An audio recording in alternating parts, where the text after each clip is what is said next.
Do. Come on, I wasn't the only one thinking it for a second there, right? Like, yeah, I imagine a few of you in that. What's up? Welcome back for another day chocked full of Age of Empires 4 action. So we've got some interesting ones today. We've got quarterfinals coming up. We got one or two of the round of 16 that I want to check in on. The main one actually was I want to check the results of Corvinus Numinon, after which we'll be able to hop straight into B versus the winner of that. So it should be a fun one. So let me actually get the wee little draft set up, because I knew there's always something. I guess if it's like something small, it's not too, like if it's just pasting two links in because you've got to, that's like I mean, that's like, you don't hold that against me, right? Right? I mean, you could, but like it's just such a pointless thing to hold against someone. So Core versus Numinon, and it would be really nice if the draft worked. Why doesn't the draft work? Let me just double check this draft link. Yeah, the draft link is correct. Seriously, I think Cal's system's just having a little bit of a heart attack recently. There we go. Just had to paste again. I think it's because it maybe had a space in it and it freaked out. Yo! What's up, Camian? Thank you very much, mate. Appreciate you. Welcome back to Swarm. Oh, dude. I really like this song. I gotta say, like, BF5, I just don't really think it hit the spot. But it did have some really epic soundtracks. And this is definitely one of them. Blame him? Yeah, dude, of course we blame Cal. I mean, who else's fault is it? He made the system that we use for free. Actually, in fairness, it is like a transactional order of things, because like I'm the guinea pig for his crap, so yeah, he gets something out of it. Alright, so we got the drafts ready. We can get ready to hop into game numero one. Let me just get spun up rather. Corvinus with the Macedonians Tuklac. And you got Lancaster? Woo! Sheesh! Lancastrians were allowed through. That is a spicy meatball. Quarterfinals day, that's right. Quarterfinals day. So we're going to be checking out like one or two of the round of 16. I think most notably we might look in Scatbrain GIF. We're definitely going to Numinon Corvinus. But then we'll be blitzing on in to quarterfinal showdown. Should be a damn good day. Some epic games ahead of us, I'm sure. So, looking at what we got coming up. Numinon versus Corvinus. Borderlands going to be the opener. We're probably looking at Byzantines versus Mali. Would make a lot of sense here. Unless Corvinus is up to something fishy with the Macedonians. Oh, I just realized you can hear me twice. Dude, there we go. Thank you. Whoa. It always does that. Even when I mute it. When I leave one of the windows open for one of the platforms in the background. Real fishy. Alright, so we are going to be having Baldlandius. Let me just get it open. There it is. Wait. There it isn't? Where is his game?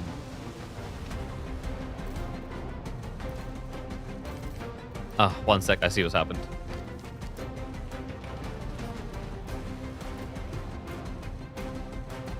Looking for a second Twitch window? What, you don't have a second Twitch window already? What the hell's that all about? In before, like, actually, like, they've played too many games and I can't do this game. It's fine. We got other plans. What? Whoops. It's a bit of a smackdown. I gotta get someone better to store my second bottle. Okay, so Corvinus. Where are you at? Because the problem is he played the qualifiers too, so actually we might be screwed. So we might not actually have Corvinus Numinon. We might have to just skip straight forward. Yeah, we are. Okay, so wow, look at that. What a crazy, like, whoa, haha, ooh, didn't see this. No, I can't believe it. That's such a quick series. So actually, Numinon, I think he. Let me double check. Because they did play this super early. Yeah, he 2-0'd. Corvinus 2-0'd like B. Numinon, rather. So we get B versus Corvinus. There we go. Got there in the end. Wow. First series already done. I am working fast today. 6 minutes. Woo-hoo-hoo. We don't waste any time.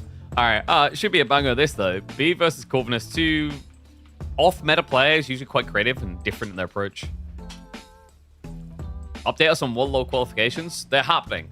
There you go. Wow. What an update. I can't believe it. Like, dude, we're not even running the Warlord qualifiers. You can just, like, go check the Liquipedia. They don't happen in the weekdays.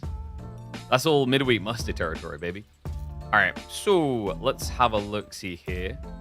Thank goodness we can actually watch these games. So it is going to be game number 1 on Boardland. Macedonians versus Malians. That is, I mean, kind of what I was expecting. I didn't think that the Corvinus would play by the roads of the normal, the laws of the normal road here. I think that would be a fair way of describing what's happened. I mean, Macedonians, he's a big believer in it. Even managed to make players like Vortex start believing in it. One sec. I'm going to crack up on a Red Bull, and then we'll hop into game number 1.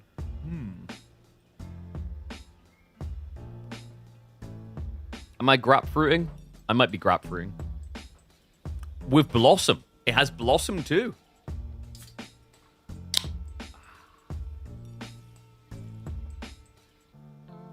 Alright. Let's spin that jizz. We need a more epic song for the intro, though. It's time for the Macedonian genius to take back to the battlefield. Oh, for God's sake. That's ruined my intro completely. Why is the... Oh, am I on the wrong scene? Yeah, I'm on the wrong scene. That's why. That's on me. All right.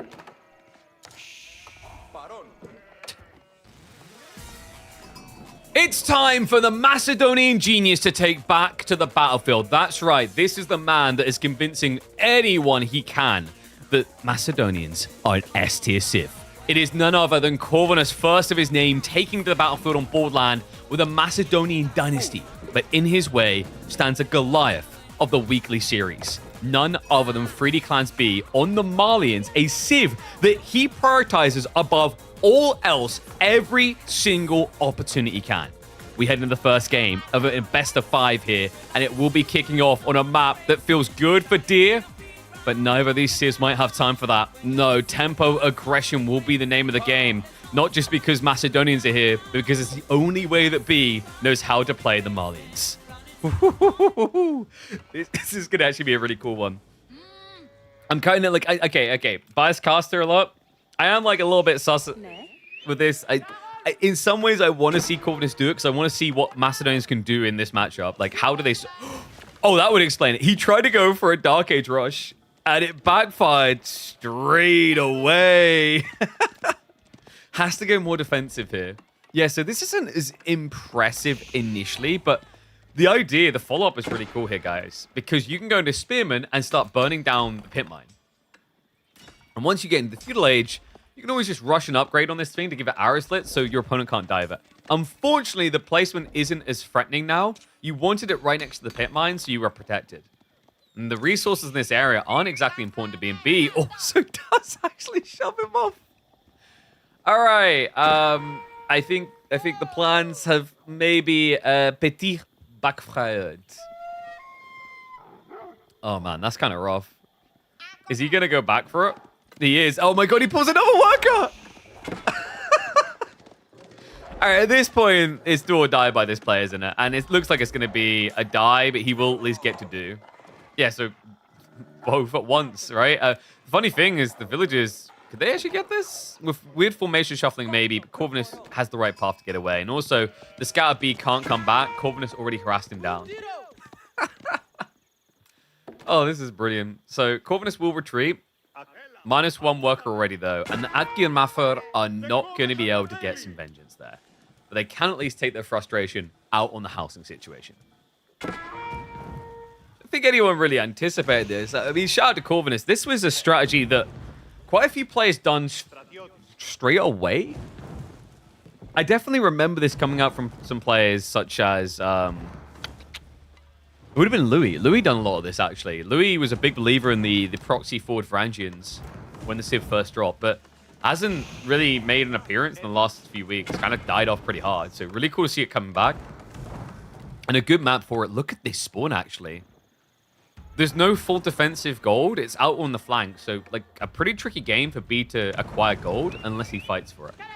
Corvinus is going to make him fight hard. We've now got 4 spearmen, soon to be 5. The one thing I don't like is, obviously, you know, you didn't hang around up an outpost. It would have been nice to wedge one deeper here. Because technically, there's nothing to stop B now from opening archers and resecuring. In fairness, Corvinus will have a use for the spearmen afterwards. Because nowadays, most Macedonian players are always rushing towards Sofa. Did you guys see the amazing Reddit thread that went up, by the way? That, like, took what I said completely out of context about Malian economy. They're like, he thinks they're the new Lancaster. I was like, hold on a second.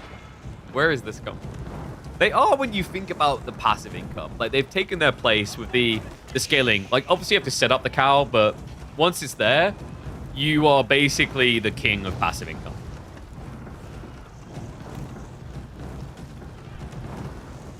I did feel bad for the Redditors, though, because like they clearly don't get to eat food, because one of them was like, oh, I've mapped out the pit mine gold, even with Maximus, only like 400 gold a minute. It's like, so you don't get fed in your house? That's a dark existence.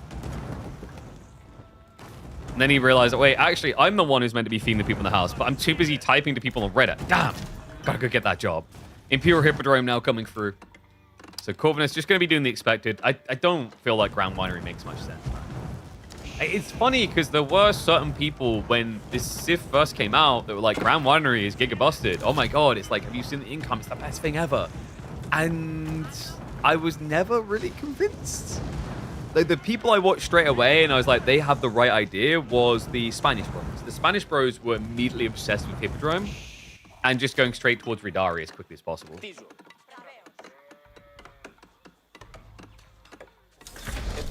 Wait, you guys are like working? I mean, this is... I can't believe that you guys are going to go do your jobs. This is my job. If you support my job, you need to ignore your own. Anyway, Corvinus moving on to stone. This is a 2TC strat. Yeah, against Malians, does make sense. The whole idea, get 2TC, outscale the Calvin. But... B is an interesting target to do this against. Yeah, B is the type of player that will see 2TC and all in it. We see it frequently. In fact, if you were to summarize B's journey through the midweek musters recently, you could just summarize it with one sentence, and that sentence would be short. It'd be, what is a castle age and why are you doing it? He doesn't believe in CA often. In fact, if you castle up before him, he all-ins you constantly, no matter the Civ. I mean, we've seen it in an impressive way. In fact, against Starflark, opening his best of 3 earlier this week, B managed to do a pretty sick all-in Malian strat with just Mass Musafadi against Ghouls.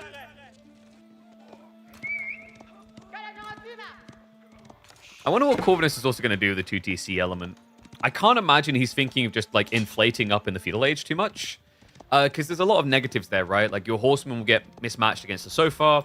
Your Agdimafa can be mirrored nicely by Donzos, because Donzos have the melee armor. Your archers don't want to deal with javelins. You definitely can't do Varangian, because Varangian guard just get disintegrated by the Musafadi. So it's a little bit of a weird one, actually. A little bit of harassment in. Hippodrome Scout is just a toxic unit. Like, look at this thing. Look at it. It ate every single other unit in the stables. Right, this thoroughbred is purely bred and fed on the meat of other ponies. 220 HP on a scout, 7 damage. You can actually beat him if you go double pro scout, double war scout, right? We've seen that before. But B has not opted to open stables. He couldn't really, because the way that Corvinus played this. He'll go for it for the second composition part, but because there was Spearman to begin with, he had to address that, and he has addressed it well. Unfortunately, he's got bigger problems coming in. Varangian strongholds are being moved upfield, and he has already got the defensive arrow slits to be annoying.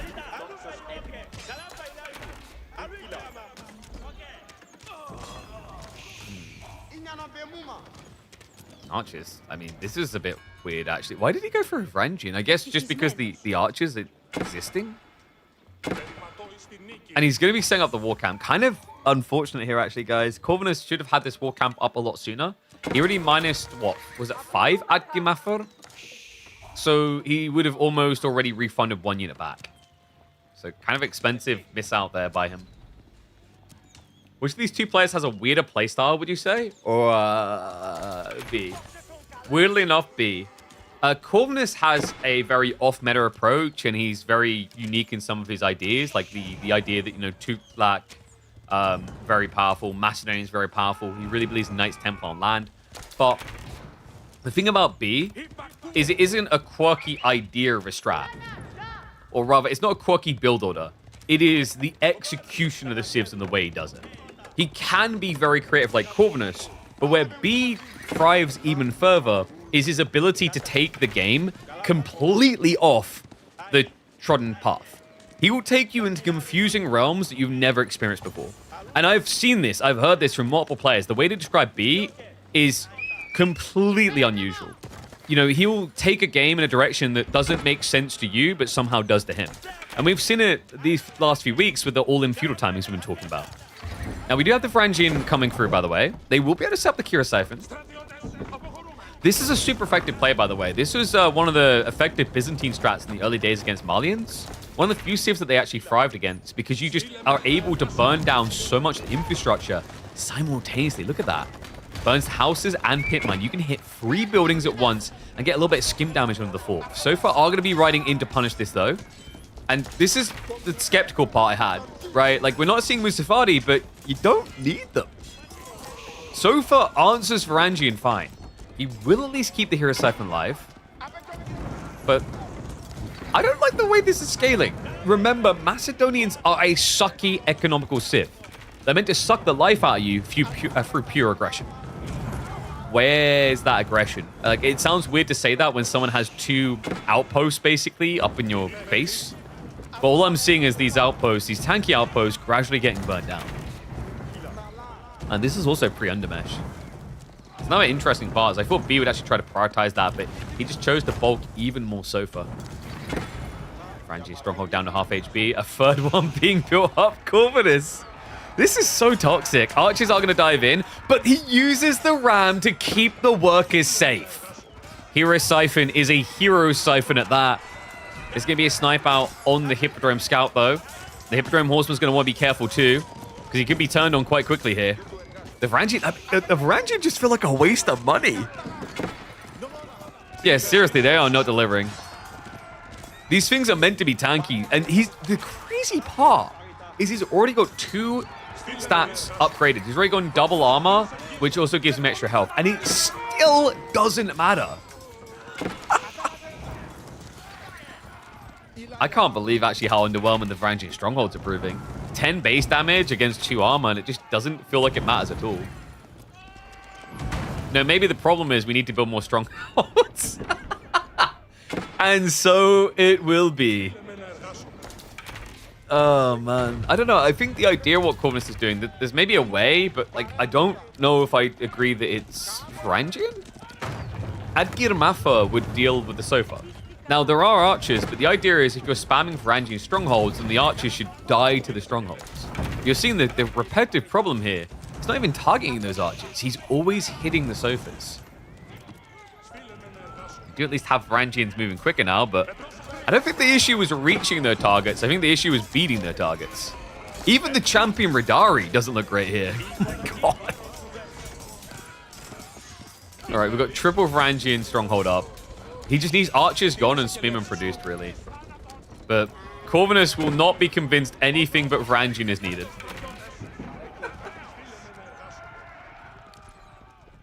Like the ultimate Varangian strategy. Yeah, I just want Varangian strongholds, Varangian guard. Is there anything else Varangian? Just gonna have to go into like the files for the game and edit the names. Like let's change the Spearman. They can be Varangian Mafa. Varangian Adgir or Adgir Varangian, and he'll finally build them.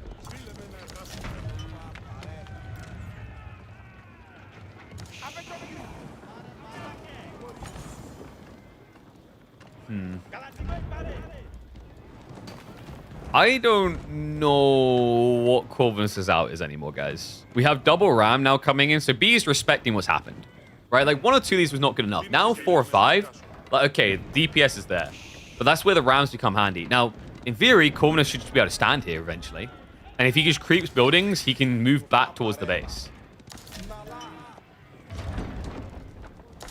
He's reproducing into the Hippodrome Horseman, interestingly enough. Maybe he just wants to raid at the back. And in fairness, B is using up a lot of wood and gold. And, oh, hello. Speaking of the gold, Radari Champion does find them. And this guy is a psychopath. For some reason, he is a feudal unit with 31 damage. Yeah, it puts Jean to shame, really, actually. Sofas will be able to react and eventually protect this. But the dive's coming in. It is going to be a full commitment. It has to be to protect those rams. The Hero Siphon's actually dragging some of the Sofa's attention. Varangian holding the choke point for now. The Radari Champ is going to be coming around the back, but not looking healthy. Remember, he can heal up if he just gets away. One Sofa's going to keep harassing, though. Cool. He's got just enough Varangian in this for the moment, but the problem is he needs the Rams gone. Actually, if you could build Hero Siphons out of a war camp. Okay, that would be a next level strat. He does get the clear on the Rams. Corv is still alive. I think B just didn't respect how much DPS you get when you go from 2 to 4 here. It's a good hold for Corvinus. B. Oh, he's getting a bit more gluttonous, right? Like eating even more cow here. Hasn't decided to add in more ranches. He's still kind of gung-ho for it. Now it's time for Musafadi. You could... Technically, the outpost defenses are tricky for you, but like the idea of how quickly you clear Varangian makes Musafadi usually feel good. I'm a little bit surprised B didn't go towards it, but maybe he was worried it would encourage Bogmafur. Like if you think about the DPS exchange, actually, a Musafadi does, I think it ends up being about 16 to 18 damage against the heavy unit in Feudal Age, but you're 17 damage anyway. The difference is you're much tankier. The reason that matters is in these small choke points, you can't actually have that many units striking. So maybe if you can like pull Corvinus away from the strongholds, it does make sense.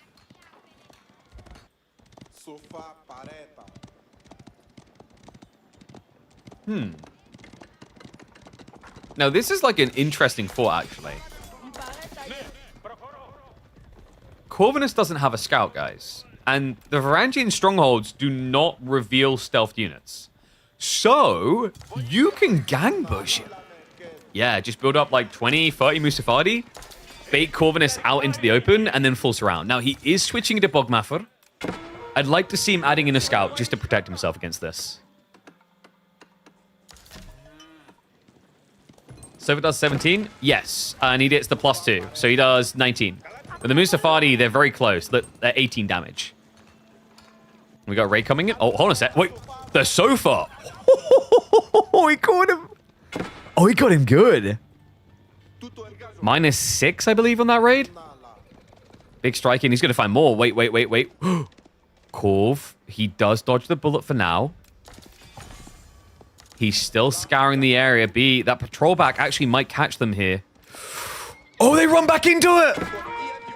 They run straight into the jaws of the lion here. B is going to find additional worker kills. Meanwhile, Corvinus now feels an urgency to go. Triple Hero Siphon looking to strike in. He has crept onto the north side. Still going to have active food gathering. More villages being raided. This is ridiculous. I mean, the problem is, Corvinus isn't really doing anything to kill B here. This would have been an intriguing game if both of them just kept macroing up and then fight. But now, it starts to feel a bit like an insurmountable lead. 12 villager lead now for B. He's got the free cow as well. The problem I'm seeing here is like now, Corvinus, I mean, he's only got 11 Bogmafur. He got raided on wood. He can't build more. Now the clash is going to come in. Does drop the runestones, but it's a concave and a surround. Sofa, Musafadi, either one will strike down that Varangian count. The Hero Siphon's just trying to move in. They are burning. Look at that. They get the damage. Nicely played there. Sick move by Corvinus. Trying to punish B for hugging near buildings. But it's not going to be enough. Nowhere near enough. What a wacky strat.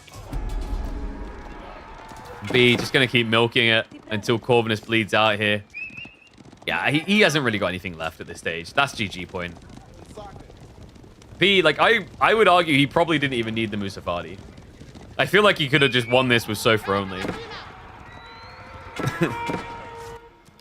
But in fairness, because Corvinus did come out of the choke points, it does make sense because it just gives you more units to surround. Like, the whole idea that Sofa and Musafadi have similar damage is a fair point we're making because those choke points. But when you're in an open battlefield fight, the Sofa is going to cost you 180, Musafadi costs you 75. So if the damage output is very similar, Musafadi flat out wins. The problem is often you can't actually leverage all of the DPS at once. But because Corvinus took that hit on the backside, he couldn't chill pill this. He couldn't be like, okay, I'm going to build more strongholds and move in now. He had to go. It's a great read by B to put the urgency on Corvinus to put him in a really bad position for a fight.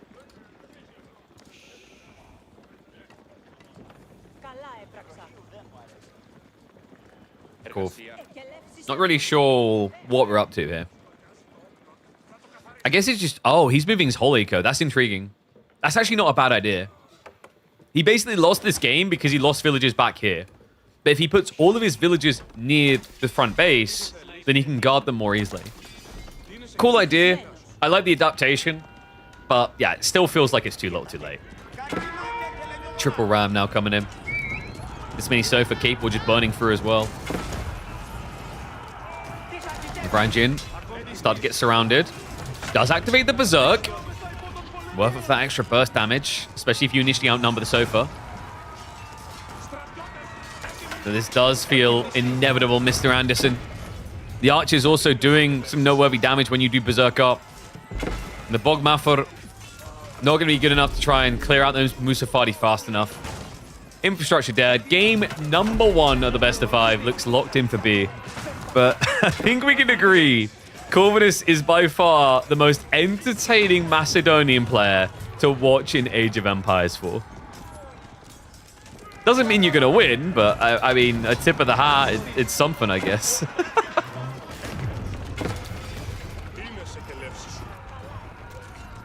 You see how toxic these strongholds can be, though, guys? Like, if you could get them closer and creep them in, it's very easy to cheese victories. Yeah, great job by B early on with the villager pulls just to deny that from happening. Very different game I think we're looking at if those initial strongholds go up together on the gold vein. Yeah, Corv's just going through the motions. Like, we're at 0 military at this point. It's pretty conclusive. It's like, wow, but the villagers, you seem to forget, they're military units too. They got 6 damage. Wow, that 6 damage went far.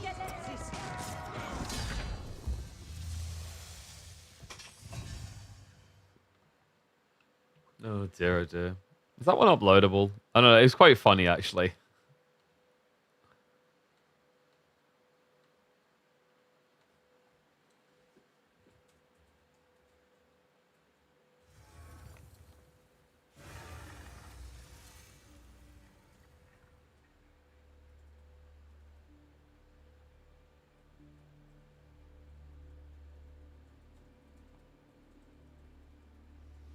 Just put that one as an outpost Russian forward based all in one. It really is.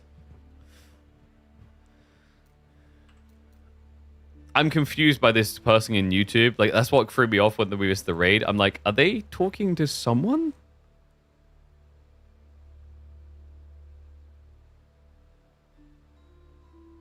I think so. Anyway.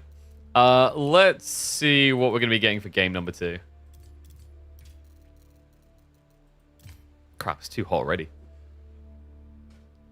Oh, it's going to be Lancaster versus Ottomans on front range. Ooh.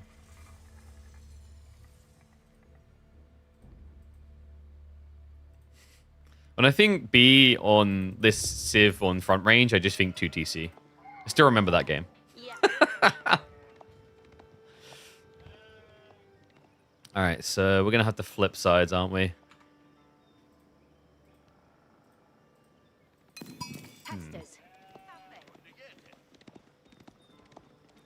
Redditors, get your rant threads ready.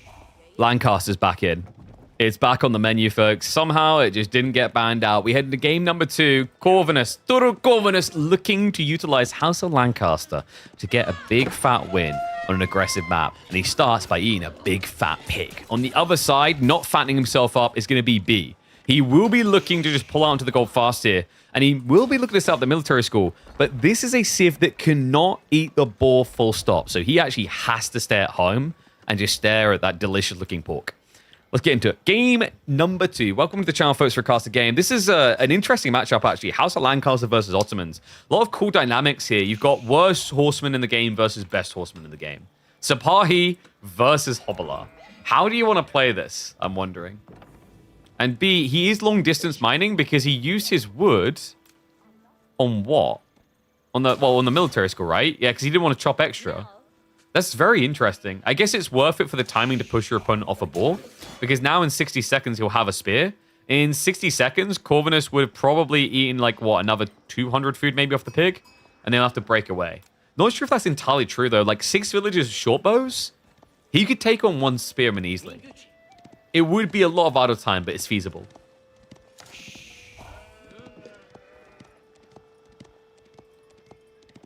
And cheap pull. How did we do? Yeah, it should just be standard.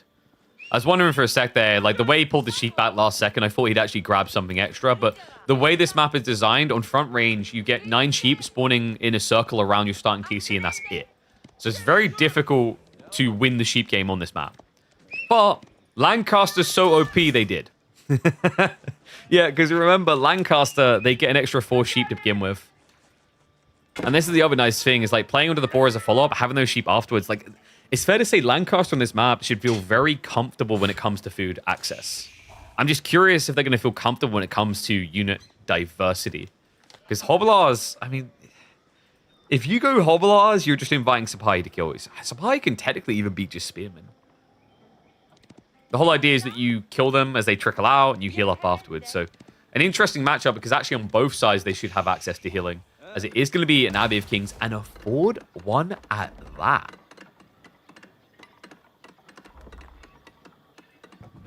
Now that is interesting. So not intended to go anywhere, and that also offsets the threat of the spearman. He will go for the short bow attacks, but he's slowing down his tech now. B, a little bit late on the pull away. Oh, he does get away with that. But that's good for him, right? He idles it out a bit. He now has advantage on tech timing. He has got a second spearman coming, but that one shouldn't be quick enough to really matter. I'd expect the Abbey of Kings to be about 90% complete by the time that spearman is in a position to threaten. Actually, maybe not. He only went 4, right? He's got 2 on food. Yeah, because Corvinus has no food gathering at home. Did he idle the TC? No, it looks like he actually kept it just about lean. But you see the problem here, right? Like, you can't tech with 6 like you need to, because to do so means you're going to miss out on villager production. But the problem is, teching with 4 does give an opportunity here. B not really striking out with it, though. No, it looks like he just kind of chilled at home. My guess here is he probably assumed that Corvinus was teching with more than 4 and didn't confirm it straight away.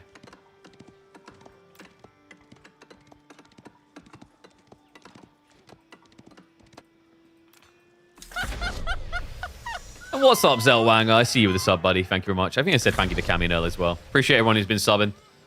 Does support the channel. Means you guys don't have to worry about ads as well. Don't you guys just hate ads? I mean, isn't this technically an ad? This is an ad about you not wanting to get ads. But, like, if you're all sub, I don't need to do the ad. Hey, Morty Pixel. Thank you very much, mate. Appreciate it. All right, so it is going to be Sipahi opening as expected. You really need Rax fast here, Scorv. Because if you just rely on the Lords, Lords can actually lose to Sipahi. I think that's part of why Corvinus put the Abbey so far forward, is the idea that, like, if he has to retreat to heal, the distance is not that far. First mana coming up. Remember, the mana's got changed. It's now based on having villagers nearby to buff up. So that first mana is typically more advantageous. Difference here, however, is Corvinus isn't getting as much value out of it as you normally would because of the fact that he put people on the board. Normally, Lancaster would keep all their villagers dense on one location, like here. So you'd have your sheep, your gold, and your trees in range, which means every villager would be buffing you up for 6 more resources. What's the best civ? It doesn't really matter what the best civ is. The best civ is always fundamentally going to change over time. What matters is what civ you find most enjoyable to play. You will burn yourself out and not give a crap about the game if you focus on best civ. Just find something you enjoy. Aren't Malian scouts the worst horsemen? No. Because they heal on their own. They're faster. They're very fast. They have pretty decent damage, actually, right? Hobbler, I think, is space 7, and so is the scout. And they're cheaper. Technically, Hobbler, for, all-inclusive purposes, is a worse version of the Malian scout.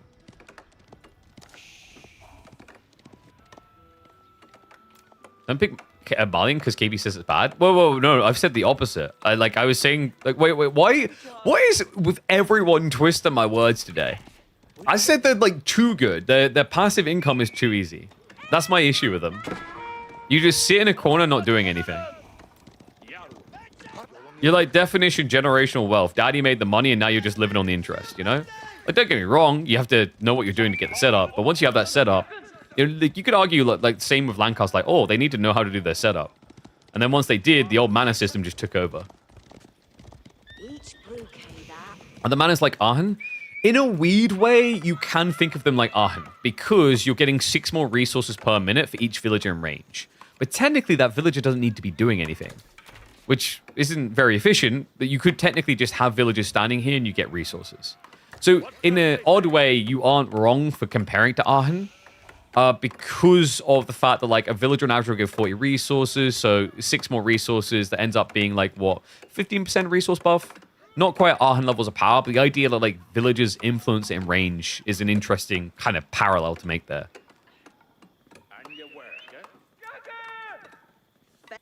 Yeah, I like that, an inverse Aachen.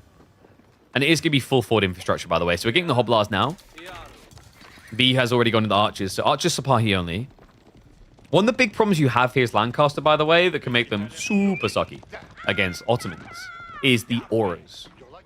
Remember, the way that Lancaster functions is a lot of the time worse damage base for better efficiency elsewhere. So, for example, your spearmen are standard now. Your yeomen are more expensive than standard archers just to do the same damage as standard archers, with the conclusion being it's worth it because they have more range and movement speed, but their damage is the same. And the Hobblars are very weak horsemen. They have low base at 7. What this means is the armor auras are actually more advantageous for Ottomans. The melee armor in particular makes fighting Sipahi into Hobblar trivial. And even the ranged armor, if you go too hard on a yeoman, it screws you over. So Corvinus has to balance a very fine line here between ranged and melee. This is often the case when you play against Ottomans. You can't just one-dimensional your comp. It doesn't work. It's very hard. There may be some exceptions where, maybe someone plays French Knights very well, but often the nature of the drummer boy forces you to think about different unit types. Are some sims able to get more than 200 pop? If you are playing, free-for-all, sure. That's, the Dominion mode, where you can get more. But 200 is the hard lock in, a 1v1 scenario. I'm actually kind of surprised the devs haven't introduced anything yet for team games, where, when someone leaves, you split the population.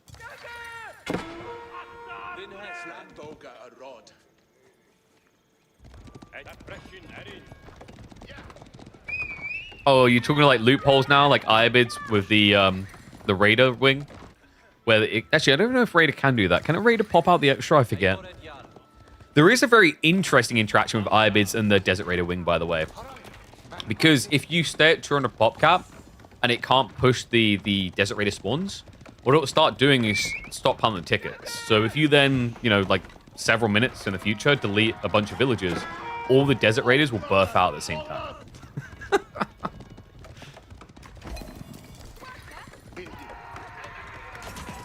Sipahi. He's going for a little poke in. He has gone for the ranged armor. Remember, as long as these guys survive, he can send them all the way back home to heal. Still Corvinus. He's bulking up for this all-in offensive idea, I believe. Is he maybe contemplating the idea of castle, or is this just a miss macro? I don't think the gold income makes sense for it to be an aggressive castle timing. So yeah, we will see a reinvestment now. He still has so much potential, right? The Steeled Arrow, Undermesh. With an army this big, you want to try and do something with it. So he will be marching forward now. B, waiting to receive. Sipahi are still just rotating around the back, but they can move across now. They can go for the offensive into the defensive. Korv will look to strike in. Imams need to be careful. The yeoman could try to snipe them. So we'll back them up. In fact, the hobbler... Oh, they got in on the archers! Sapai need to get some blockers through there, but they're still running away from the spearmen. And he's still waiting for the rest of his troopers to arrive home. So he will just hold ground near the TC. Garrisons the imams inside. A smart move to guarantee they will not die. But he has problems here. The lords are making this army so bloody tanky. Corvinus does have to contest that town center, but so far it's working out nicely for him. A lot of idle time being achieved here as well. The villagers just kind of scrambling around, not exactly working cleanly. Spearmen on the side do scare off the Sipahi wave. And Corvinus looks like he's got him with that prime kick to the gonads. One of the lords is going to be going down.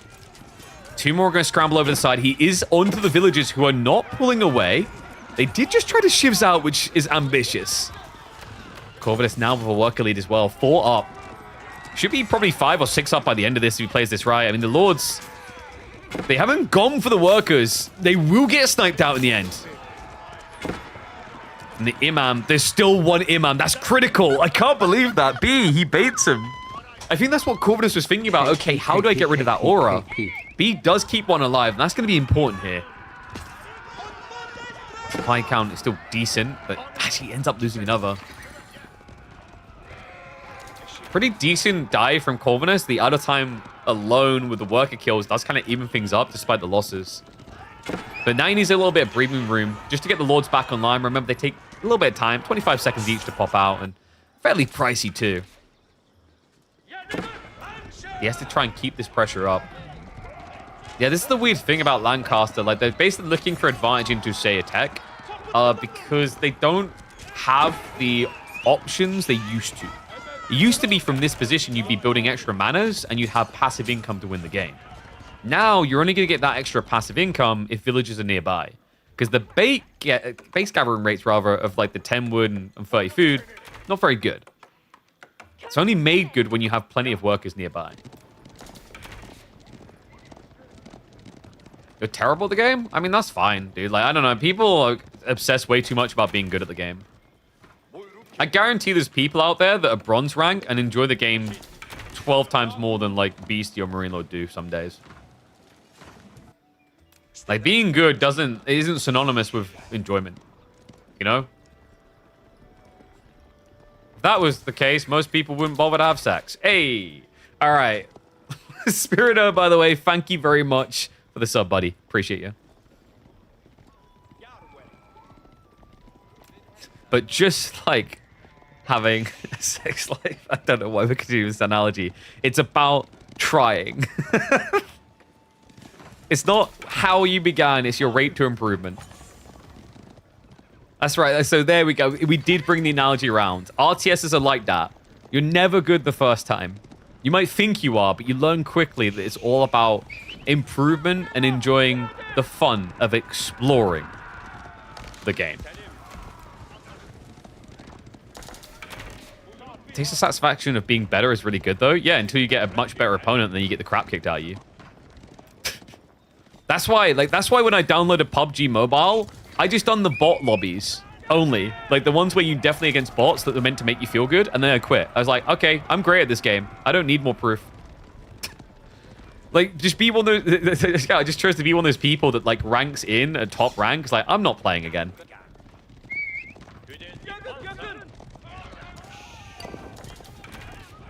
My Twitch chat has a lot of sex tapes. Getting the crap kicked out of you, like, I would not advise that as a tape name. But, you know what? You do you. Spy is still trying to just roam here. Corvinus is prepping for the tech now. He had to rebulk the army just to be safe. As long as he hugs tight, should be able to get a white tower in line here. Yeah, Spy just not really able to connect. Gold gathering not being done by B. Ah, this is... He's doing it again, isn't he? His opponent's about to go Castle Age, and B is fishing for a kill point. He always does this. Other players will be thinking, oh, I need to go Castle as well. I mean, going Castle as well can feel really good for Ottomans. You know, they have some big upsides there. They get extra military schools. The Hamed Imperial Armory is an incredible landmark, giving you access to siege. But not B.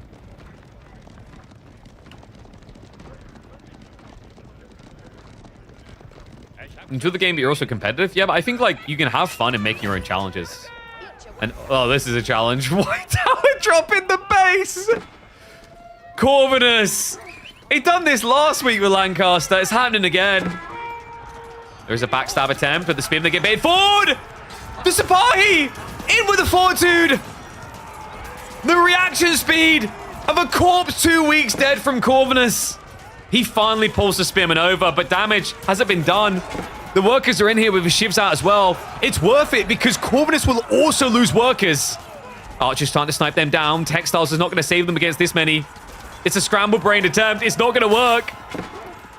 The castle drop is a big, fat L and a thumbs down. This was a tower too far. Corvinus. He wanted that quick, easy breezy Lancaster win. Instead, it is going to be a slippery slope. A descent into dire tides here. Now, he does have the worker lead, but the size of the counterforce here for B. He cuts down most of that. Only a 4 worker difference between them, and you still need to get the White Tower online. But not only that. Think about the location. This doesn't get you much. This gets you berries and a relic and some stone. Your production, your TC area, all of that is not safe. And what do we know about B in Feudal Age? If he knows you're going castle, he's going for the kill. Archers even move in. They'll look for more worker kills. Will only be a -1 situation, but he's going to find more over here. The TC will be incapable of producing more people. I mean, with 15 Sipahi, hell, you could actually just start sniping down the TC. Instead, he's fishing for those workers. Like, wait, hold on a sec. You have more than this. You didn't put them all on the White Tower. Where are they? This is tricky. Corvinus, he has the right read. He never went north. Likelihood is that B has those outposts. So you can't risk going up there and being seen. That would just be a death sentence. Sipahi are just going to fall back with the archers and just start to counter the infrastructure here. Smart move there by Corvinus. He's trying to get the lords out because the lords are tanky. Remember, they auto-upgrade their stats when they go up in age. And knights is the other thing. Like Corvinus, he doesn't have much gold to work with. He just wants to get the raw castle age units and min-max the little gold he has.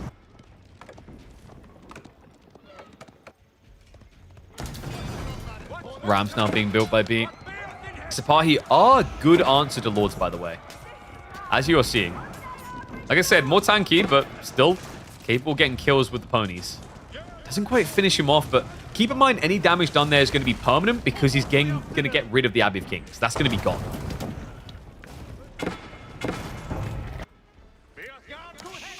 And we have the Akinji at the back. He was waiting for that. Remember, this is a double shot Horse Archer.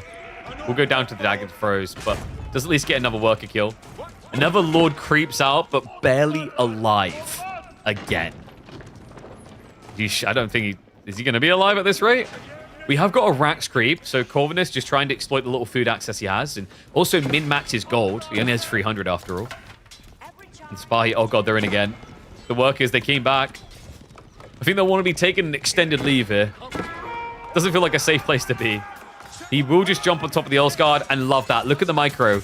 Individually activating the backline Sipahi so he gets the increased attack speed. Meaning he's not taking more damage, but he's doing plenty more. Archers go in. Villagers are pulled off the wood as well. Corvinus is trying to secure more gold via a Monk play here. Those type of players can quickly turn into a Monk-esque moment, but he will at least have 80 gold a minute here. Still, the archers, I mean, they are just grinding down the Earl's Guard's health bars. This is ugly. More rounds being prepped. Infrastructure already just being disintegrated here. Only a Rax left over. B is everywhere, man. Let's just look at the vision on the map. Look at what? I mean, a lot of it is the outposts, right? But there's just the point that it displays that there's nowhere that Corvinus can be safe here, really. Outside of this screen. It's the only place he's safe. Another Rax to fall. Only 7 Earl's Guard. But men-at-arms are OP! Well, calm down, folks. They do have their limits. And oh god, he gets him again! Greedy Corv wanting a bit of gold. Instead, he gets a lot of pain. Yeah, I thought B might, in this situation, choose Castle because of the White Tower. He's not. He's like, oh, this is fine. How many workers can he really ever have left?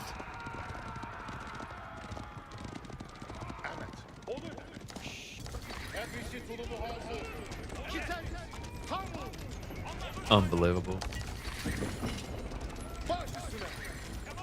What do you do now? I mean, he is getting some more Elsguard. Like, technically, if you get maybe 20 Elsguard, it can be pretty good. Problem is, he's not trying to snipe with them. You really want to be sniping these guys. They have heavy range damage. 18 damage is pretty hefty. So you can easily just snipe in on archers. Just a few Elsguard's all it's going to take. If you send in 5 Elsguard, you'll get an archer kill. 6 most definitely.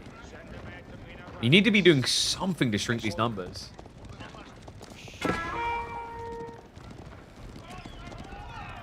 Cool. Oh, for God's sake, we've been here before. Oh, and too many workers for all them to be safe as well. It's going to be -2. Might be minus more, actually. He's scurrying to the north side. There has been a sneak out. Corvinus able to reach those berries now. But notice B is respecting the Elsguard. He's not committing into them now. He's finally ready for Castle. Corv can be proud of himself there. He's achieved something. He's made B say, I actually need to go third age. A rare sight.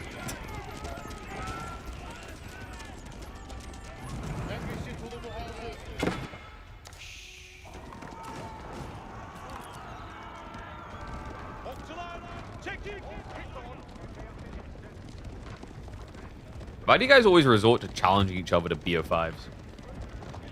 That's some pussy level logic. Like, you know, make it a real commitment, like best of 21s.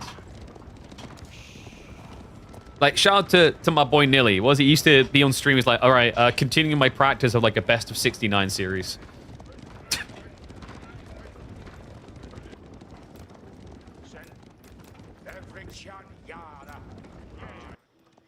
So B, tech up about to complete. I think Corvinus knows as well. There's only one reason that B would back up like this. They didn't like BL11? Yeah, because that's too short. There's something we learned around these parts. We don't appreciate shortness. All right, I'm an elf player. Got to be tall. I'm gonna get crap for that, aren't I? Not the height comment, the elf player comment. No one likes elves. Corvinus is going to be shooting with the accuracy of elves from range with the daggers, but I don't think it's going to be enough on its own. He needs to be fast about this. I mean, right now, it is just a feudal army. B, notice that he is not going for Springles. This is a smart call. Springles actually don't counter Olsgard very well, because Olsgard, they have range damage on the dagger throws, so they can snipe them from ranged. Yeah, it's a little bit of a weird one, actually. I don't know why they chose to do it that way as well, especially when you consider that Ridari, as a comparative point, they have throwing axes, but those throwing axes are melee damage as well. Rams from B. It'd be nice to keep these alive just to kind of distract. Corn is now diving into the back of the base. B has started to queue up the knights, though. He's, however, no longer raiding. Corv is starting to pick relics up. Tries to dive in for the Lord kill. Cover fire, but the Janissary is now coming out in force here. Only a few of them, but decent penetration up against the Elsguard. And Corvinus, man, he's completely shriveled up from the fight, hasn't he? Yeah, just running like a headless chicken. There's no healing to be done after this, right? So any damage taken is permanent. Spahi are definitely adding a lot of damage in here. They're vetted up. They do 16 damage per strike. Baits him into activating the 4-2, but a quick reaction out B. Gets back behind the spears. Still has that increased damage. A cool idea by Corvinus, but B was waiting the entire time. Good God. He's going to be retreating all the way to the White Tower, but I mean, haven't you just lost tempo? That was maybe your one opportunity. We've got B rushing everything religious now. He's got 4th Imam on the way. He'll have healing for the whole army with that factor. He'll have the ability to pick up the remaining relics with that. Something that Corvinus can't do because he can't sneak for them.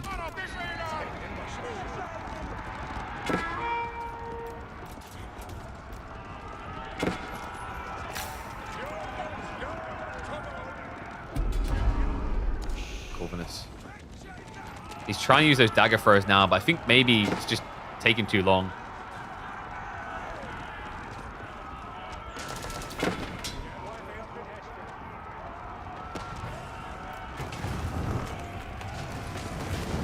Base now. This is the other problem with the place on the White Tower. Like, yeah, it's a retreat point. It's somewhere to be safe, but what about the actual base? Go straight after the housing infrastructure. Corvinus about to be pop-locked. And the TC, not long for this world. Triple Ram now moving in. B's got more Lancers on the way. I mean, it's looking pretty cooked. Right, like Corvinus, he tried to have a miracle Hail Mary at this, but I think the problem was it was a little bit of a feigned aggression. Like, he was trying to bait B to attack him, and B's patience pays off immaculately here. Immaculately? Yeah, we're going to go with that.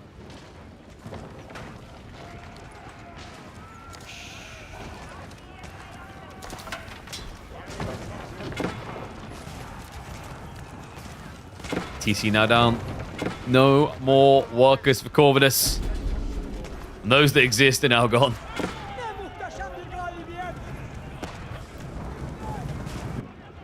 B just has to kind of wait him out now. I mean, like, Corvinus can only gather stone. He could try to go for a castle drop to secure more resources. That's probably the only play he has.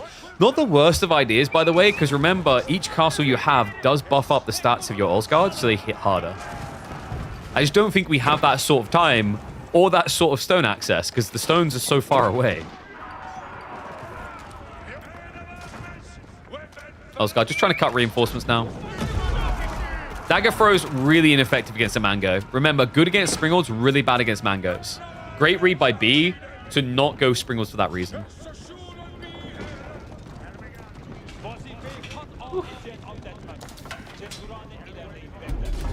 B is a wild card? Absolutely. Wait, you wish the beef between B and the Rebel team would end? I don't even think it's beef. I just think it's logically, you're a Russian trying to get a visa for the UK. Good luck.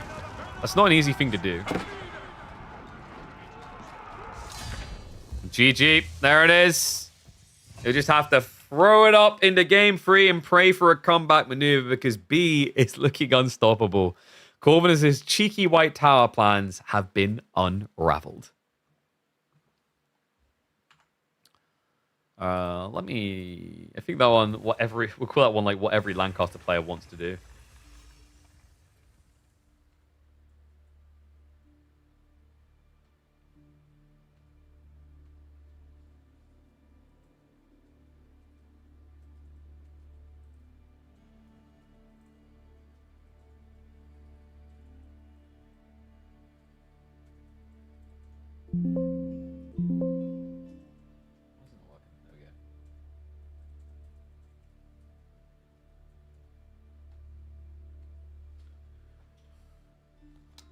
UK tourist visa is one of the easiest to get in Russia. Is it?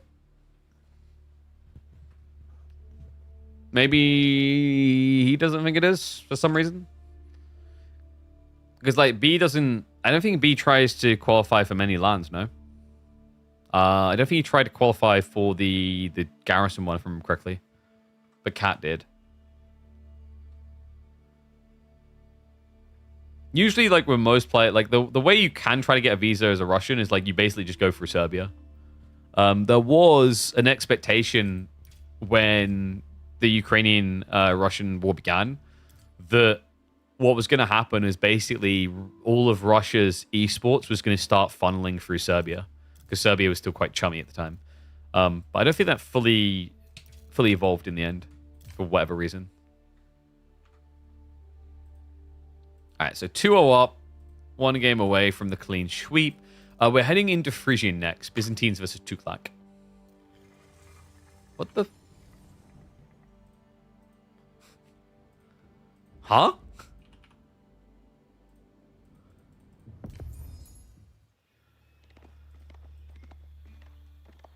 Garrison was in Germany. I'm aware of where it was. I literally was there. Like, my point, though, is that in general, it seems that he's not trying to really go for events that require travel.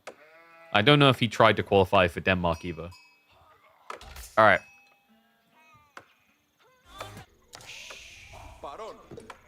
Honestly, I just don't even know what he's doing at this point. We headed to game number 3. It's a Phrygian Marshes game. And Corvinus has turned up with the Byzantines, knowing full well the likelihood that he could be facing off against a Tuklac time. Let's get to it, folks. We are back into the action with B, one game away from a clean sweep stomper to secure another spot into those semifinals. And Corvinus desperately trying to bite back in here. It's going to be a fishing opening from the Byzantines. Whew. This is... I mean, you are just worse at this, though? I don't know. It's like a weird one. You get a little bit of olive oil, and they get a little bit more food. I feel like the little bit more food feels better, because obviously you need to get a bulk of olive oil to do anything with it. And this is the home of Tuklac, it feels like. Like, Phrygian Marshes, #1 priority type location for this particular civ. Byzantines has had some trends here, some times where they look good. But more recently, I think people tend to steer them away to other maps. The exception might be something like the Canadian Bros. I think the Canadian Bros usually quite like the idea of like, there's a point where they were doing like a lot of 2TC type strats, actually.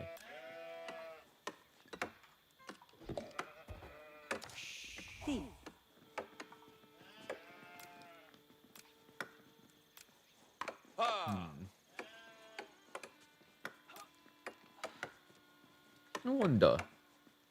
Lombo spam feels strong versus... Do you think so? I think the problem with Lombos, it leaves you so immobile.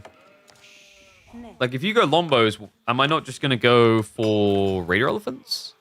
Like, maybe if Corvinus goes for, like, a Hippodrome strat, that would be pretty cool. With the food income from the fishing, you could actually use Tramp to try and win. And that would also give you healing to offset the fact that the Tuklac have healing. I just don't think he's going to do it.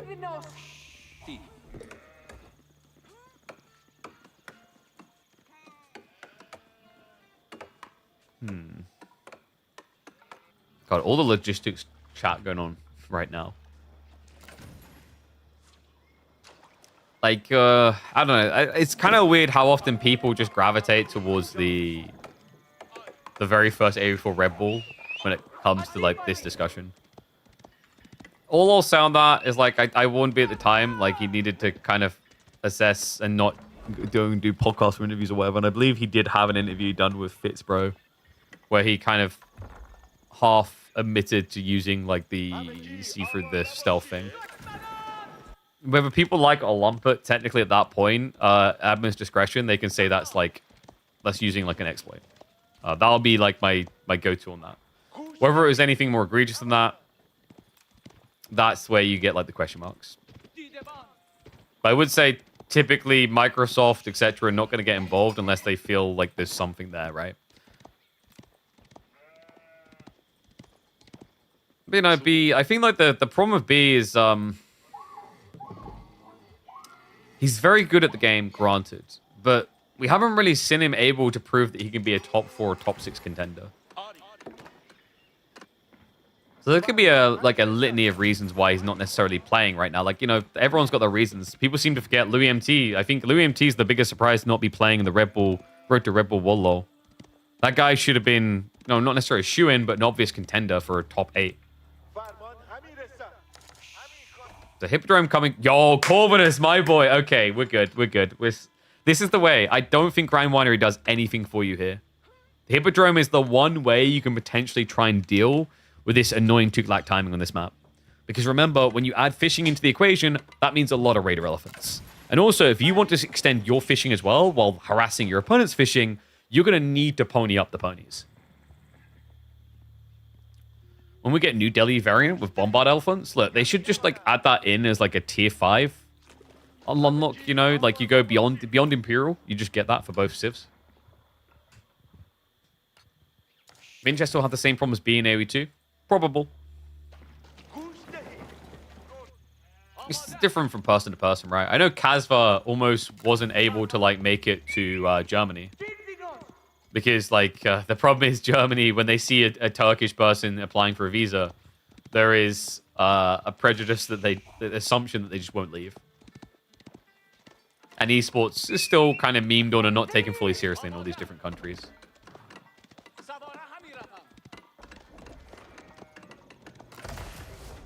Dumb faith come through. And also this discussion of hard evidence, I went over this in detail a long time ago. A developer is never going to reveal to you the hard evidence, and they legally have no obligation to do so. It would be stupid of them to do so, for multiple reasons. For a start, if you were to show how to, you would encourage other people to do whatever the thing is that you're worried about. The other problem is, if you show evidence, you're also then admitting to your investors that your systems are flawed. Which, as a software company and one that has elements that really deign and lean hard onto security, because you run an operating system as well, would negatively impact your shareholders and your share prices. So yeah, like there's no realm in which revealing any hard evidence they would have would be a win. And before I was like, Red Bull should do it. Red Bull wouldn't be able to in that case. That would be protected under NDAs.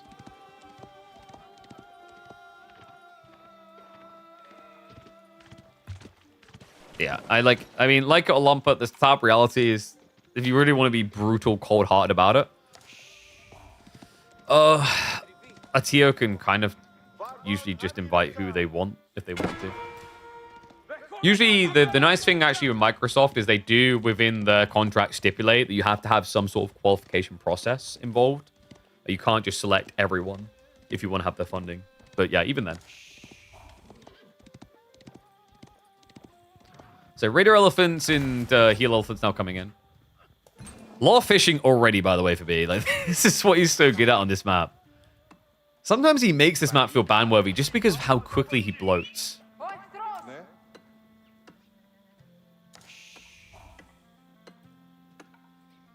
And wait. What? No, I don't think this... Is this about Chug?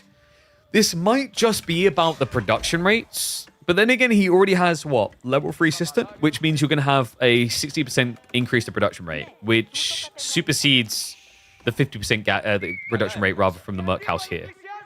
He's up to something. Is this Chug to deal with the fishing boats? FC War Elephants? No, guys, like, no. We're not Fakaing. This is not a Fakar.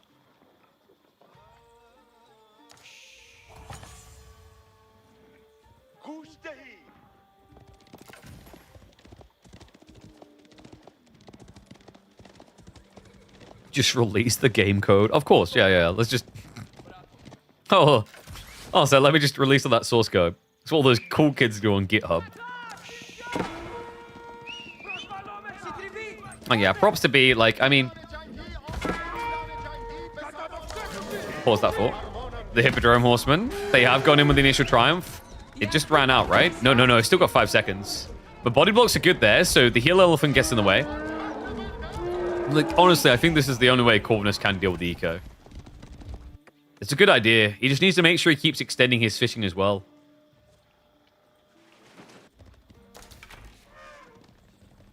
Yeah, like, in terms of the, like, what happened on that first Red Bull, like, B, at first, was very clearly emotionally distraught about it, which is understandable. Like, someone's dream, the bubble goes pop, whether you agree with it or not, whatever.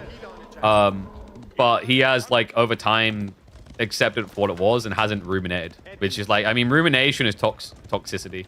Like, I don't know. I feel it's kind of sad how often people just still obsess over it. Like, we're talking about it now because it comes up in chat. Like, whatever happened, you can clearly tell B doesn't want people to talk about it anymore. Because if he did, he would have talked about it, no? He'd rather just move on and look towards next, what's next and what he can do next. I mean, Jesus, we clearly need some new drama in AoE4. We're chalking up drama from 2020 freaking 2. We need something new happening.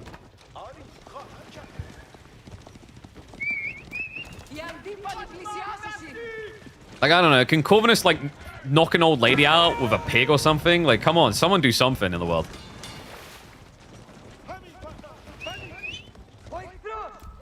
Alright, so Raider Elephants are just trying to counter-rate. Oh, no. Oh, no. What the Chug? Oh, God.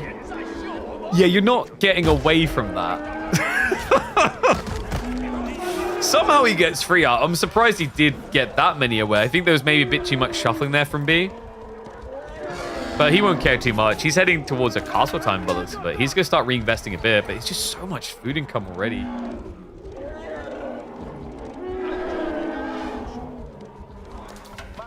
Didn't Beast and Marine have beef? Yeah, and it'll get brought up in like 4 more years from now when it happened in 2025. Like, that's the way we work. We'll get bored, we'll have nothing else to talk about, and we'll just be back on that one, you know? It's because people need triggers, you know? Like, it's something that they match up. My favorite part about that whole thing, though, hashtag beef or Wololo, and we actually ended up getting both, because remember, they released Malians with that Wololo.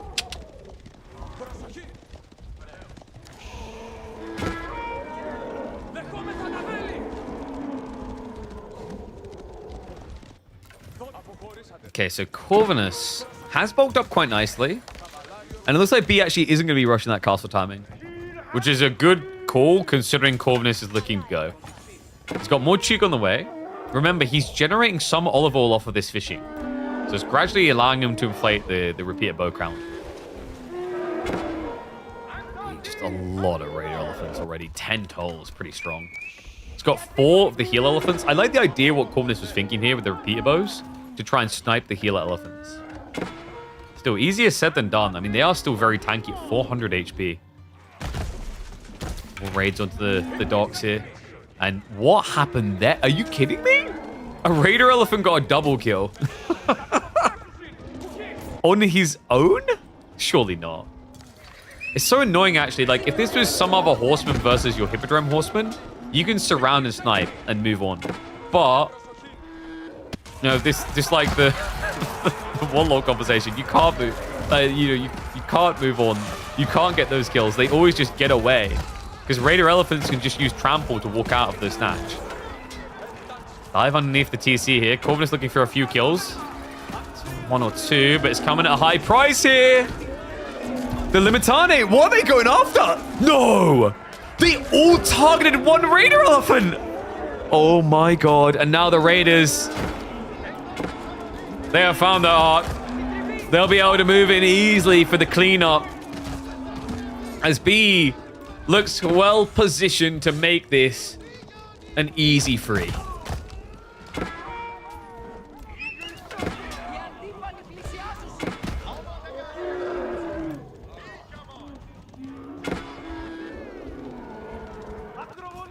Oh, wait, maybe not. Corvinus, the horseman.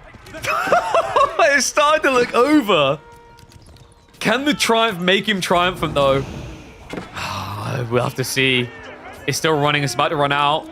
B, he did come back. So he's not counter-raiding. I say that. He sends the healers in, but sends the raider elephants back. A bit of a weird split. Could there be hope here?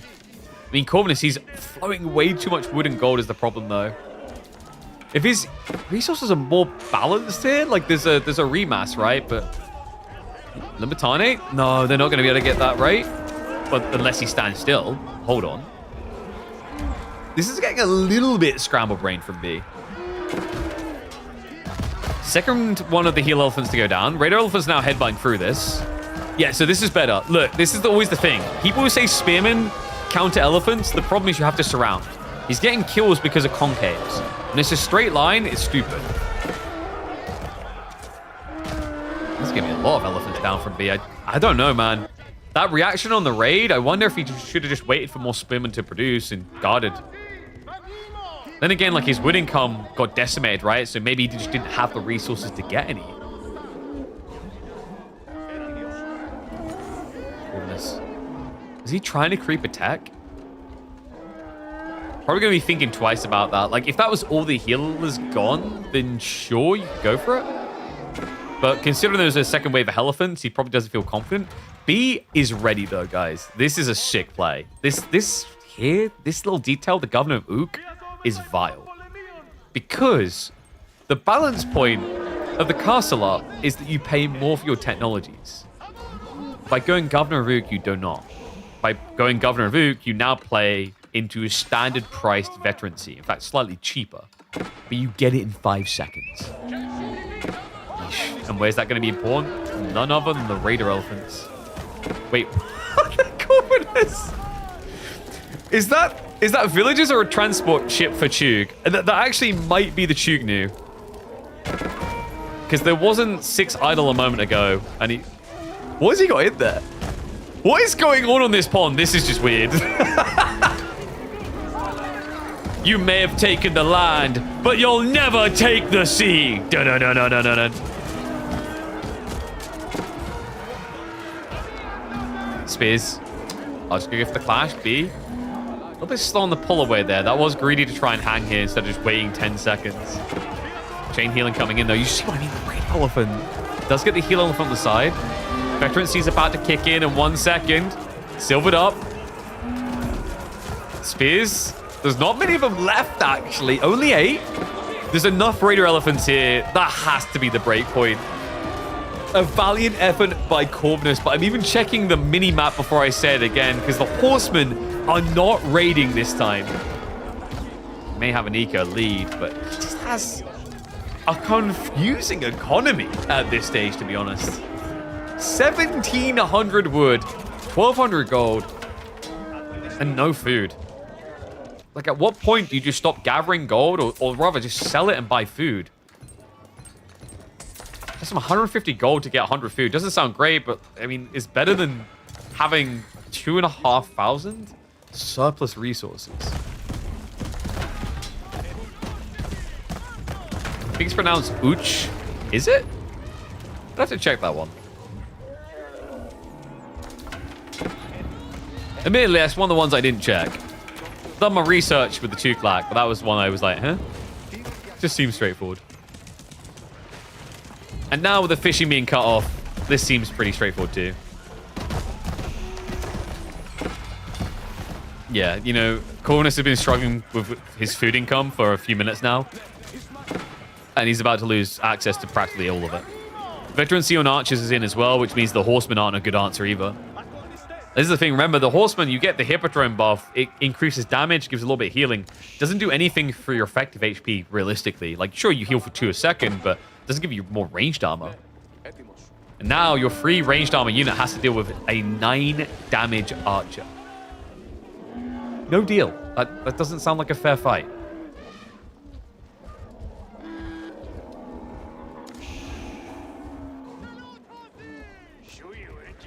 He's going to make the play for it. Golden Horn Tower coming in. Army. Basically anorexic at this point. But okay, that's unfair. Now, it slimmed down.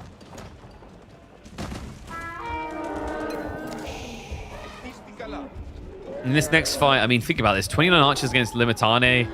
Only a few Chu against the Raider Elephants. I mean, crap. I've seen people disappear quicker taking slower rather, taking Ozempic. Because watch this. He gets in. Corvinus, the villagers. Where are we going? Activates the trample. He's trying for a castle drop. Of course. Now, if you guys remember in game 2, this is where things started to really go wrong for Corvinus. It almost seems poetic that should be the end of game 3. Yeah, 23 workers running around like this. It's half your economy. Even with the passive production you'll get out of the Golden Horn Tower, it can't deliver you victory. It's a 3-0 for B. Oh, fun series nonetheless between the lads. Nicoline. Clinical 3-0.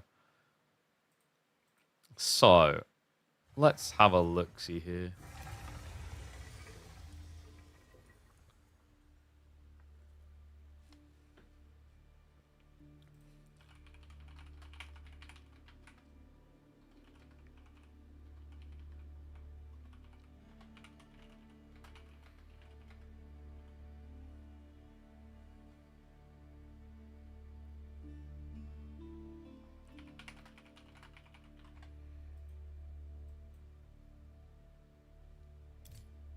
One sec. Give me a sec, guys. Just need to send something quickly. And then I'll get our next series going.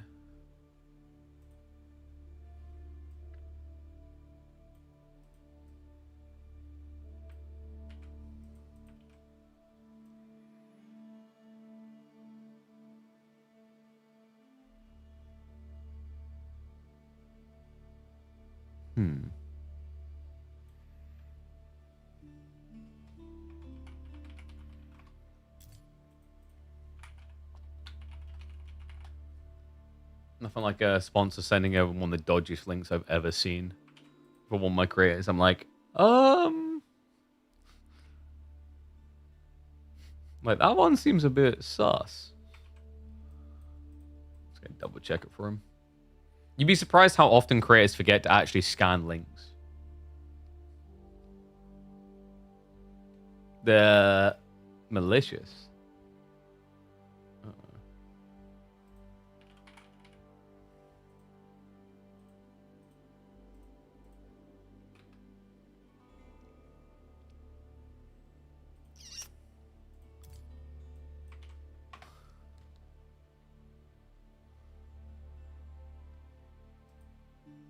Is this live? We have a mixture of live series. I'm alive. I mean, one comes back malicious. If one comes back malicious, I'm usually like super sus.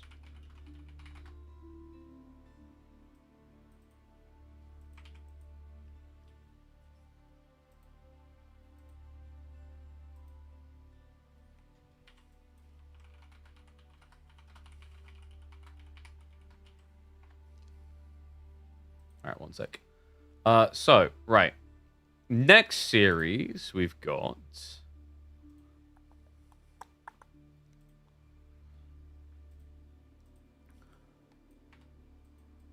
What have we got, actually? We could do... So I'm just checking, so we have had, like, some pings on the timings for the upper side of the bracket. So those series, I think they're both scheduled in for, 3 hours from now. So we'll be able to do one of those. Vortex and Core or Lucifer on Nantan. Not sure which we'll go for yet. But I guess in the meantime, then we could have a look at. Let's do Beastie versus Gento. Let's look at our gold turn conk Hungarian.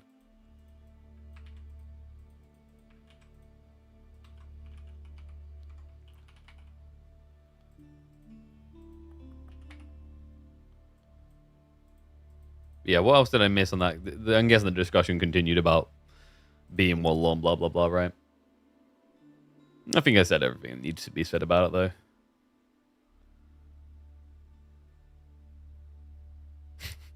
But AoE4, just having defended Orleans, you're like, elephants? What's going on? Yeah. Welcome to the AoE4 experience when you just, like, clamber in. You're like, why? Where? What are all these things? Huh?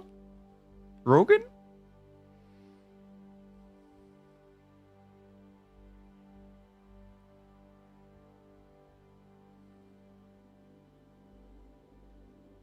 Alright, there we go. Oh, yeah, that looks like an apple.com link to me. Yeah. Very much so.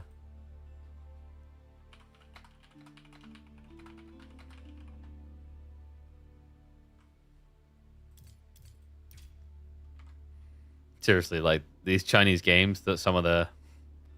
Whatever. The link just looks so freaking dodgy.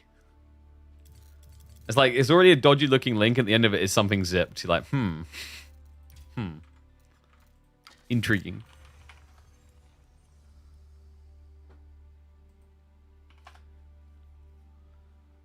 How much time till next match? Now! Oh my god! Whoa, panic. The house is on fire. Quick, someone throw the kids out the window so they don't die.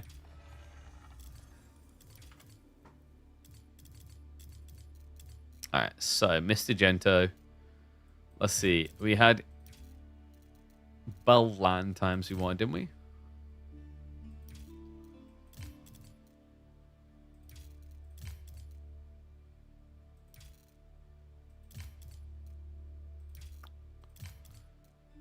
One sec. Is it this one? I'll see this one.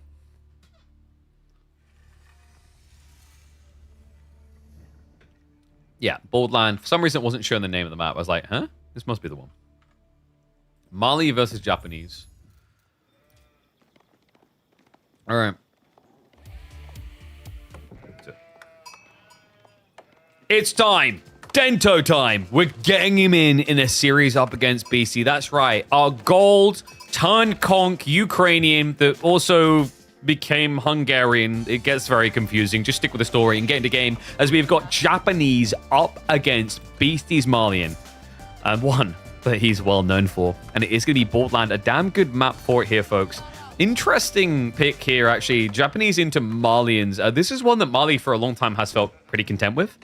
But on a map like this, depending on the spawn, you can kind of be up Craps Creek without a paddle, courtesy of the Dark Age Rax Rush, which Gento will be applying here. Beastie. Also going to be, looking at the housing situation, actually might be the Rax defense. Yeah, this is, I think he's going to just micro him on this one. Some people like to go for an outpost here. I guess he has got room there that could still make sense, but instead it feels like this might just be the Rax drop. Okay, there we go. It's going to be outpost. Yeah, it's just you would have thought it would be kind of here, so you can never get dove at all. But this is going to be followed up by like a mill drop. Then you just pull some deer, some sheep across. Actually, sicker idea here. Much sicker idea. Gento needs to worry about this because Beastie could just actually push this one deer in and then build a mill. It's even better. He's going to pull additional workers. So 3 workers to build it up. Who's Gento? Top 100 ranked player. He's like ranked 80th in the world, I think it is, this season. Pretty damn impressive, actually. We'll get a little bit of harassment in, but nothing too chiefly concerning here. Yeah, and it's already a pull of 2 sheep across, so he won't try for the deer shoving. Beastie just taking advantage of the fact that Gento actually was hanging around with his scout, which, I mean, a little bit questionable. I'm not actually sure why he stayed that long. Maybe he was paranoid there was some sort of Donzo play, but you see the outpost, you shouldn't be expecting Donzo. So yeah, it's going to be 17 sheep for Beastie. Gento with a 15. Doesn't quite see Beastie, but looks like he has. So he can get the cut off and now just look to move to the north side where neither player has been. This is a live game or do they cast after they play? We do variations. Some of the games we cast from replays and some of them we cast live. Because we're being very accommodating to players with an open scheduling format, basically. So we don't catch every single series live because that's just not how the system's designed.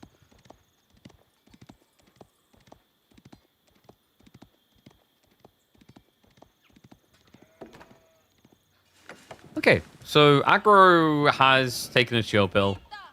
Tawara is going to be on the way. Gento, what is the strat here? Because I'd say, like, Malians, it used to be that they just aim for castle, and if you let them reach it, then they just win the game. In a weird way, they feel even better now. The Sofa variance has given them a comeuppance in even the feudal age at this stage.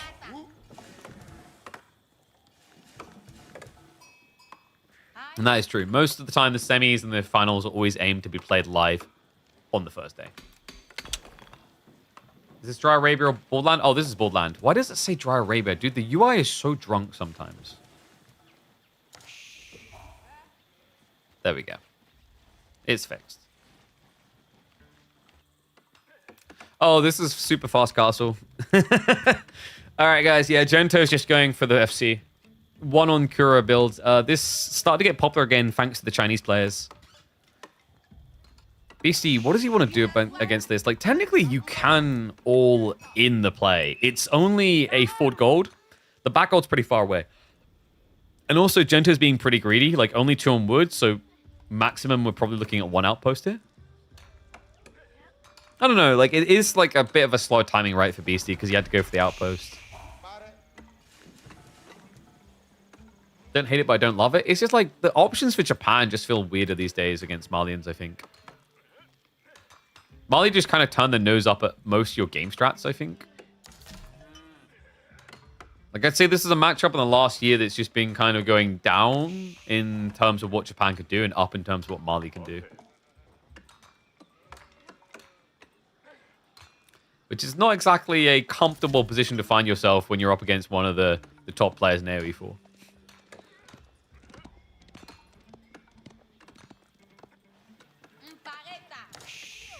Gento won 6 Champions Leagues with Real Madrid. Whew, damn, that's impressive. I mean, I thought I was good on the FIFA games. We're talking about, like, the digital games, right? It's my favorite kind of arguments. You know, like, that's the best way to shoot people down. We had someone the other day where someone's like, oh, man, yeah, I bet I could take KP in AoE4. It's like, I'd kick your ass in Apex Legends. He's like, wait, what? What do you mean? Don't matter.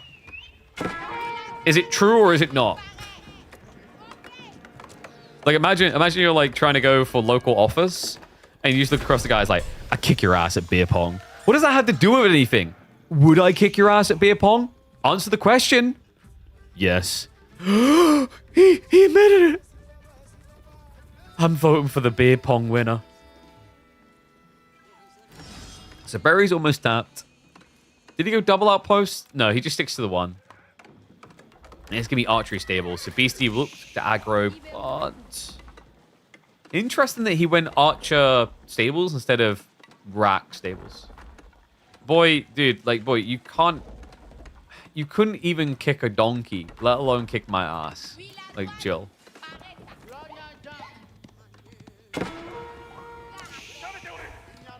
Like, boy can't even spell boy correctly. He definitely can't use his keyboard correctly to play Apex Legends.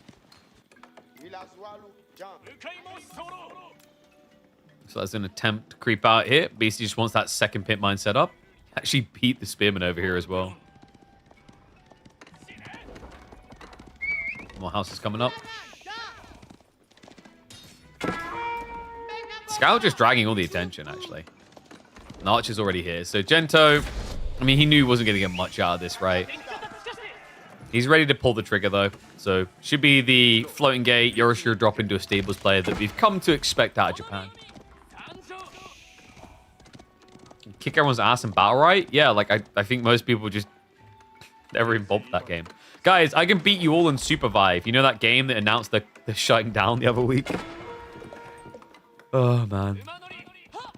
It's amazing how quickly things can backfire when you choose to spend millions on a marketing launch for your game with a bunch of MOBA players that will always just go straight back to playing League of Legends.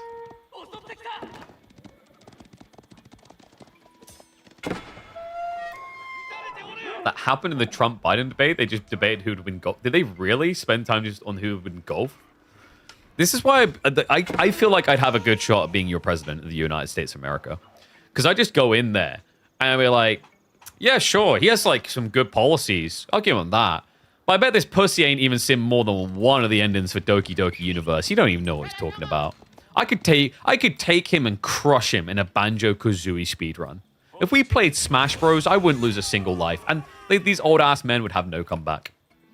That, ladies and gentlemen, is why I should be president of the United States of America. And before anyone brings up the small detail about me not being American, I can do an accent. It's fine.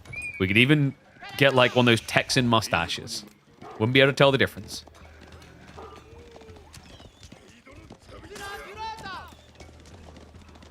Leak code 1v1?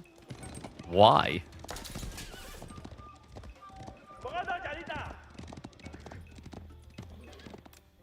When we just do, like, what was it, the typing? I forget, the one that you test how fast you can type. Just do that one. Do a New York accent? Crap.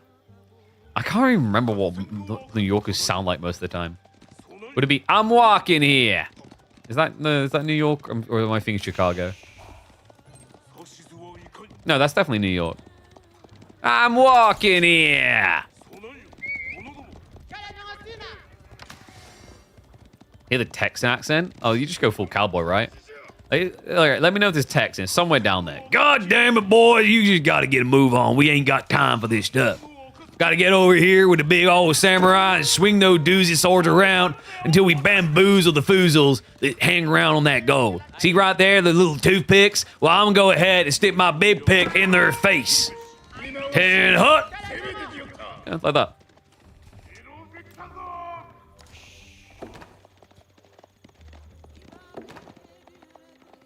Some constipated cowboy. I mean, wouldn't you be? You know, like, have you seen the outback sandy areas? The fact that they got rattlesnakes down there? I wouldn't want to risk crapping anywhere as a Texan. I'd want to make sure I'm in the right place. Could you imagine dying because you let a poisonous snake bite your testicles? Like, I wouldn't want to be that guy. Irish one's better. Like the Scottish one's better. This is like, I'm just gonna start turning the Age of Empires full casting scene into cringy like voice imitation. It's what we done on the weekend. Oh wait, you got the sheep. You got the sheep. Come back. I want to come home. They put sheepy in the corner. That guy's stuck there forever. Dude, look how fast he is. Oh my god.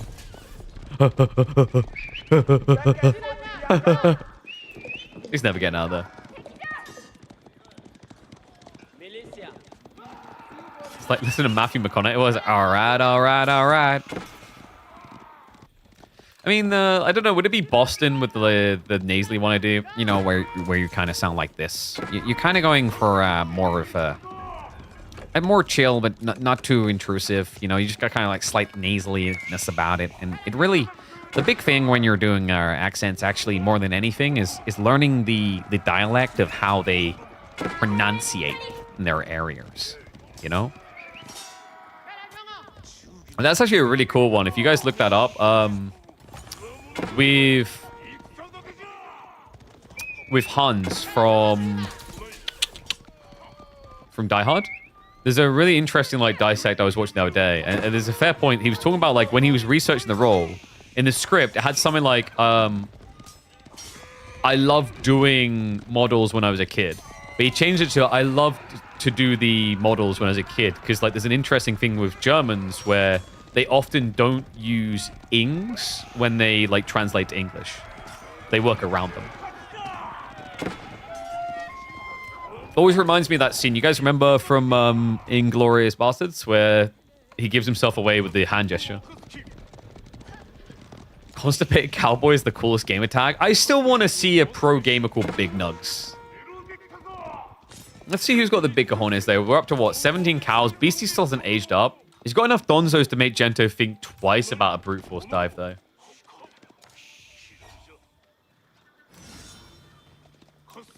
I don't know. I feel like Gento should be fishing for kills, though. Just standing here scaling, you're giving time over that shouldn't be there. Gento. Now going to be marching in. Scared of the Donzos, but technically, you should have the damage here. Starts to club in. I think he's... Whoa, no, that's bad. He's pulling away too often there. So he didn't even try to start a step correctly, right? Because you want to jam into him more. Because what was happening is all the Donzos were attacking you, and only half of the Mountain Samurai were attacking back. So pretty rough beginning for Gento. Beastie's going to be fine. Yeah, he's almost ready with the Fulani now. This is not looking great. Gento's only been able to get... Okay, actually, he's got 3 relics. So it's not too bad there. Food income, of course, could be the big question mark. Mostly only the career access at this rate. He's just exploiting the berries before the sofas start to slip out. Damn, 50 stream streak. Look at him go. Whoop, whoop.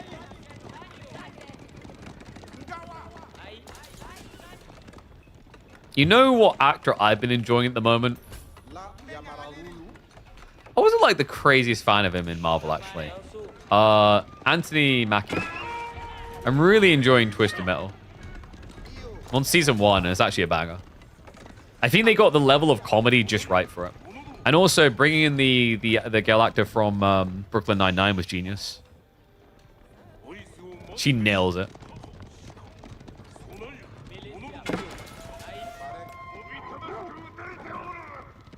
Love 8 in 8 Mile. I feel like most people forget that he was in 8 Mile. Because he's the one that just gets smacked down in the final rap battle.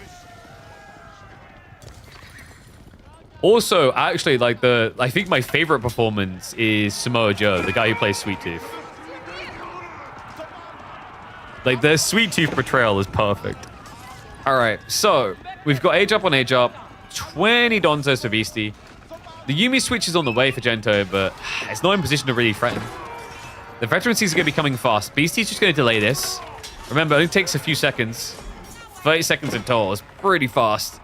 There is one Mountain Samurai clapping him in the backside, though, so a little bit of damage being done there. And Gento, it looks like he did go for the Euroshiro drop, so noteworthy lurker lead starting to build.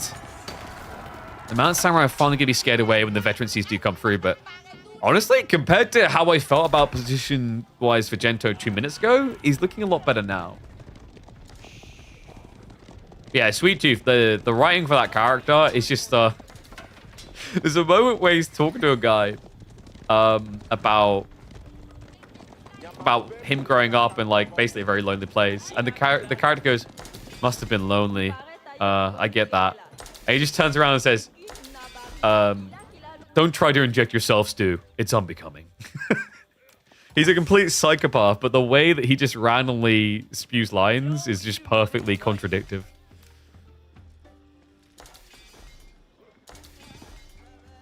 All right, so Gento is apparently wanting to go Imperial Age because I don't know why else you'd have 1,500 food and 400 gold.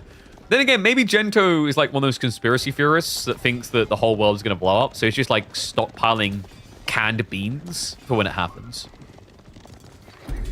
Either way, the apocalypse is now.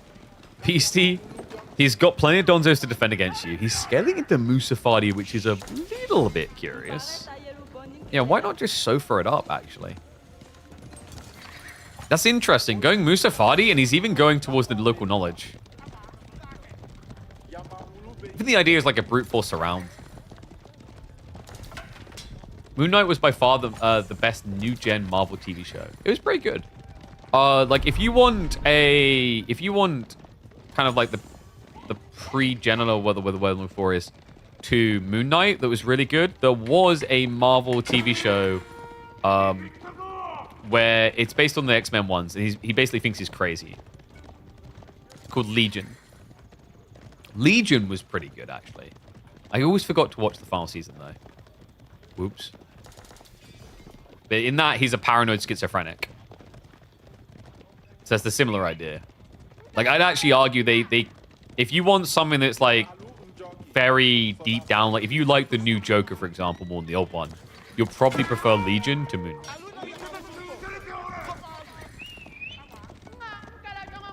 I like how when fanboys come in to just say something negative about a game, like they've gone out of their way to find it. AoE4 ugly graphics. I mean, yeah, if you're like looking at the game on your old-ass Nokia D600 phone, it would look bad because you're on like low res. I play this game on 1440p, it looks fine. The only thing I've said before is I just wish the shadowing would pop units against the backdrop better. So far, our rating, by the way. So Gento, not really building the lead he was confidently looking for before. BC's got plenty of sofas coming through. Don't you dare make fun of Nokia phones. Oh no, what are you going to do? Throw it at me? No, don't throw that at me. A Nokia D600 could actually kill a person. Dude, if you throw a Nokia D600 hard enough, it'll leave a hole in someone's chest. And when you pick up the phone, it'll still work.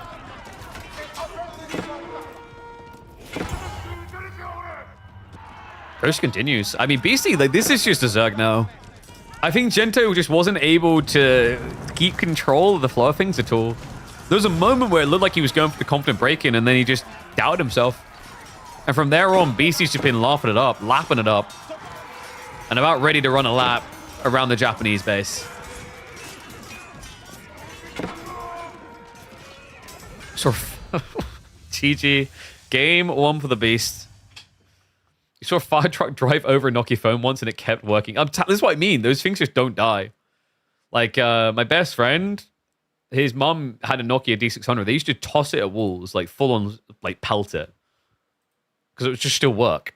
Every time, it would just still work.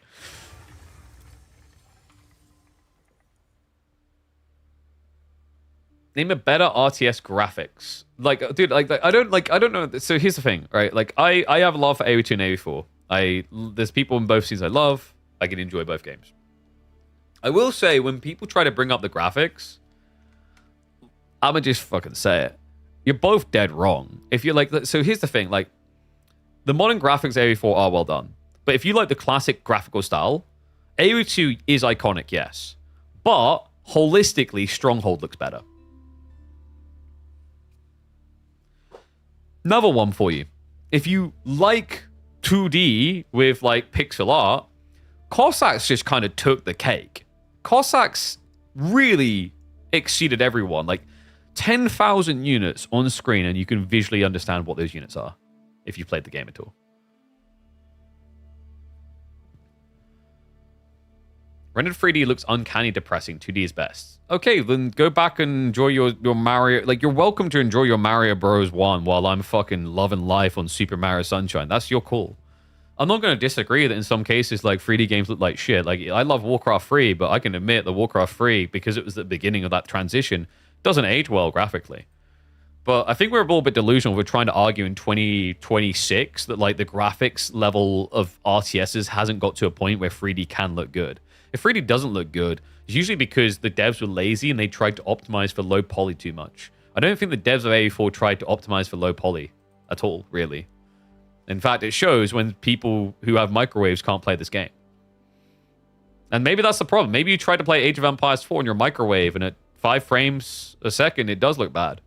But that's on you. You should have upgraded before RAM basically costs more than funding your children through college. And now you're fucked. You can't afford to get that RAM. Because to get that RAM, you'd basically have to facilitate an entire drug empire just to get the profiteering to allow you to afford a 64 gig RAM stick. You know?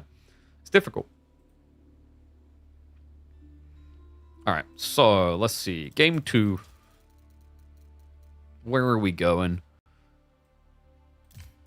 Front range time. It's going to be Otto versus Delhi.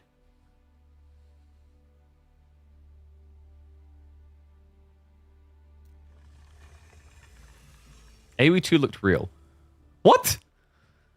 Okay, you've lost me. If you're using the word real, you've just gone down like the slope of like question marks on your eyesight. We need to get you to an optician because you can say it looks good, but if you're arguing that any fucking strategy game, full stop from the early 2000s, looks real, you're highly delusional.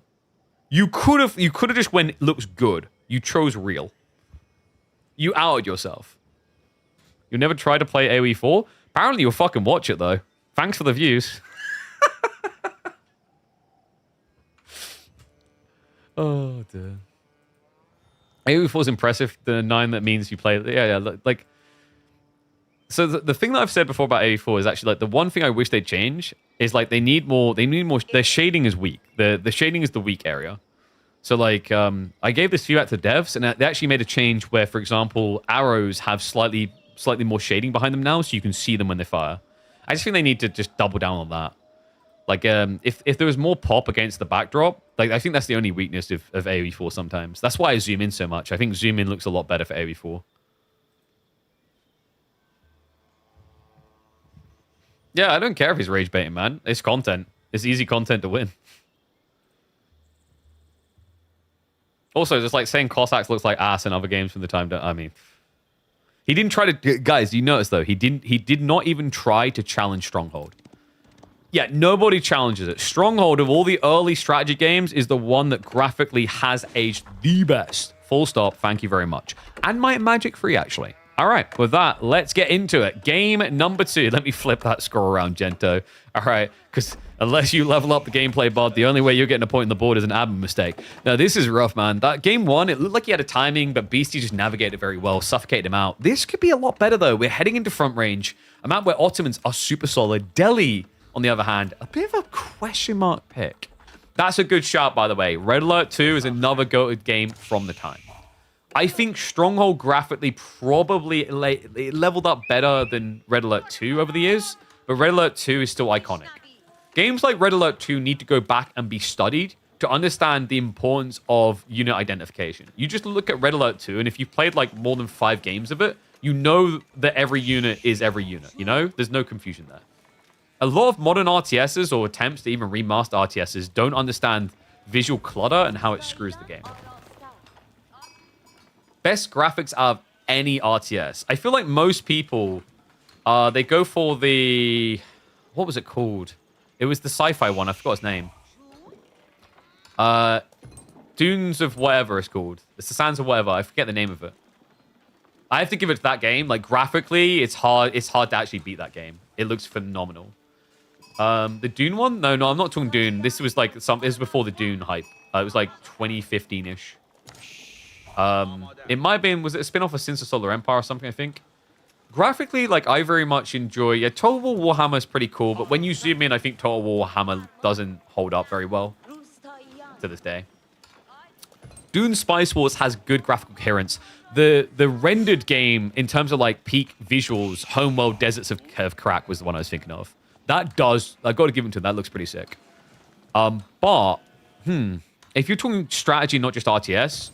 It's very hard to argue that many strategy games that have come out look better than Frostpunk. Frostpunk, because they understood the visual critical nature of their goal. There is not many strategy games, full stop, that exist in the world that will immerse you with their visuals, their audio, and their atmosphere as well as Frostpunk 1 did.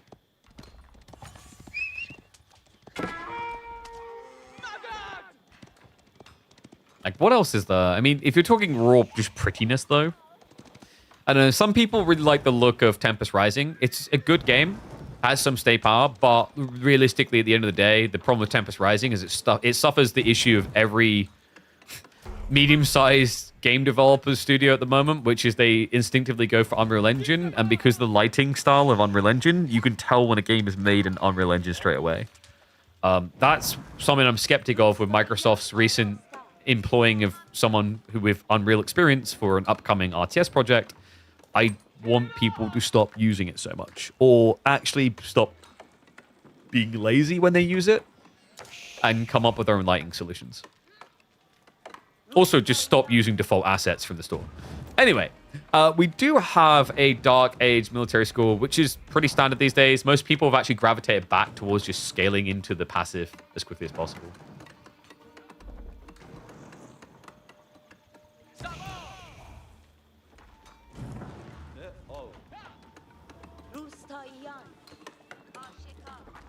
Yeah, like, the interesting one is some of these older games, when you add in the visual upgrades like the HD mods, yeah, I might be there and saying, like, for me, Might and Magic 3 is, like, to this day, it holds up so well.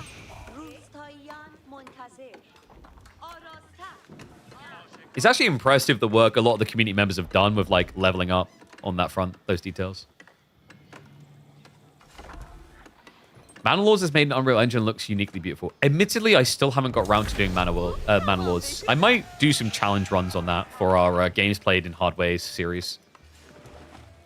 Mana Lords, I'll give it to them. Like, I wouldn't instinctively straight away think it's an Unreal game. But I actually think most of the pictures I've seen of Mana Lords, I actually think their weak point is lighting. They're using too much box light. Like, basically everything is lit almost identically from the sky. I know they've got shadows, but like the way that the lights paint against the backdrops is gorgeous, but the way the lights paint against the buildings is not convincing. What is a curvature cringe? Chat, am I old? Like, is he trying to argue like the uncanny valley, uncanny valley type thing, but he's just decided on the word curvature like we understand it? It's like when we look at this game, it's like, what's going on right here? Posture. What do you mean posture? What, they're sitting well? Posture. KP, you gonna explain what you mean by posture and what's happening here? Posture. KP, I think you've lost us. They got the posture, man. Okay, so actually they do both have posturing, by the way. Like, what we mean by that in that situation, this is where we explain things, wink wink, is both of them going cavalry, so neither is backing down from the idea that they own the map. But Gento has already got a few spears in that muddies things a bit for Beastie. And the other thing is, usually the posturing works out well for Delhi because they've got the scholars. Problem here is Ottomans are about to get the vizier point, which will give them imams to mirror the healing. Animals is dope. Has anyone played Songs? I played Songs of Conquest. Songs of Conquest is like, I would not put it on Humphreys level. It's interesting for like a one playthrough. The graphical style, I almost at first thought it was AI rendered, and I realized it's not, I don't think. They just have a very unique style where it's almost like someone has been painting the world in, which is really cool.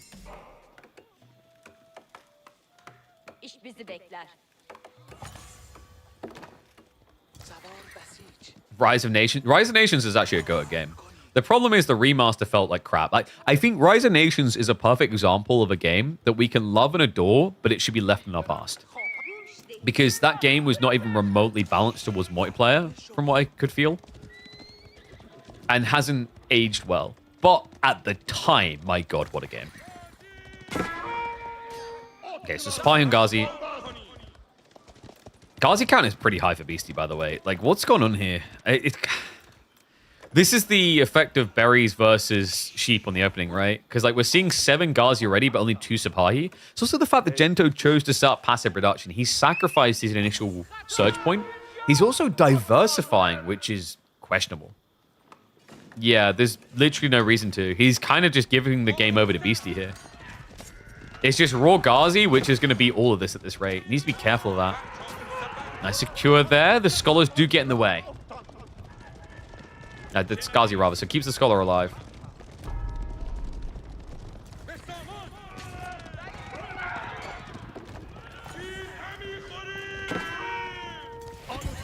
AoE Tomb 4 put Earth's curvature into the map. Did it? Okay, like, I give up. Like, with so much of the conspiracy, it's a flat planar. Chain healing. Okay, this is. This is a quick way of losing a game. He's still trying to kill. Like, at what point? Oh my god, he just keeps getting so close. Like, yep. Does actually get the kill, but the Ghazi can now just follow up with better trades. Gento, wait. He went for Anatolian Hills. Yeah, which does feel necessary on this map, but it means you've been taking fights that make no sense. Oh, man. Oh, so you did misclick it. You actually wanted field works. Yikes. Yeah, that... I think, like, you have deer, right? Like, I could understand why you'd think you need sheep, though. Like, look at this food income. Because you either have to get the sheep or go out into the corner. But the corner could make sense here. Like, you wall it in, mill drop, and you have healing. I don't know, man. This game looks pretty washed. This is really bad. I think the problem as well is Gento didn't scout. Like, he didn't see if there was a transition. BC can literally just win this game with Ghazi now. Wouldn't be surprised to see him go Spearman just because Gento is doubling down on Sipahi. But yeah, it is feasible to just Ghazi this up.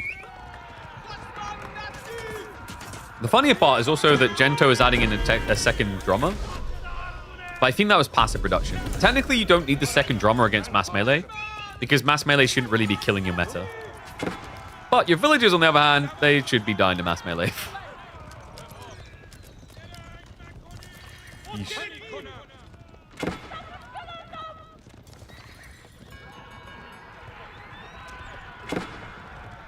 Idea of a person being healed faster than a person can stab them to death. I mean, I don't see the problem with that. We've all played Team Fortress, right? Seems totally reasonable to me that you can just out-heal damage. Have you guys never played an RPG before? Come on. But my favorite part is people like, I don't want these MOBA units in my game. Get Jean out. But they're absolutely fine with feudal healing. It's like, bro, that's even like more MOBA-y in ways. I mean, sure, it's like, okay, maybe not MOBA. It's RPG. One's like more MOBA-y, one's more RPG.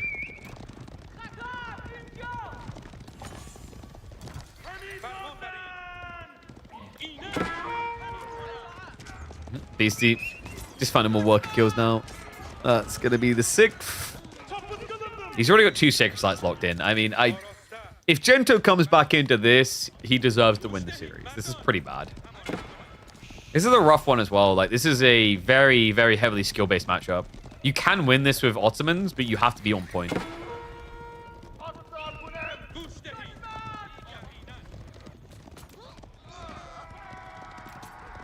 In the arcade game Double Dragon, you could heal from stab wounds by eating roast chicken. Oh, so that's what we need to do. Like right now, look, these villagers here, like someone just needs to come over and feed them some roast chicken. If we can just get some roast chicken over to the 2 sleeping Delhi villagers so they can wake up, that would be great. Got any roast chicken? Ah, we've only got deer. I guess they're dead.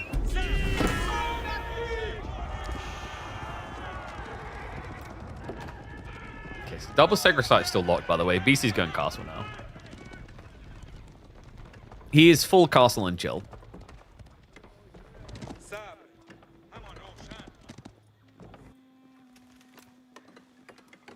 Do Sipahi beat Ghazi head-to-head? They can. When you've got the meta and the healers to assist to mirror what the scholars do, you can actually beat them.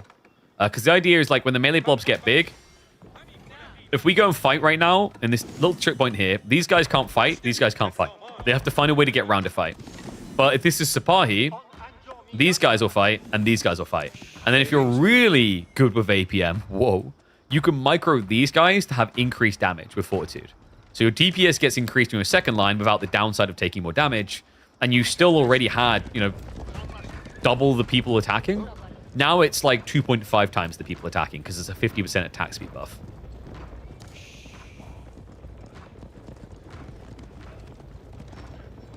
Yeah, House of London coming in. I mean, it's 10 scholars. I love how they change their hats when they age up. It's like, ooh, beige is more my color. Creeping to the choke point. He has got the melee armor activated, by the way. So you're going to want to wait that one out. Ghazi upgrade is still going to take a little bit of time. Minute and 45 away. Uh-oh. Wait a second. Is there hope? Is there hope? I mean, it is melee armor. He just switched back to attack speed, though, because he got the concave. Nicely read there by Genta. If he sticks on melee armor, it's just inefficient. Because BC should want to fight the moment that a C forms against him. Because remember, the idea there is more units are attacking less units when that starts to happen. So it's just going to wait it out on the base. Burn's coming through now. That is the veterancy stables, by the way. Oops, Beastie tries to go in. There's a relic pull coming around the back. Hold on a second, but a wall attempt that will not work. The Sipahi, they need to fortitude. They need to fortitude. Oh my god. Second wall attempt. The Ghazi aren't doing a good job of protecting things here. Wait a second. Is Gento winning this? No. Veterancy for Ghazi is still a minute and 10 away.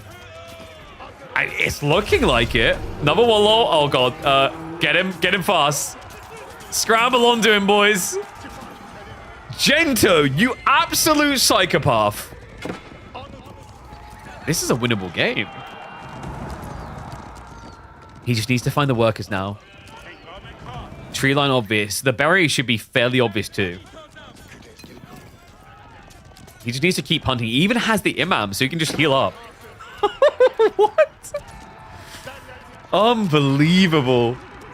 Beastie. He's got Ghazi upgrade in 20 seconds, but not many to show for it. The problem is he's wasting time chasing the Ghazi. If you shut down the economy, your opponent can't get more Ghazi. So he needs to find where it is now. He's going to send a few out onto the berry location. And, oh, he gets him! He finds the workers on the berries here. But they are going to get Shiv's ants around, and the Shiv damage scares him off. What? No. I mean, this is the annoying thing. Like, sometimes you think this is a jackpot, but when there's 25 villagers there, they can Shiv's out effectively.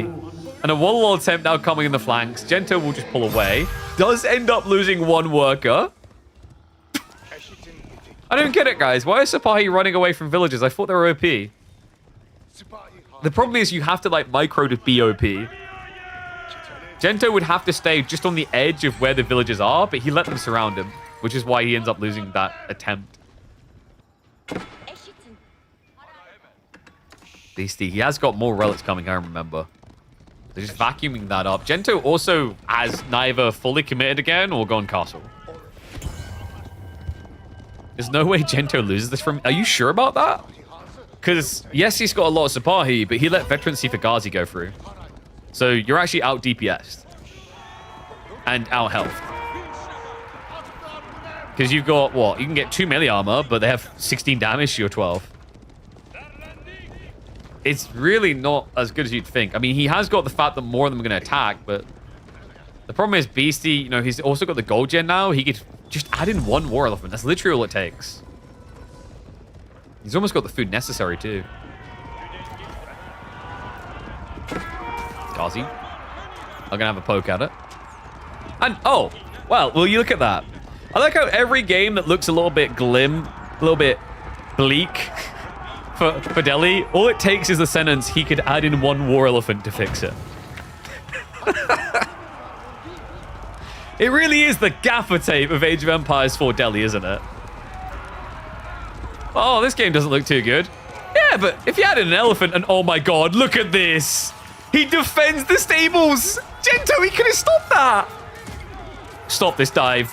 Stop it right now. This should be illegal. The war elephant is being fed. He's shrinking the Ghazi count, though. He's starting to at least move away from said elephant. Stop any Ghazi left. This is the thing. If that stables goes down, think about how different things look right now. But now you have to deal with a freaking war elephant. The good news, at least, he's slow. So you just move away from him. Because the thing is, like, this war elephant right now, the fact that Beastie's playing wide for berries here, farms here, and eventually golden mountains probably.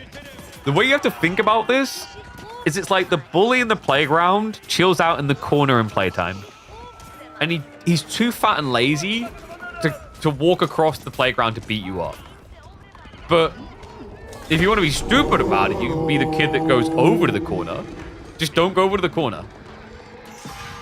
Villagers are found again. Tech up is now coming. Supply count isn't looking that great. I mean, he's down to 16.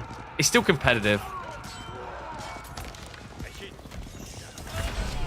Wall attempt. The heal not quite enough there. He can just keep wall lolling to annoy him though. Okay, that wall lull is kind of pointless.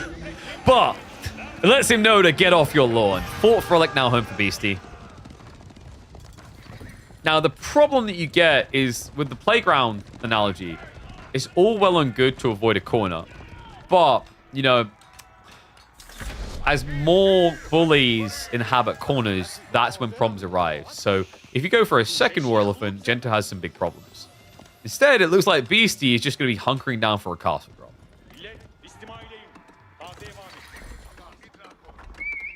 You like how loud the elephants are. So, like, are you suggesting that the fact that we can hear elephants through fog, at least the Tuklac elephants, is intended? It's like clearly for our immersion and also to warn us ahead of time.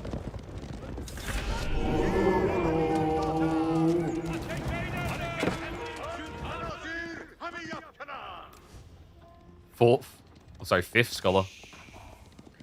It's a 5 relic game on the way for Beastie. That's going to be slowed down a bit, but well, how do you keep the aggression up here? You have to stop this castle. If he can stop this castle, we can get a game free. Looking good. Looking good. He moves it. No, not looking good. Not looking good. Away from the elephant. Away. This one creature. Oh, God. He's going crossbows, but he has nowhere near enough yet. Beastie will partially dodge the raid. Okay, Gento really hates trade. He's had some team play experiences.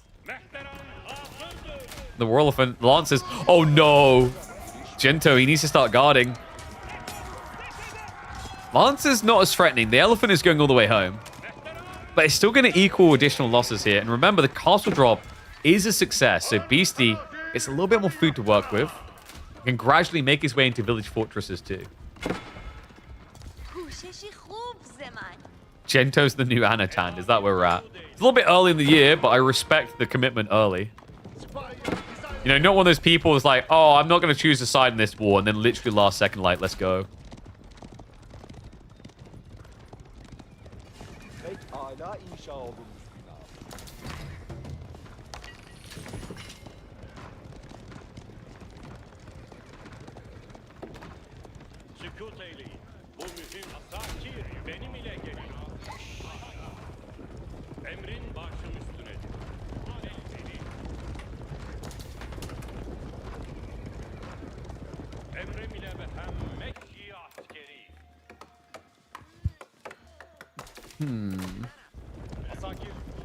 What does Gento need to win this?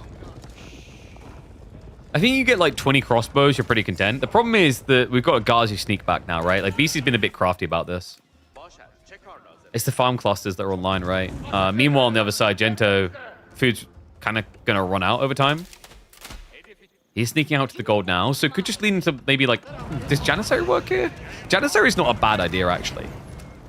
Janissary is gold heavy, so if you haven't got much food but lots of gold in the future, it does make sense.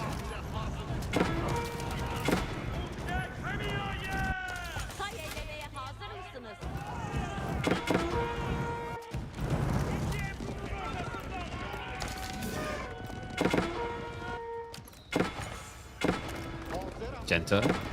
He's keeping that pressure up. Well, hold on a sec. The villagers. Relics are being pulled here. The scholars are going to have a lot of overtime to do, though. The workers, a few of them are flopping dead. Gento keeping that pressure going. Wall's going to come through. You cannot react to that one, though. Wall's over here, too. What the hell's going on, Gento? It doesn't stop the raids. Beastie sniping down more workers while protecting his own at home. Was that his best opportunity? I mean, he still has got the majority of the light cav alive. This time, though, it's 2 war elephants. We're just basically checking our buttons work at this stage. This is a chaotic game, man. What the hell?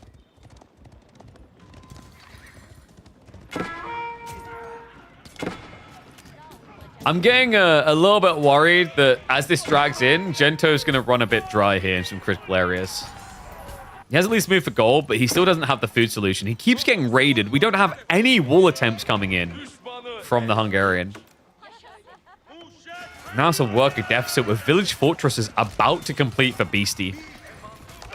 Does at least have a good fight over here. The crossbow count is going to now be assisted by the Janissary. So this will give him the answer to the war elephants. Would love to see him maybe just go towards spears now. Because Sipahi are kind of becoming pointless. They don't do anything for you here, right? I mean, technically they raid. But it feels like you're being forced towards a direct commit. And you need an answer to the elephants. You're also going to need an answer to this. Another castle drop now in from Beastie. I feel like Beastie just loves it when Delhi gets to this stage of the game. It's where he historically always looked best as well. When you get to that like mass castle strat point. Like, oh no, I've lost 50 workers. Anyway, queues up new workers in 6 town centers worth of castles. Walls are for pussies and Gento knows it. That's true. I guess Gento's a pussy. Sorry, Gento. So Gento has finally admitted walls are important. Ah, unfortunate. The Ghazi have already arrived. Yeah, Gento, man, like, so many people died because of this. He never took the outpost, so Beastie had all the free information. It is crazy when you get out, like, the top 20, how undervalued abandoned outposts are. They win games, man, all the time. Now the Janissary push in. Another castle attempt come from Beastie. He's prepping the relics. It's going to be a backstab. Whoa! He staggers on the entry! Beastie, he's content farming. Another Wallow. It's hidden behind the castle. Gento, he can't see him though. Has to retreat. The war elephants having ample time to munch down. Another relic Wallow coming through. Is going to force a reaction. This is suffocating. He's smothering him with religion. There's a knock at your door. It's like a Jehovah's Witness that just won't take no for an answer. Hello, have you heard of our Lord and Savior Elephant? Come back, I want to tell you more about our Lord and Savior Elephant.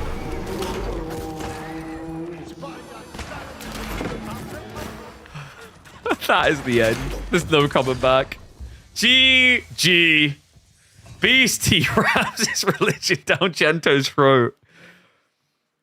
Oh god, what on earth did I just see? That game.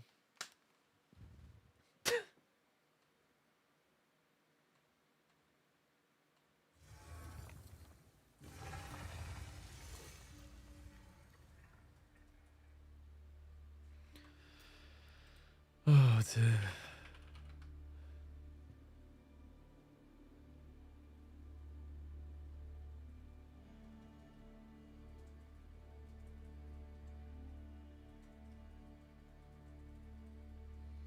You call that one he plays Delhi like a Jehovah's Witness.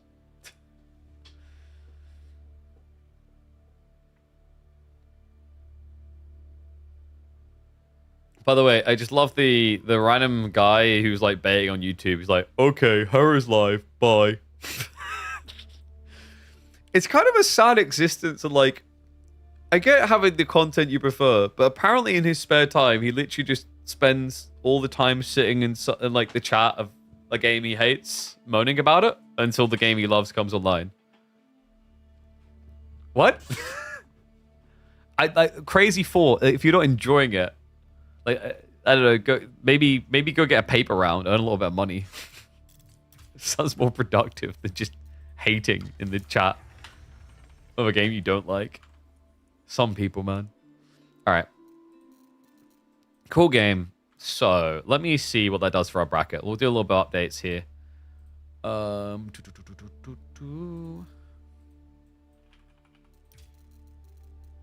I need to double check something quick.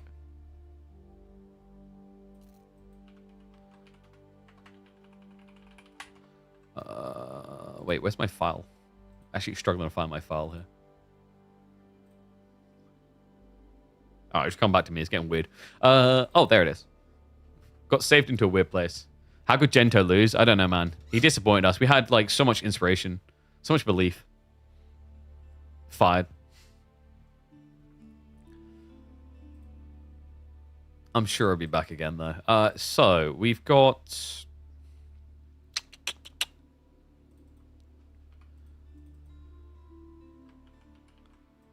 I think this is accurate. Yeah, so this is the state of the brackets.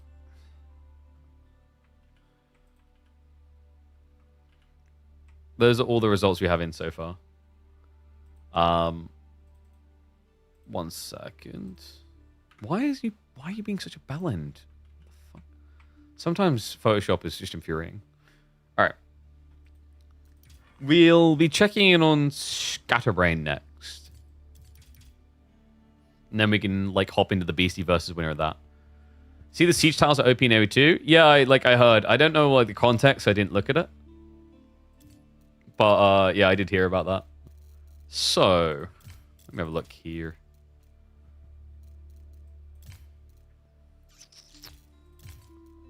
Dude, why do so many maps show up incorrectly is what I don't get. A lot of maps show up incorrectly, I swear.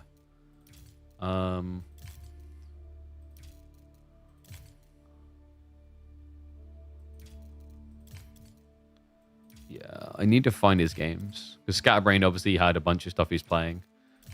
Let's check GIF's data. Maybe we're screwed there, actually, because GIF was also playing the qualifiers, right? Stupid goddamn EGC, the qualifiers, and limited custom games.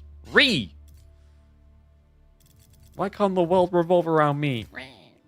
Let's have a look.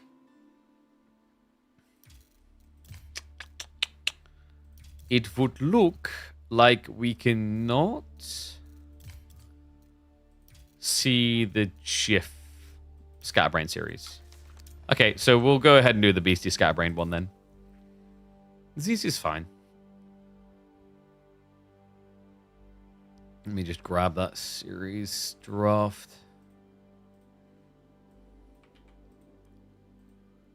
Oh, wait. Music. Much better.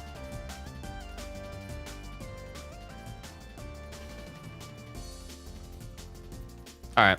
Controversial thing to say? I don't know. I will say this of AoE4. Of all the love I have for it, as one okay song, the rest is not like iconic, you know what I mean? Like I'm not going to be playing them years later like a Street Fighter game or whatever. Is that controversial to say? We have like a kind of okay one. I don't think we've got like any music for the game that's going to like survive generationally. No, the noises that I was making is when I was editing the Photoshop file and didn't like the edit choice. Alright. So, game number 1, of course, going to be Borderlands. Let's see what the boys have got. BO5 now, remember, these quarterfinals.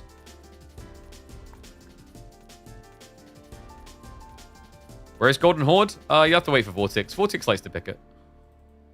Vortex is probably the best Golden Horde player. It was going to be between him and Louis, but like Louis just isn't really playing at the moment. So Vortex, like, you know, we dubbed the best in-house Golden Horde. Queen of Cities is so good. Is that one of the AoE4 ones? There's like the one that plays when you come on the game. It's cool, but like, once again, like there's songs that are kind of like that. They're kind of okay on the entrance, but like you're never gonna like sit there and play them as an iconic mode. Like I can't sit there and play that here and feel great about it. Compared to like you can't put it. Okay, so you can't put it in the same league as this, right? Here, I could play this and be happy. Just another remix of the Smash Bros. Ultimate, the Smash Bros. Songs, right? I prefer the original like Nintendo 64, but even that one struggles on the menu element a little bit. A4 is okay as background music? Nah. Okay, once again, like, I would take background music, like like Assassin's Creed games even got like better ones for background. We never talk about those. But like, I mean, the perfect example is like this. If we're being totally fair, there's the thing. It's okay to say there's something about the game this week. There's no way AoE 4 has any song that competes with Hell's March. And that's fine, because Hell's March is one of the absolute biblical standard like peaks of OSTs in strategy history. Full stop.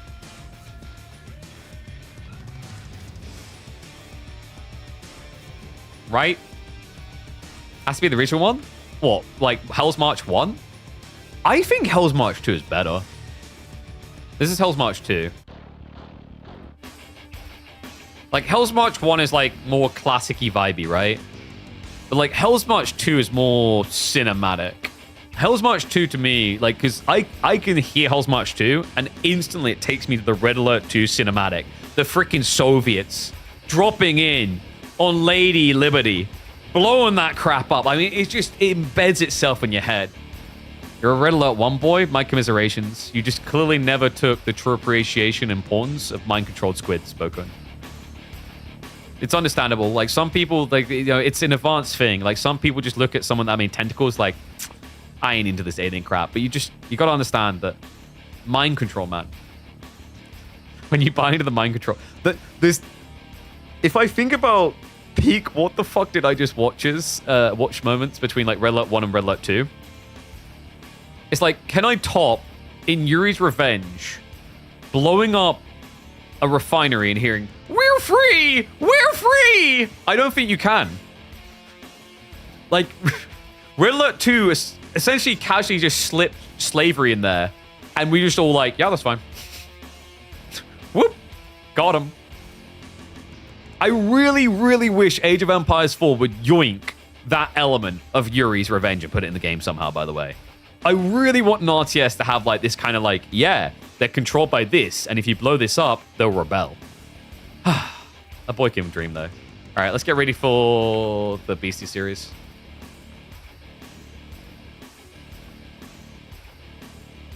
But also, like, actually, does all of this not just get blown away by... Like, we're talking, like, iconic best strategy music of all time. I mean, doesn't this all just simply get blown away by...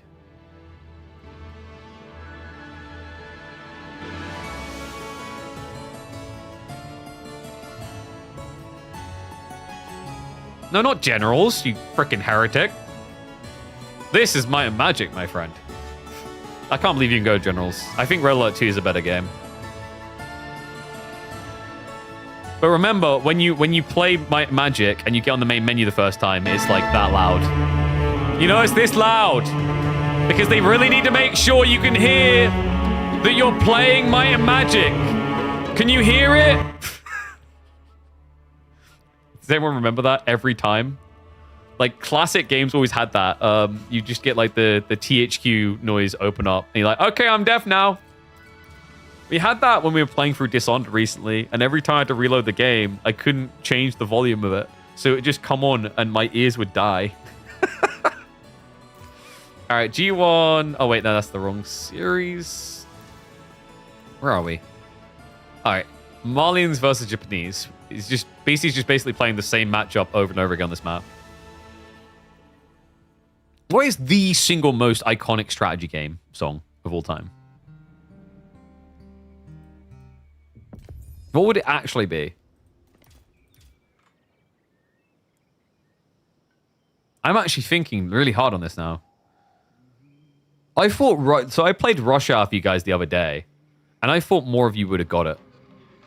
So this one. From SimCity 4. But not many people got it. This is a classic, though. But I was shocked how many people in chat were like, I don't know what this is. This is an all-time classic. Age of Empires. Age of Empires, like... It doesn't... I feel like StarCraft beats it out of OSTs, though. Did Dawn of War have any, like, iconic OSTs? I don't think they did. I think they dropped the ball on that. God, this game. This song just takes me back every time. All right, let's get ready to go. All right. I actually, no. All right. Let's get ready to get in game. We need to address this now. We were just having an important discussion on the most iconic... do that again.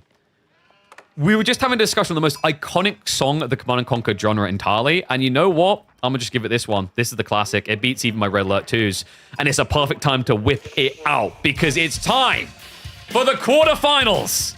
Beastie in the south as the Malians in the yellow. But in his way, in the way of his Malian slayers, it is none other than the big brain Scatterbrain. So many brain cells, he's able to spread it out across the entirety of Europe and look to discriminate all of them. He takes the map number 1 into the Borderlands with the Japanese, and it's a Dark Age aggro to try and slay out the beast. Let's get to it. Quarterfinals, best of 5. Will it go the distance? Could Scatterbrain do it? Could he prove that he's a rising star, that he'll be the second Belarusian to become Beastie's nightmare? Let's find out in this fantastic series of Age of Empires 4. Oh god, I just want to leave it running now. It's such a good song. I can already hear the Wilhelm screams in my mind. So, Beastie with the Malians. Second time he's had to go through this experience in a day. Scatterbrain with Japan. Dark Age opening, probably going to be like 1 to 2 spearmen maximum. Wouldn't expect that over-commitment here. In fact, it looks like it might be the 1 spearman just to force the outpost, and that has already happened. Stronghold 1 music? Stronghold 1 I don't remember Stronghold for the music, I feel like. You know what? Stronghold 1 is still good for many reasons, but one of the classic all-times is the fact that you could type your name into that game and it would greet you every time. Greetings, Lord Darren.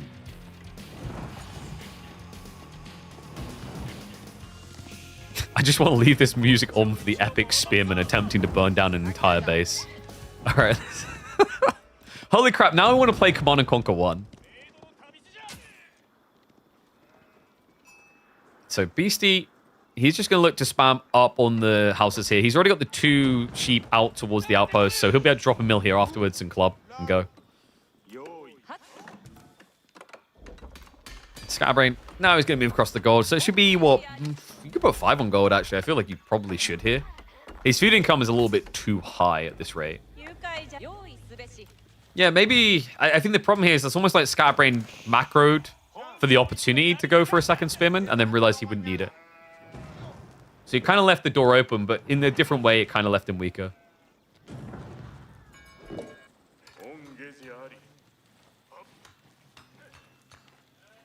It's not memorable enough for me to even now remember a single AoE4 song despite playing it again. That's what I mean. Like, I love AoE4, but I really wish we just got an iconic composer and smashed something new in there. Because, could you imagine how much epicer our incredible fights could be if there was, like, a combat music that was on the level of, like, Frank. Maybe like Frank Klepacki from the Command & Conquer. It's interesting, actually, because, like, there are some of these composers that are worth their weight in gold in the gaming sphere. Like, no one that comes to mind is it... I think it was Michael Salvatore, right? Who done Halo, and I think he done Destiny. Or was Jeremy Soule... And Jeremy Soule done both Skyrim as well as Oblivion. I am curious to see what's going to happen with Lorien Testard, who's the guy who done Expedition 33. That guy, I think, has a very promising future.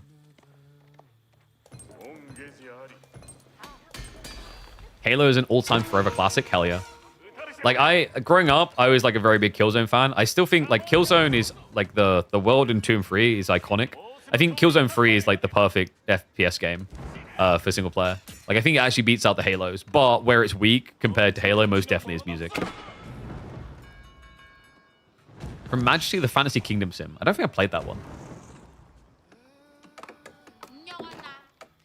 Did Theme Hospital... what was the theme... not sorry, Theme... Roller Coaster Tycoon. What was the Roller Coaster Tycoon OST? It had one, right? Like, I just can't remember it in my head now. Am I going to get, like, DMCA'd if I play this? Maybe. Wait, what? I don't remember that one. All right, we're not going to explore that any deeper. So, is this a fast castle? It is. But for some reason, Scatterbrain put 2 on the Kura. Wondering why. Maybe he wants to go for, like, level 2 wheelbarrow before the berries get depleted. But that's not going to make sense. That'd be going way too fast. All the Supergiant games. Really? Yeah, it just feels like if you get in with an iconic developer as a composer, you almost just become part of the furniture.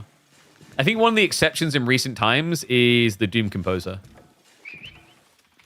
I forget his name. Because there was a huge fallout. Mick Gordon.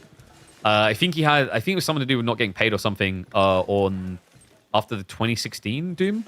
There's a really big bust up. I think they did bring him back for Eternal, just maybe not the one afterwards. All right, so I kind of want to just speed this up a tiny bit. Nah. We're almost merrily there. What's BC up to here? He has denied the second pit mine coming up, so well played by Scatterbrain with 1 spearman. But it should be more cow now being hurled out. Now, if this was like a B game, you'd be expecting some cheeky all-in. I think BC's just going to scale for the castle. He literally played this beautifully when Gento attempted what Scatterbrain is doing. And Scatterbrain's timing is slightly less aggressive on the castle execution, I'd say, than Gento's. What's the destroyed value? If you cancel a building, it calculates in destroyed value. What can I say? Our game isn't perfect. So yeah, it's probably what happened there is he went to build something and then cancel the building. And now it's like, haha, noob, how have you lost so much already? He's lost like nothing. It's just the game is lying to you.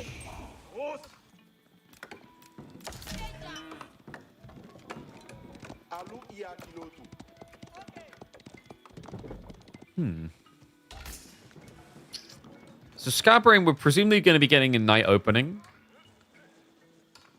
Has he prepped? Yeah, he's prepping for the daimyo. That's really good. So he's already got the daimyo level 1. He's getting enough for the emplacement defenses because there is a sofa coming. Presumably, you're just looking for arrow slits here. Like, you don't really want to wait until a castle then springald here. It's also a lot of extra gathering. I guess you could just prioritize the fortify. But, I mean, it's only a sofa. It's not really going to do anything to you. Huh. He actually does go for it. Very interesting choice. I wouldn't say it's the highest priority. Like, you could just try and hold on the stone, and then if you don't get harassed, you can go for a springald later.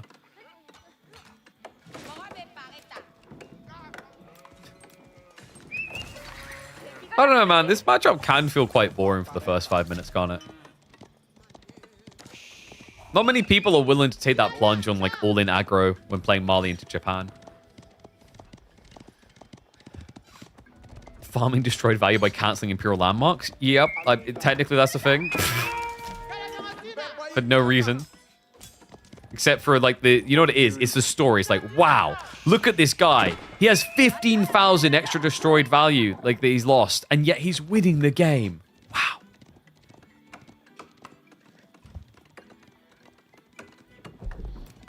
Okay, so wall up from Beastie.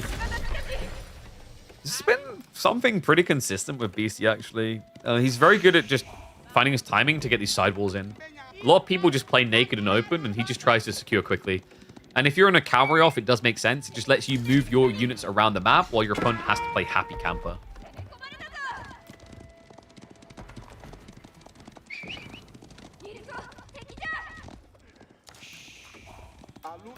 You know, the weird thing is all this talk about best music in strategy games, I feel like there's one I'm forgetting.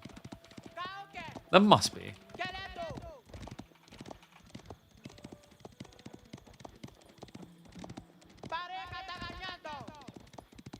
So, one I've been pinged about is Total Annihilation, but I'd have to double check. Because I love Total Annihilation, but I don't remember any of the music from it.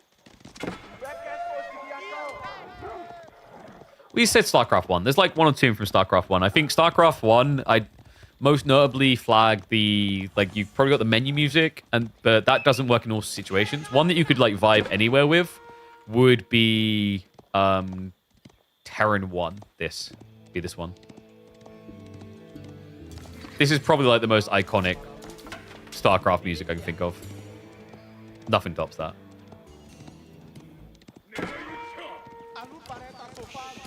New abandonment already in.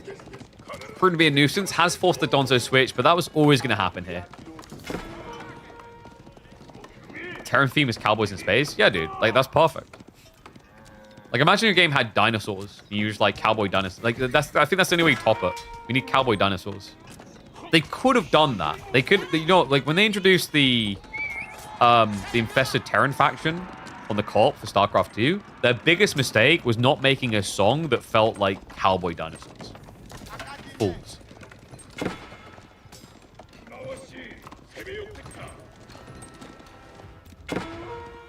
Okay, so Samurai Count's looking pretty good, actually. I've just 6 already. Beastie's ready to pull the trigger, though. It's 19 cow. He's inflated fast. The question now is, can you get real damage done in time? It's already 4 worker kills. It is looking good. Make it 5. Scatterbrain, look at this. Scatter Beastie's ashes here. Really nicely played, actually. Does end up losing the Abandon on the backside. He's also picking up relics. Like, actually, so far, Scatterbrain has played this fairly well. And remember, it should be Yorishiro dropping the TC soon, which is going to allow him to increase his worker lead. So that's how you negate the value of the Fulani.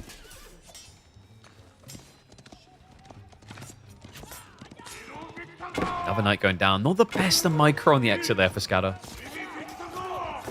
Yeah, okay, this is getting weird now, right? Like, the initial raid-in's very clean by Scatter, and now you just very unnecessarily haphazardly lost 2 knights. He knew this backside was walled, but didn't try to path around it. And he just kind of got auto-aggroed into a choke point there. So these type of losses, very expensive when you know your opponent's getting ready for castle, because the Sofa play will balance out against this. It's like a 2-to-1 ratio pacing, and Sofas, when they've got the imported armors, rule very well. Yeah, they just don't freaking die is the problem. And you can't run away from them either. They are faster.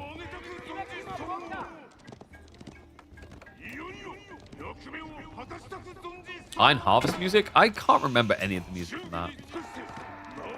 Okay, so like, finally, I mean, maybe it fits with the fact this is a Relic game. I don't feel like Relic has historically impressed me with their music composition. I never remember any of the Dawn of War or Company Hero stuff. And that's crazy considering Dawn of War is like one of my all-time greats in the RTS genre.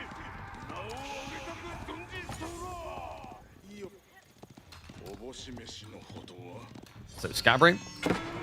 Another Relic home. 3rd one to come in, but the Sofa is blocking there, and Beastie is now ready to go up.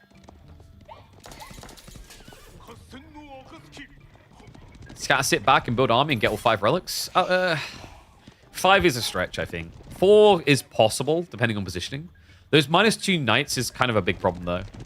You'd be surprised how much of a difference 2 knights makes. Like, especially when you consider at this stage it was 20% of his military. More, actually, when they went down. He had, like, what, 6? So he lost 1/3 of his military when that happened.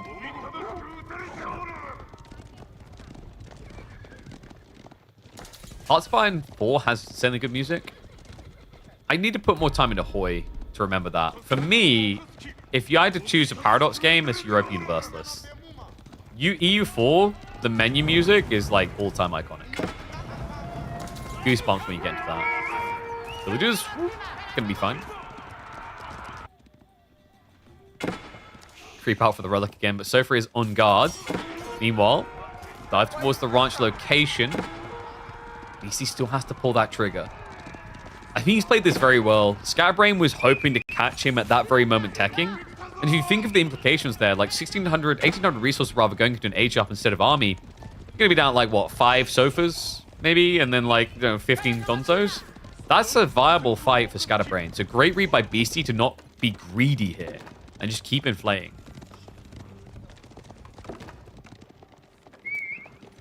I can't remember the Diablo 2 music because I barely played Diablo. As a kid, so as a kid, my ARPG experience wasn't Diablo 2. It was Sacred 2, which is an incredible game. And the other one I had was... I actually played a lot of this weird game called Lionheart. It was Lionheart Legacy of the Crusader. Just a very random game. It was from Black Isle Studios, who were the guys who made the Fallout games. Beastie. He has been chipping away at the eco situation, right? Like, the Yorishiro dropped TC, and the fact we're still even Stevens.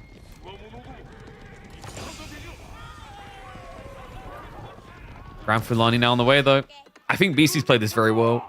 I love the fact that he just got kind of omnipresent with the sofa the moment he had an opportunity. And that's a crazy switch.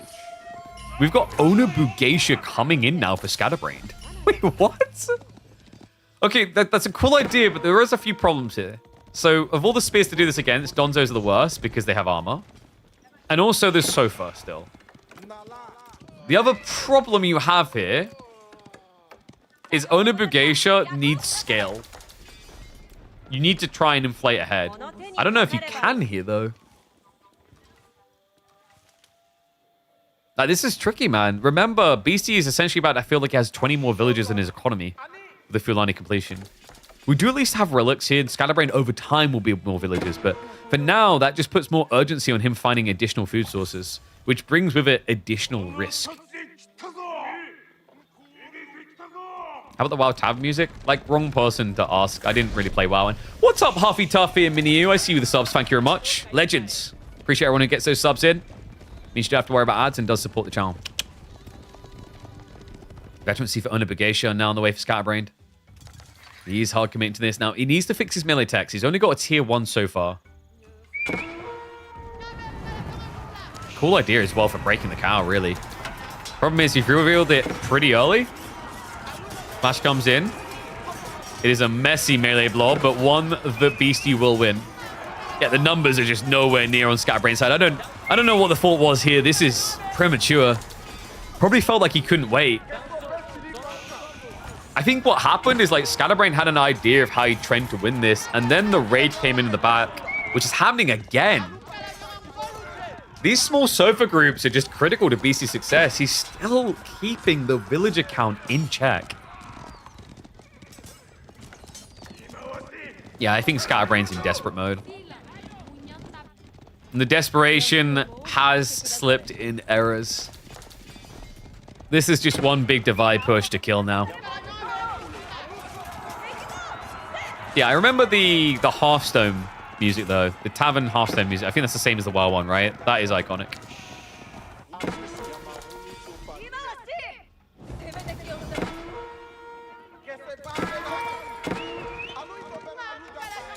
I don't think there's much to stop BC from just pushing this down now. He'll wait for probably important armors.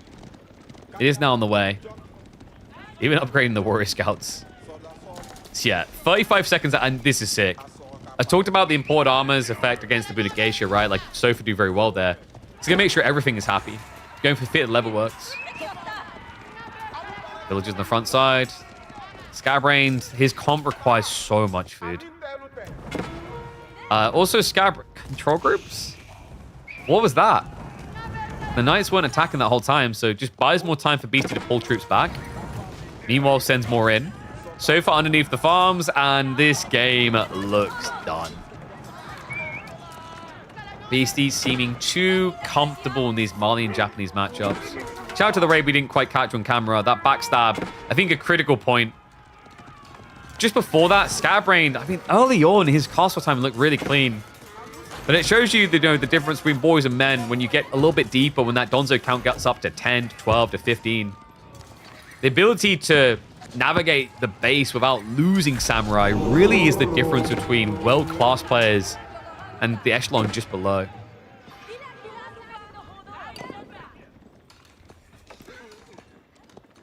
Yeah, at this point, just going through the motions. He's hoping that Beastie's going to make a big mistake.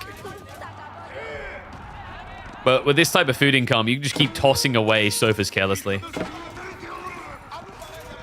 I mean, he has so many Donzos, I don't actually see how he ever loses, really.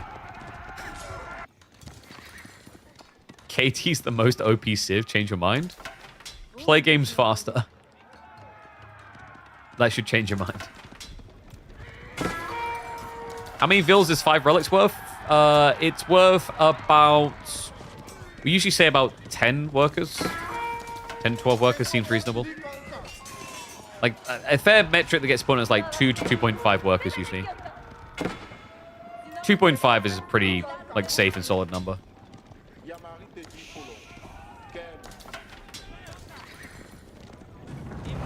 Obviously, the reason we give that, like, variance of 2 to 2.5 is, like, it really depends on the civ, like, how much it matters. Because some have just inherently faster villages, like Abbasids, with their gathering rate built in. Burn in. BC pretty much just has full agency to do more or less whatever he wants here. Cool idea to raid in. We'll finally attempt to build up the third pit mine. But BC's got so many troopers, he didn't even need all of them on the other side of the map anymore.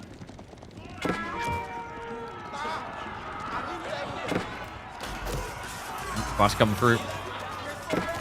That base 1 armor goes a long way here. I am deaf. Thank you. But Beastie's the Reaper. Moves in on the gold, and that will spell disaster. GG. An easy opening for the good old Malian King. So Witcher 3 music, I like it when I hear it, but I don't know, man. I don't know if I identify it straight away before hearing it. So it's like expanding my repertoire of songs. I'm like, oh, these are okay. But like, it wasn't the same. Like this one, like, was it?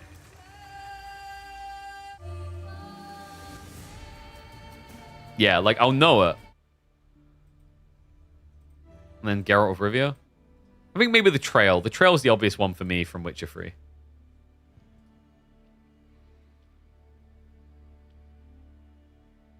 But, you know, like, I don't know. I'm trying to... It probably would be the StarCraft song that is the iconic on the level of this.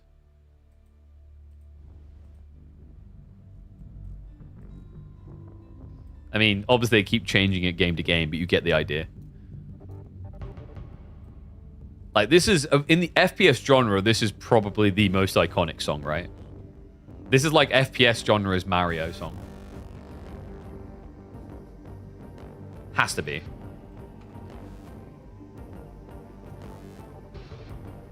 Is there anything more iconic in FPSs?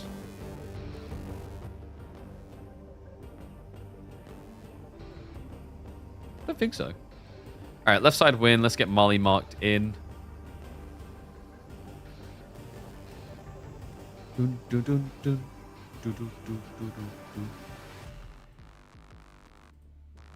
GoldenEye 64. Don't remember that one. No way is that more iconic than Battlefield, though, right? Like, what? Do you know which song you're talking about? There's like several results coming up for GoldenEye. I'm not saying iconic FPS or what. I'm saying like of songs. Because the closest would be something from Doom, I would assume. Black Ops 2 song? Are you thinking of... I think I know the one you're thinking of. You're thinking of this one, right? Where is it? Like, I would say maybe Halo is the one that comes close to cracking this. You thinking of this one?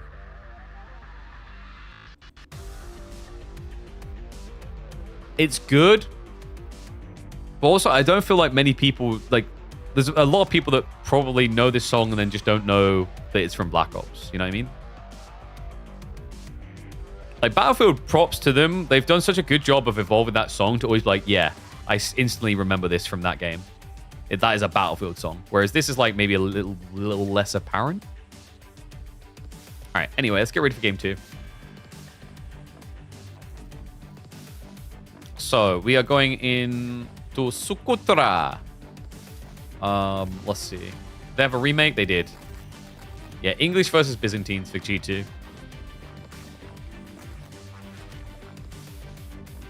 Zombie song. I remember I had a lot of the songs from the World at War zombies that, like, I had the OST and I loved them. It was stuff like Beauty of Annihilation. Something like rock your head type crap, you know? GoldenEye pause music. Let's have a look. Oh, I kind of get you, yeah. But, like, to me, that's more or less, that's basically just James Bond and that's not, like, synonymous with the game. Like, this is a version of the thingy song, isn't it? See, this is iconic. It's time to head back into the smallest arena in Age of Empires 4. Socotra is back on your screens. A bout between Beastie as the English and Scatterbrained on the Byzantines. Nowhere to go, nowhere to breathe. It's pure suffocation and only enough room for one man on this tiny island.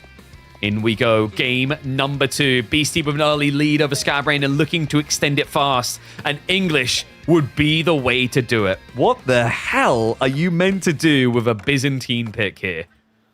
I mean, he's got me curious. He sparked my curiosity because English is considered one of the best bully civs in the game for this map.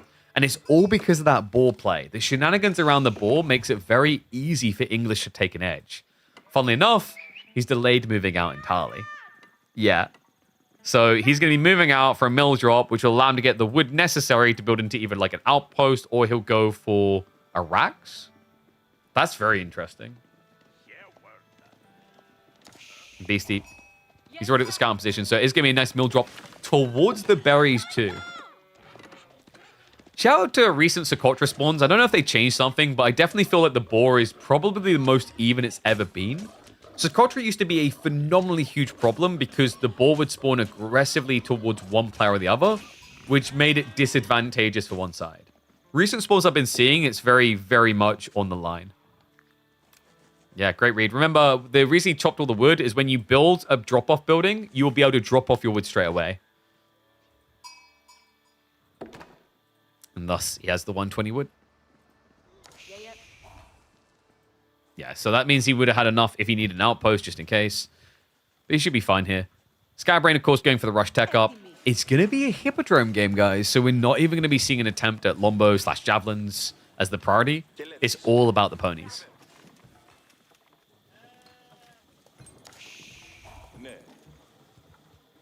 Love some Socotra. It's a banger. I kind of miss this map, but it's the thing with Socotra is like if you keep it there as a consistently established element of the game,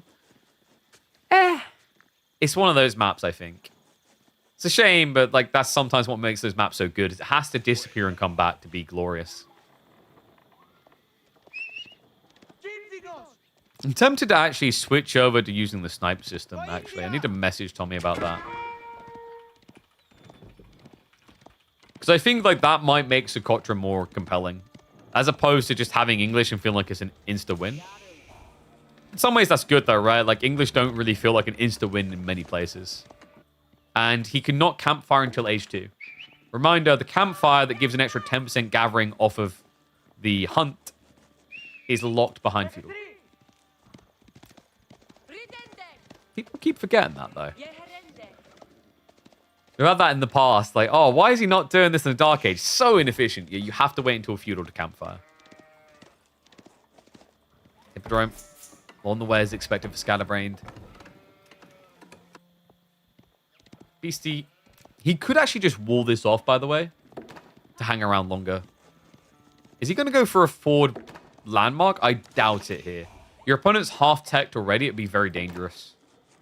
Yeah, so he does it at home. Council Hall build it is, though. I like this. So some people would be like, why wouldn't you not just go Abbey of Kings? It's a short map. Healing's good.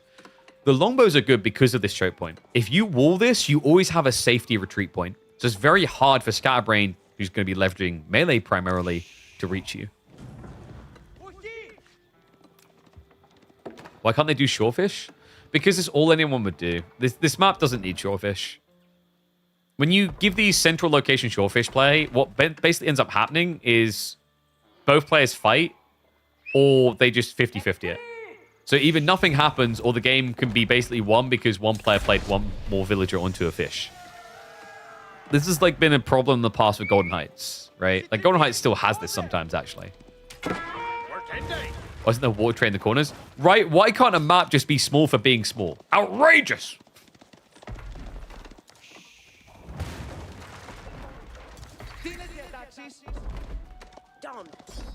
Alright, hot take.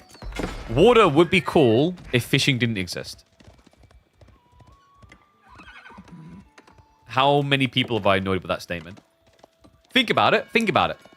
Because if fish did not exist, but water is on a map, that means that any boat losses are, like, very important. That means the idea, like, even the idea just like, I'm going to build 15 demo ships isn't, like, is a very easy thing to achieve, you know? Council, why not King's College? Because King's College is a Lancaster build, and that's a castle landmark. You mean the Abbey of Kings, right? Like, Abbey of Kings here, if you're playing tempo aggression, which you should be off a boar, you just want to inflate Lombos in the center. And Scatterbrain, like this Lombo Horseman strat, like the idea here for Beastie, he can just kind of contain himself with this. This is just your safety point.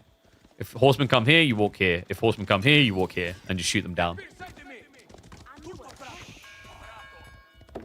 That means no one would go water? Yeah, but that comes down to, like, the design of the map then. How do you make water compelling? We had an attempt at it, right? With that map that's, like, 80% shallow water. But the problem there is it was too much water. So the efficient strat was to build boats to kill.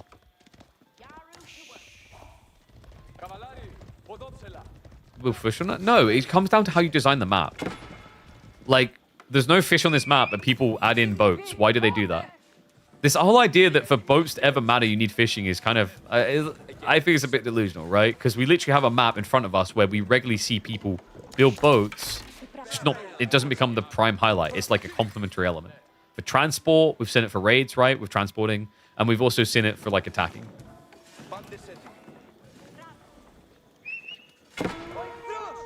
Like, this is a great example of how to make a map without fishing. And it makes sense.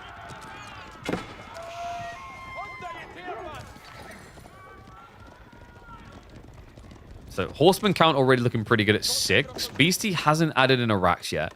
Yeah, because he's not going to, right? He's he's palinging up. So he's just going to keep poking at these guys when they come in. He also has the attack speed aura, so these Lombos already should be struggling. Outpost already securing a kill. Does need to move in and start poking. Remember, he's got juiced up attack speed, so this is pretty damn effective. But there's the triumph. Scatterbrained uses the ace up his sleeve. BC needs to think about a repair crew soon. One horseman's going to peel off towards the Lombos. Scout's going to get sniped. Tries to go for a repair. Beastie does not micro inside in time. Gets out of the flames, but ends up losing one worker. But the triumph has ran out. The horseman losses are already feeling pretty pricey. Not just that. Did you guys see what he done? He sniped the scout so that now Scatterbrain is riding blind here. He can't see what's happening. Goes in for the villager repair again. This time, though, additional kills. Additional burn. He should be able to get the free. Okay, so Beastie, he's going to be down 5. Wait, maybe not. Can we? There we go. He does get the vision. Finishing touch there. So Beastie does get punished for the gluttonous behavior.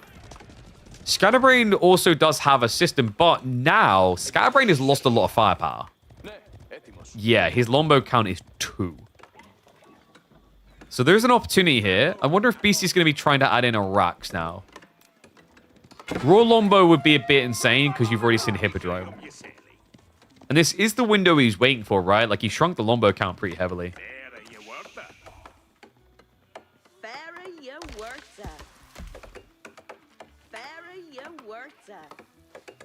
Beastie should have mined 100 stone for the outpost. The problem is, look at where his stone was.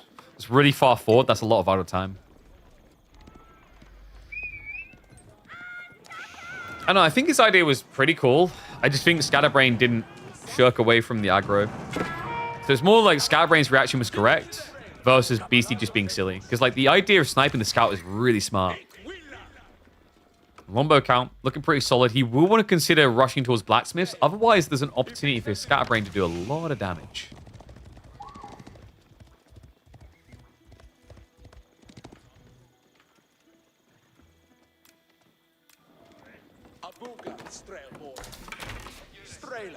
Steel Arrow is being prioritized first. What does Scatterbrain need to do now? If he just gets up forward and blocks the trees, it's kind of over for Beastie, right? But very much easier said than done. And hold on a second.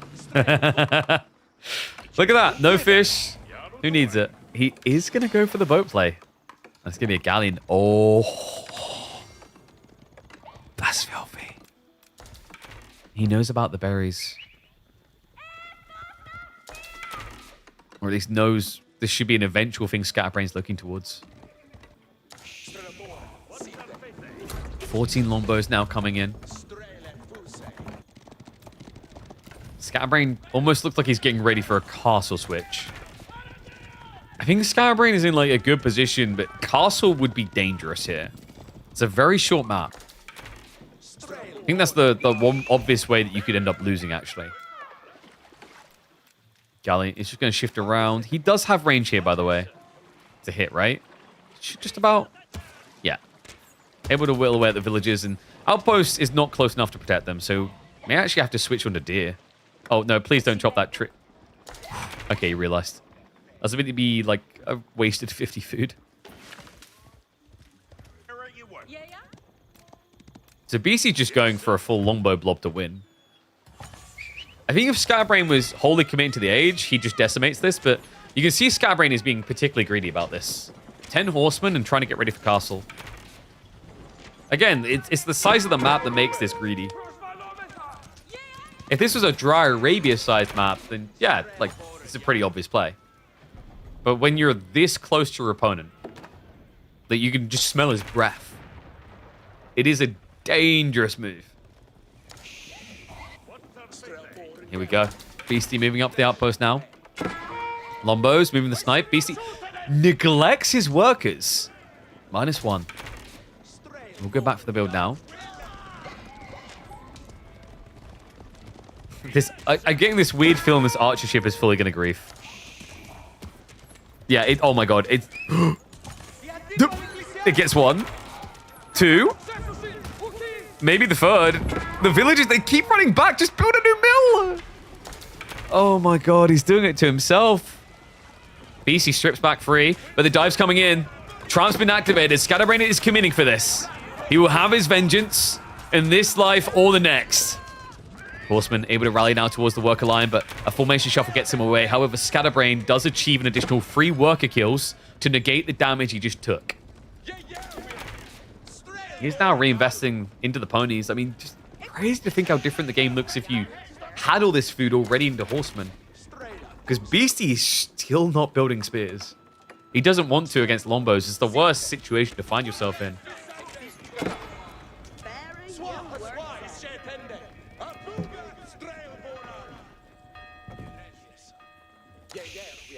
One of the weaknesses of Lombos being slow, so small map makes it less impactful. Exactly. Especially when you play it like this because of the walls. Like, it's multiple details, right? The map is small, but also the distance to wall is also less for your villagers. But the walls are more impactful. Because with the map being smaller, it means you can easily get them in positions where it matters a lot. And Beastie, this is where things get rough for Scatterbrain, right? Because now, when he sees the wall creep up like this, if Beastie keeps doing this, you won't easily be able to get on top of him. Oh my god. Just ship again! Seriously, this galley has most definitely been worth the investment. 2 more worker kills achieved. Beastie is going to lose some workers building up the walls, though. Scatterbrain now goes to the dive in. Triumph has been activated, but watch this. Oh no! Our only weakness! A gate! Some weird pathing through. Oh wait, he griefed himself, actually. Because I think the gate is too close to the tree line, but he will get through to the other side. He palings up, and now he can just stand here. But, hear me out. What if Scatterbrain just went into the base? Like, right now. Yeah, like that. Dives in. Beastie. I think there may have been a slight detail about this strategy that wasn't thought through. Oops. Weirdly, though, Scatterbrain doesn't continue the dive. He turns around. The Lombos did come back. Jumps on top of him. No palings this time. Nom, nom, nom. Scatterbrained. He's going to clear it all. All right, we wondered if the Byzantine pick was going to be able to dominate. I think the answer is yes, folks. What a game. Scatterbrain on the board against the beast. That was cool.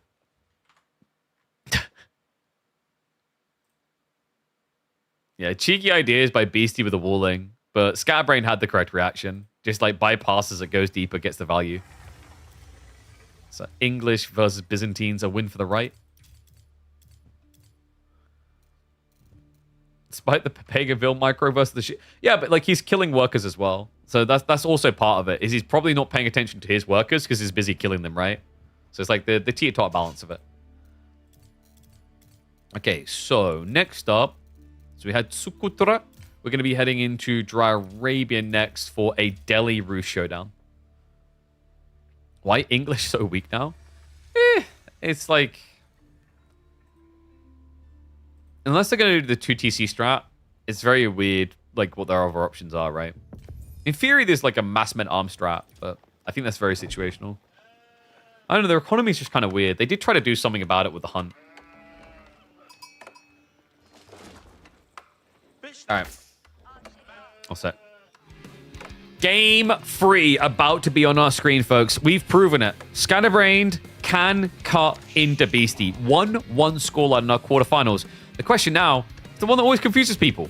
Delhi or Rus? Which one's better? Because we just keep going back and forth on this.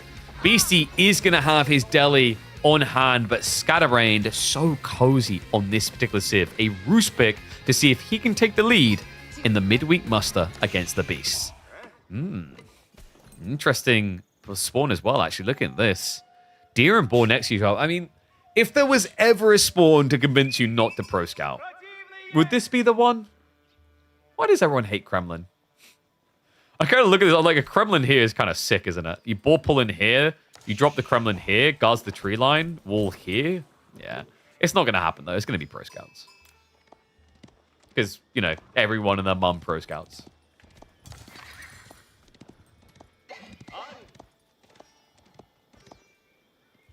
Beastie.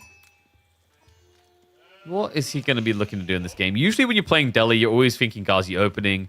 Rus, by the way, have got a little bit of variance. There was once upon a time when they would just basically just try to fast castle this with a little bit of counter pressure, but just skip through. We've seen a lot more players just trying to play into the feudal knights these days. But yeah, we'll have to see how this one cooks up. I mean, we already... Oh, sorry, I accidentally put the wrong result in there. That's not B versus Numenor, it's B versus Corvinus. We already saw the outcome of that one. B was able to 3-0, so B is waiting for an opponent, and it's an interesting opportunity, right? Either the matchup against Beastie, where we've seen B is more than capable of getting the wins, or he could end up going against his protege, trying to learn all the best moves from him. And what's up, Connor? I see you with the super chat. Thank you very much, mate. Appreciate you.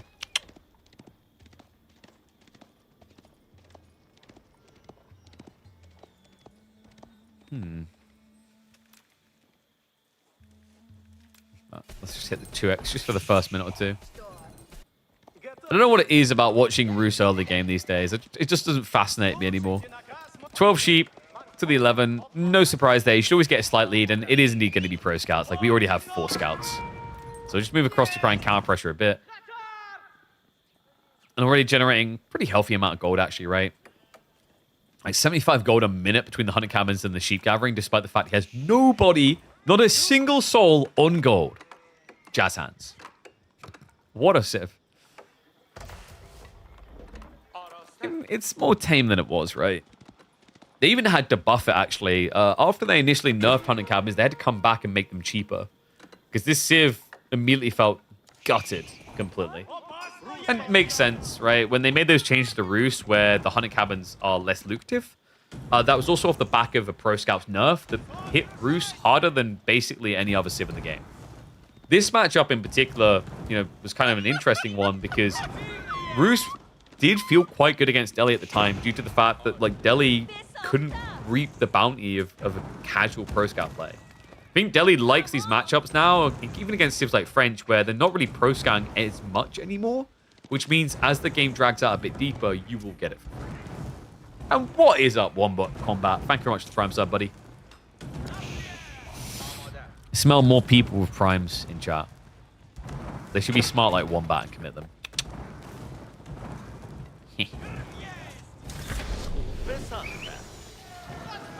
Done with Faith complete for Beastie. Look at the spawn. Yeah, we are going to get that loose sacred site that quite often happens on Dry Arabia, but 2 southern bound isn't a bad idea. Most of the deer packs are down here, so if Beastie leans south side, there's so much value for him. There's the sacred site control, there's denial of the deer. I wouldn't be surprised if Scatterbrain goes for his safe deer first, because the second one is just so far out on the flank, away from where the deli should be. Indeed, as expected, there will be Pro Scouts just queued it up.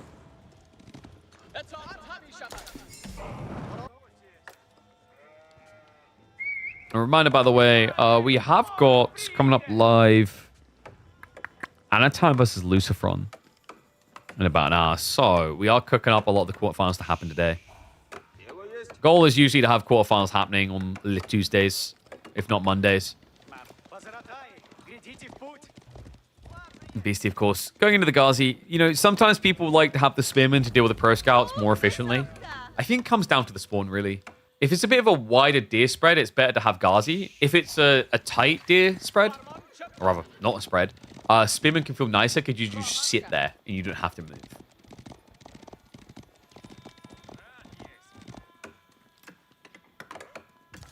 Chop chop begins. No wooden fortress yet. We do have the racks. Yeah, so respecting the Ghazi threat. If BC spots this early, I mean, there's a few ways you can go. You can go for your own archers, but you could also technically go for spearmen. Sometimes daily players just like the spear detail because it's a double counter to pro scouts, but also it has that overwhelm effect. You just run them down fast. But the problem is you will invite Roos to get efficiently into archers, which is what they want to do. Remember, they get extra wood on drop-off with wooden fortresses, and then also it sets them up nicely for horse archers down the line.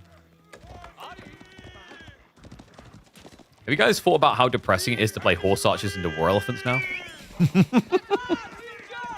That does sound like complete and utter sadness when you say it out loud. Ugh.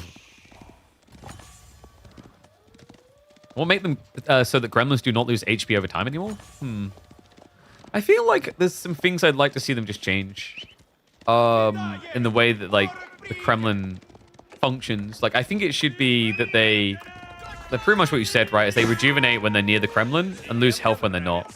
Like, they literally have the configuration to make Kremlin decent. It's just making it like the Tuklac. Remember, the Tuklac have got those warriors they can summon over time for free. Just do that with the Kremlin. Solves the problem. You can even just rip it off one-to-one. I think that's fine. Like, just have it so that you spawn gremlins for free over time up to a certain amount per age. Like, maybe it's, you know, up to 8 in Feudal, up to 16 in Castle, and up to, like, 24 in Imperial. Give you a toggle button as well so you can turn it on or off, because sometimes you don't want those units at all. They're technically trash. And I think you have, like, a solid argument for Kremlin's return. Sorry, I'm just saving the updated leaderboard. There you go. The bracket's correct now. And I forgot to add in the B coordinates. I'll do that afterwards.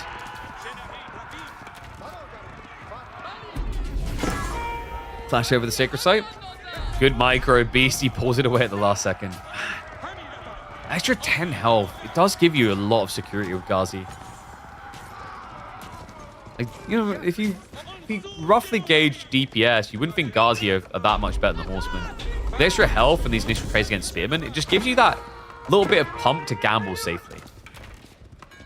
It's like when someone's playing Blackjack, but they have, like, the insurance set up. Not that anyone who wants to make money does that. You pretty much only ever do that when you're obviously counting cards. So chill pill mode activated, by the way. Triple Sacred Site pre 10 minutes for Beastie. And it is going to be presence in the Feudal. Scatterbrain now adding in the Knights. Why isn't Marine Lord playing? He's scared of Anatan. That's what it is. Like, Marine Lord, he was in the other day. Actually, he's scared of Anatan. He's scared of Corvinus. Knights. Oh my god, what? They got both of them! Alright, that is brutal. Oh my god, that was disgusting. Beastie wastes no time at all. Holy crap, that was so clean. Scatterbrain completely caught off guard there. -2 Knights at its infant point. He's even now intercepting the pro scouts. Beastie just loving life with the Ghazi. Even now setting up walls with his archer play. I like this. Just making sure he never has to worry about flanks being exposed by Knights. Also starts to light a fire underneath Scatterbrain's ass of like, hey, this game could end really fast, so you better keep playing this age. Scatterbrain's like, I am doing it. I swear I'm playing Feudal. It's like, you got to make sure you are.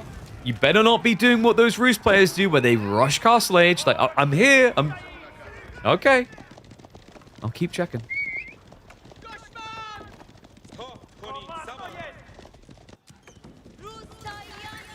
Beastie is running out of food, by the way. That is a dangerous point for him. It's good that he's securing sacred sites, but he's not securing food sources. He's got berries at the back. That's his one boon.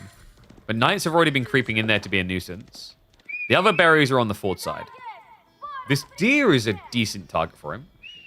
And he does indeed now have pro scouts, so Beastie will look to yoink some of the deer back. And there's actually still a lot on the map. Remember, he's been intercepting these scouts, slowing the timing, finds them again. There's still some deer back here that Scatterbrain never picked up. So he hasn't even achieved half the deer off the map. Gonna try to creep out again. That one will be slipped by. Sacred sites can be decapped on north side. Yeah, the archers do get caught building up the wall. And Beastie, remember, he wants to park south side for the deer play now. So he's probably just going to have to let that go.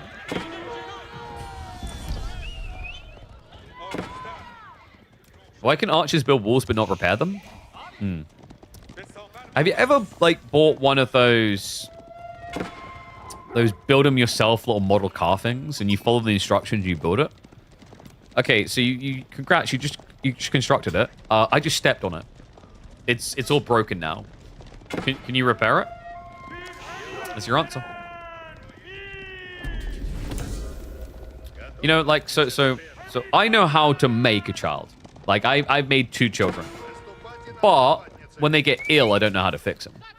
I have an idea, but I might have to try to a doctor. And that is why Delhi archers can build walls, but they can't repair them.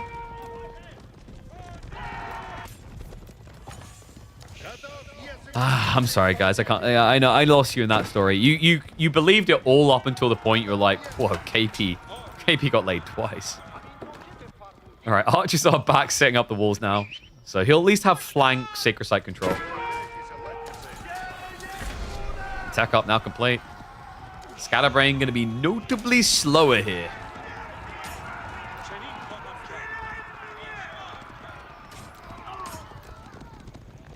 Guys, he's just going to shift away from it. What are we going to be looking at? War elephants usually feel pretty good to secure here.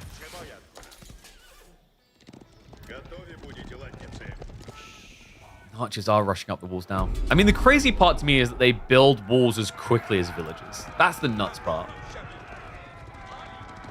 You'd argue that Emma says she made the children? No, technically. Like, okay. This is like bank made the money logic. If I deposit my money in the bank, you can argue they made extra money there, but without my money, it wouldn't even be there, you know? Both components are critical.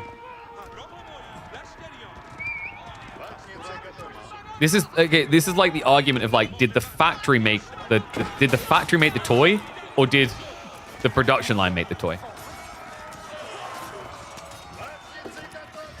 Can Scatterbrain make some real damage to him here? The scholars, they're just standing on the ground. The lancers are out, and the relic. Oh no, he's doing it again. Beastie's like, oh, content, come back, I need the content. Just give me the wall. Scatterbrain doesn't even mess around with it. He leaves.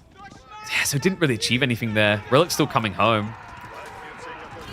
Didn't get any worker kills whatsoever. High Trade House is now on the way. Get your depressing numbers in. I didn't make the money either, but I did make the money. By getting the money, I made the money. God, next thing you know, you're going to say that bank rob is not a real job.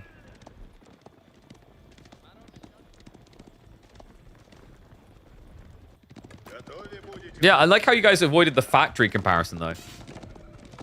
Because people say the factory made it, but did they make it? Or did the production line inside the factory make it?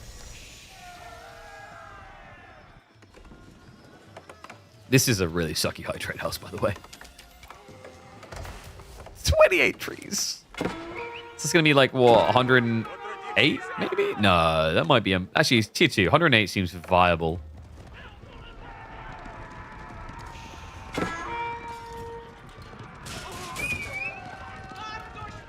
I'm more the supplier for half the required resources. Whoa. But being supplier is powerful. Have we not learned this recently? Like the silicon demand and the GPU prices and RAM prices? Like, come on, the supplier wins.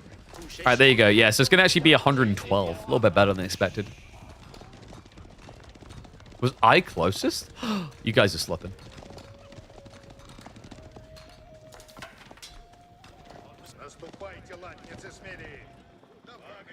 You guys ever think about that? Like, all these people like, oh, yeah, put your money into silver and gold.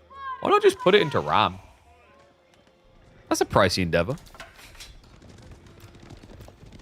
At this rate, they're going to be worth more than gold per ounce.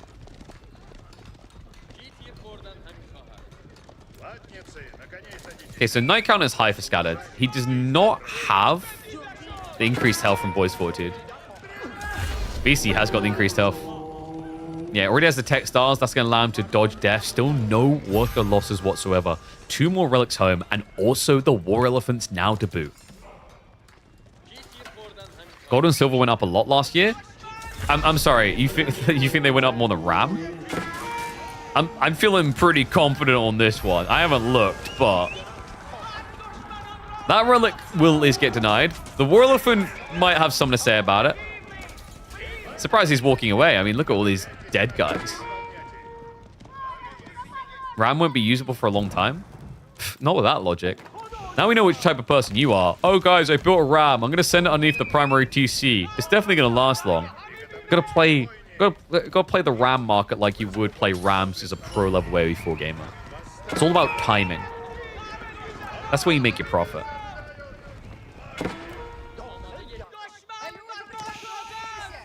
Nice. Ooh, nice hit. Just one in. Full denial on the food expansion. And Scatterbrain really didn't need that, actually. Only 11 food workers now. You know where you get the cheapest RAM from Knights Templar? Oh, look at you. Oh, look at Kilyani. He's got the jokes. Quick, everyone laugh. If you don't laugh at it, then Kilyani will never tell jokes again. He'll become like the very, very grumpy old man instead of the like quippy one that makes a joke every once in a while.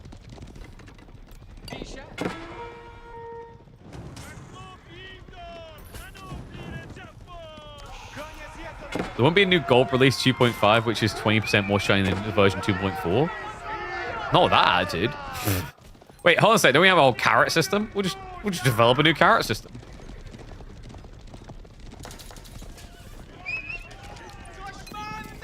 Cheapest rams are from Roost, though? Actually, no. The cheapest rams are from Iabids, and they don't need a landmark. Haha, you guys, who forgot that one? Iabids have the Golden Age, which discounts Siege.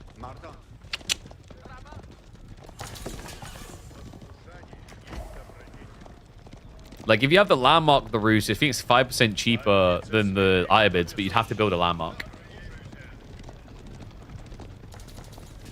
Okay, so Knight count is really high for Scatterbrain here, but it's for War Elephants. Guys, like, he hasn't answered the elephants. Why doesn't anyone want to answer the elephants? Okay, I understand why. That almost gave me PTSD just hearing that noise.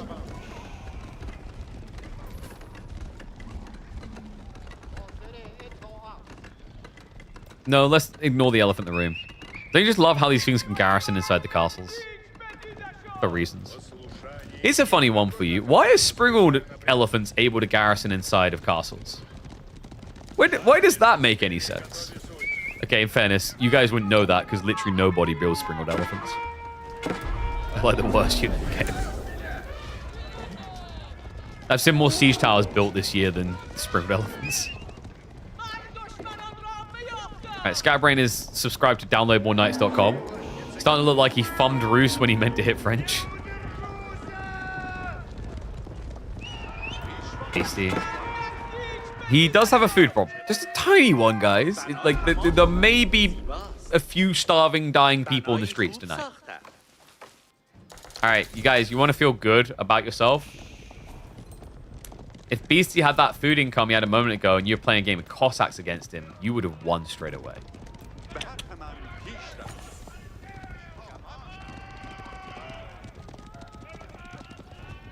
Best unit in the game, elephant. Worst unit, elephant. Like, it kind of tracks, doesn't it? Any way to answer elephants, you can train a Balrog or a dragon? No, you just need an Order of the Dragon cannon. We need to add that to the game. Nightclap. Oh man, he's schooling him with a quarter of the knights.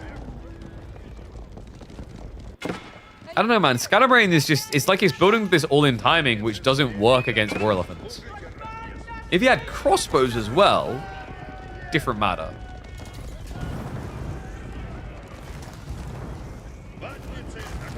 Straight through on the wall here. It's going to be marching in. Decides against it. Hold on a sec. We're just going to do a sound check with Boy's mum. Yeah, her microphone works.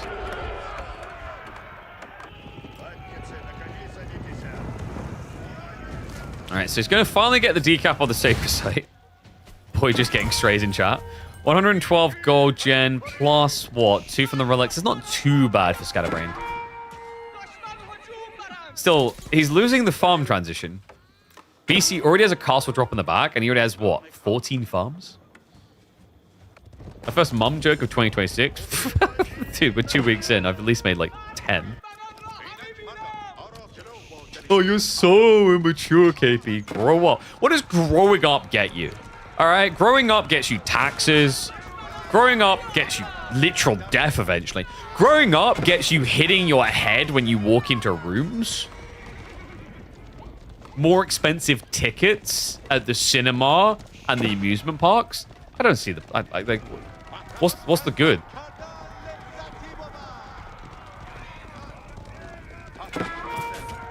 More expensive clothes? This goes on. Alright, elephants on approach. Beastie, this is probably Scatterbrain's best opportunity. He just needs to go in. He's going back instead. Yeah, he's fearing the elephants.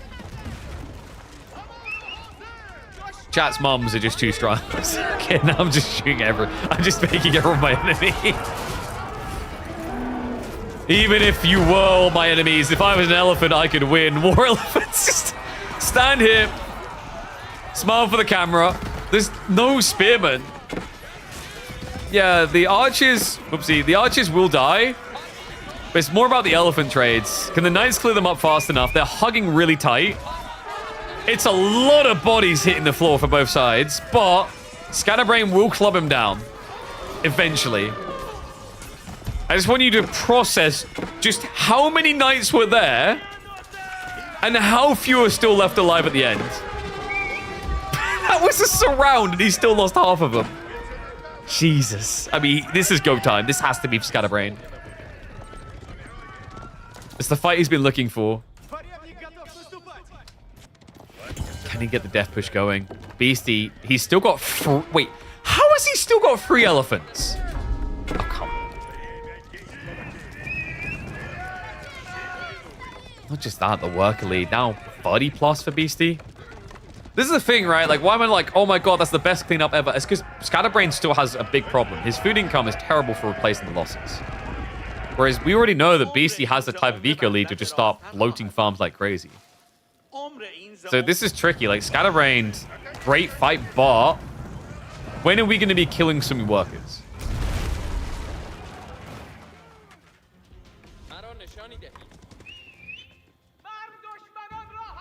What did I say about your mom? Nothing. She's a wonderful lady.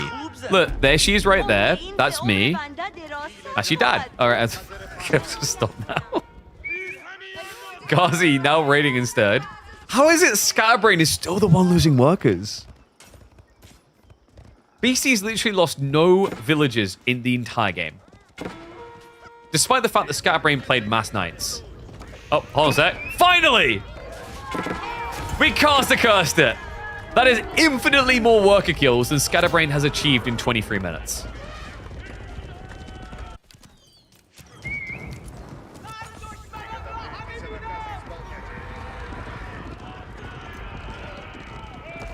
Archer, wait, come on. Wait, don't stay there. I swear, if there's more elephants, Gat close that. Jeez. Learn from Beastie there's a right and wrong way to mass build farms. I mean, this is like how you love to play Delhi. Let's just get some extra castles and have ridiculous village production, and then just vomit out farms around them, right? I don't know. There was a moment where Scatterbrain, you may be able to believe, but it's tricky. I guess the hesitation diving in for him came from the castles. He knew they were going to be there, and that's why he chose to deal with the army instead of counter diving. That's the difference a castle makes. Like, castles, when used correctly, can feel like the most unkillable thing in the game. It's just a polarizing unit because we've seen so many situations where castle drop does nothing. It's like, you drop it, they stare at it and go, what was that meant to do? Why are you doing that, you idiot? Like, And then they just kill it. Even with mass knights, that's technically something that has been known to happen in the past.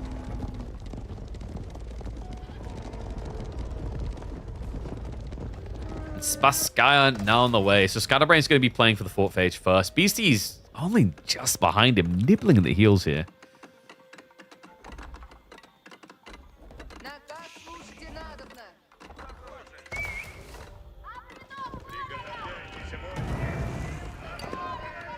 Outpost on the stone outcropping. Not really going to change anything. Beastie just needs to get the war elephants across. He does have Mahoots, so they're a little bit faster. Beastie once again somehow dodges death. Doesn't even get clubbed once. And tech up now to be mirrored. It will be the Hisar Academy, so no interest in the gunny boys, but I'm not surprised by that. You know, you played a deep castle, you've got literally every tech. This is a huge food injection at the beginning of the age. In a game where your opponent still doesn't have sustainable food. He's got 7 bombs. 7.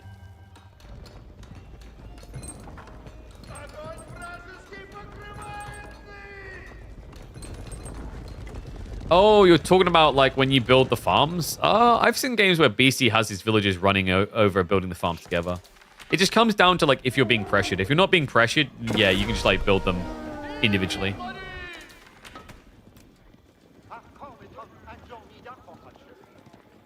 Appreciate the raid reheals. Bombars now from Scatterbrain.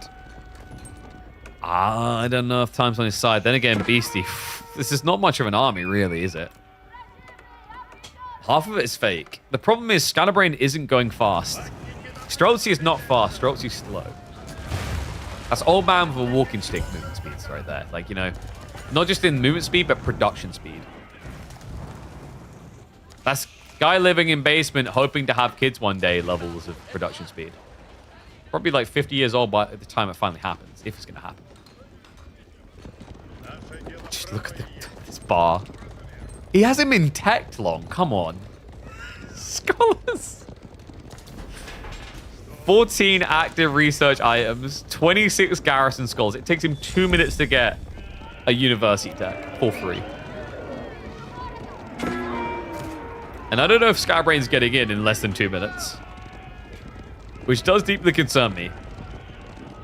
Yeah, because Streltsy can be counterplayed by archers, and the war elephants are absolutely fine with dealing with knights here. Beastie's going to step up early, though. Streltsy mass not that insanely big right now. Already has the war beast in, so war elephants with more health. The Streltsy's slow to walk away. Now, he does have the Spasskaya to keep him safe. So Beastie will just look to reset and pull back. Guys, it's only 134 eco to 69. Just think about how big Scatterbrain's army could be. Don't focus on how small it is now. It's not about it's how big it could get. It's like getting people to invest in a Ponzi scheme. Like, you're focused on the fact there's no money now. But if you invest, there'll be your money. We'll scare him all the way back. Beastie probably wants to cancel the scholars. This is a bit overkill. He still has 12 queued up. He's switching into tower elephants. And for good reason. Where are the knights? There's none. It's just Streltsy. So tower elephants is actually a very crafty play. Not one you see that frequently anymore either. I mean, that's normally because Delhi just win games in Castle Age. They don't need the fort phage anymore. Tower elephant's already out with the crossbow upgrades. Yeah. Looking back at this game, I think for Scatterbrain's strategy, like, there needed to be more aggression probably. You know it's not a good sign when war elephants are able to out-aggro you when it comes to positioning on the map. But, like, you know, it comes back to that castle detail. BC tried to minimize any points of exposure. It's like one of the most, I'd say, iconic ways that comes to mind to me for Beastie playing Delhi. Doesn't mean he's always going to have to play this way, but when it gets to the mass castles phase, we're used to seeing this guy just toss away 40 villages casually. I mean, hell, we've had games where he just rushes like 5 castles, doesn't build any military units, and keeps burning workers, and still somehow wins. castle is about to be breached. Beastie still has way too much economy. This might be the time to consider a little bit of delete. Instead, he's putting them to work on the flat. Okay. I think Beastie deep down really enjoys Delhi late game. He won't admit it. He'll tell you, like, I'm this reformed player. I play aggressive gameplay. I feel like Delhi is maybe like the asterisk there, though. Like the civ that he's absolutely fine with the idea of an hour-long game with.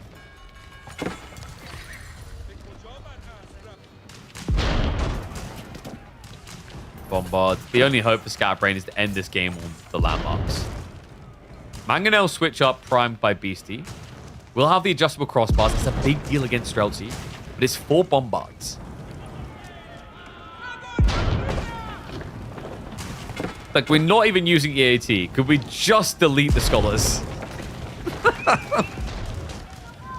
I can't help but feel they're holding you back from your full potential here, sir. Streltsy. Really scary in these type of areas and these choke points where it's not easy to overwhelm them. I think Beastie just wants a one low clip, to be honest. Alright, Skull's being pulled now. The Speedy Boys to absorb all the shots. He picks up the relic. He goes for the Wallalow. And now, one by one, it's time for these boys to get shot. Me, shoot me next. Me, right here, look, shoot me. My turn. Shoot me next. It looks stupid, but the thing is, if you're shooting these guys one by one, you're not killing the tower elephants. He's actually getting a worthwhile trade out of the scholars.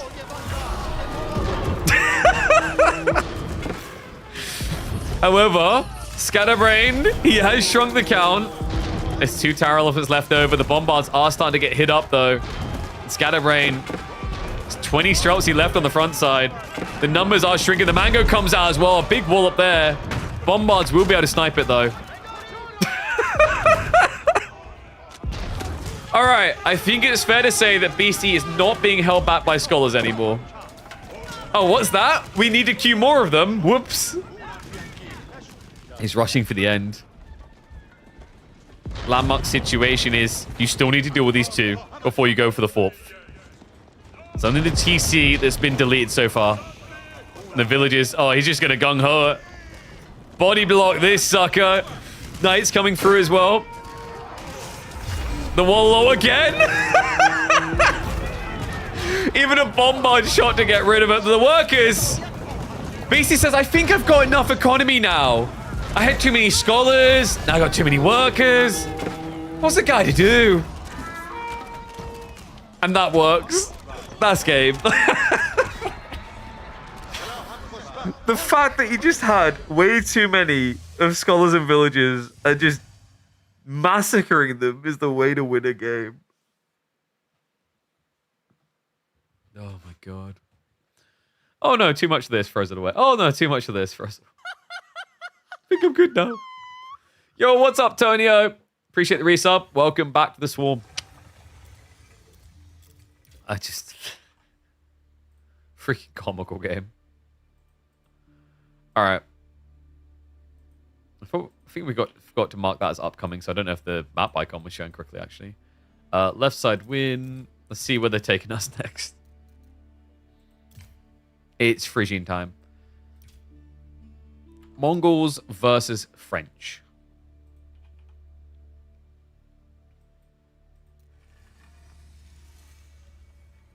He lost a couple of scholars. Did you notice a few dying? Just a few? Just a few.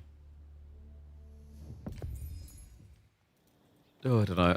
Like, in some ways, that one's uploadable, but the problem is, like, it takes so long for the thing that's uploadable. Thank you, Brit Boy. Welcome back to the Swarm, bud. Oh, man. Maybe that one's uploadable? I don't know.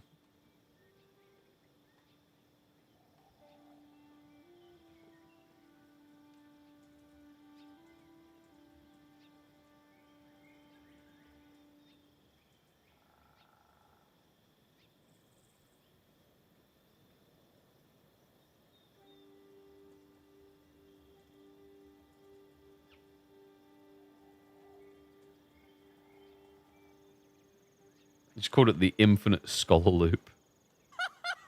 Hey, Kenton. Thank you very much, mate. Yeah. Yeah. Look at you like, oh my god, he's got TTS. I've got to use this. Get it in there. Good lads. Keep those subs coming. Gotta rumble those numbers back up. You know, the holidays, they went down a bit. Gotta basically grab people, hang them upside down, and shake them. All right, let's get ready to go. All right, the last game was pure comedy, so let's see what the swamps can deliver. We are heading into the depths of Dutch territory. Frisian Marshes time, folks. It is going to be VC with his French pick up against Scatterbrained on his Mongols. I remember watching Scatterbrained on Mongols. It scattered my brain. The Voldemar versus SB series left many questions in my brain. I'm just hoping Scatterbrained has better answers this time. Oh, man. That game was insane. If you guys didn't see it on the qualifier, just raw Keshiks only. Not expecting this time, though, because you're up against French Knights. Wonder if he'll go for the immediate pawn play or try to block gold. Those are usually the two options here for Mongols, and either one is viable. You always set up the Uvid first because it's free resources. So you get it early, you get more resources. But the idea is that you can go docks because your opponent is not going to Dark Age rush you. You could win that. The alternative is you do go for a Dark Age rush because French are quite threatening if they get to Second Age.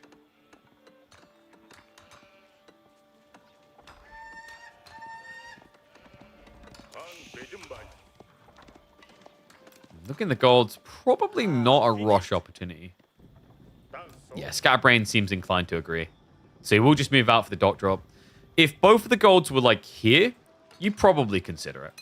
But this gold, you can't outpost it all. If you outpost here, it's going to have to be really close to the enemy, and then it might just dive out and burn it.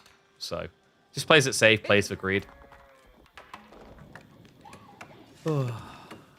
Reminder, by the way, winner of this will be going up against B in semifinals. And just every time, I'm impressed with the caliber of players we get to sign up on these weeklies, right? Like, you look at those names on that list, and you're like, oh, yeah, I see at least, like, 3 people I'd expect to see on the final day of a Major League tournament. That's because we are a Major League tournament. The majorist.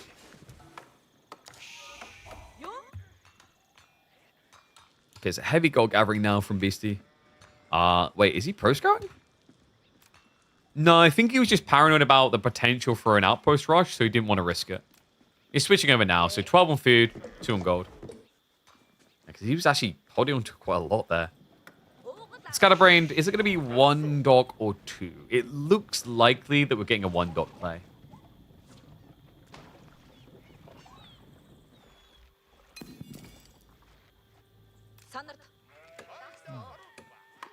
I just realized I'm going to have to eat food cold again today. The sacrifices I make. Actually, I don't know. Emma probably has no excuse today because Emma's Freya's super ill. So we don't even need to, like, you know, cook that early. She won't eat anything. They don't have microwaves. If you think something tastes the same by putting it in the microwave after, like, to reheat it, then I do not envy how crappy your food experiences are. You lose a lot of taste often with microwaves. Okay, wait, so it's a spear play? Huh? Rather eat food cold? No, I'd rather have it cooked once initially with all the taste. Sometimes I question the intellect of them, okay. But then you know he's just being a little pedantic sod. Yeah, like, this timing is weird, right? Spear spam, like, you're gonna want spears against knights anyway. Depends what you put in the microwave. Like, no, most things lose flavor when you put them... Unless you're, like, doing a microwave meal, or, like, you know, you're doing, noodles or whatever that have already been dried out. Of course, microwaving is going to make them taste better. But, like, when you have a proper meal and you redo it, yeah. No, in England, we basically went... In England, when we need our food reheated, we just, like, give it to a dragon. Just let it, heat it up. You guys don't have dragon technology in America? Sheesh. Talk about dragon behind us. So wood gathering not high? Okay, it's going to be. He's moving across lumber camp. So it should be an archer opening. Is Scatterbrain trying to enable playing to Keshiks? Put the oven at low heat and cover it in tinfoil. Yeah, this could be the way.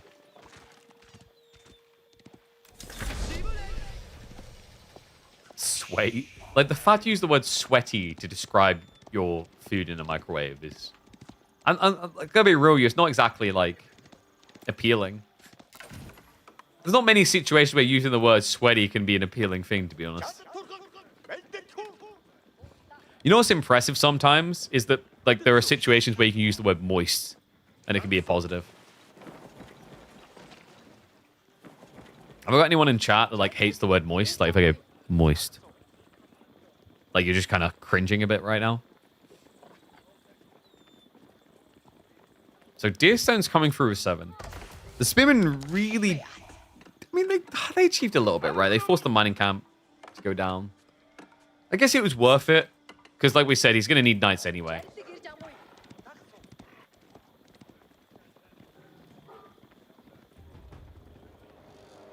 Food's already bland. It's going to taste flavorless after heating. Yeah. Nice way of you to just, like, insult Emma's cooking. Not sure what she done to you, jackass.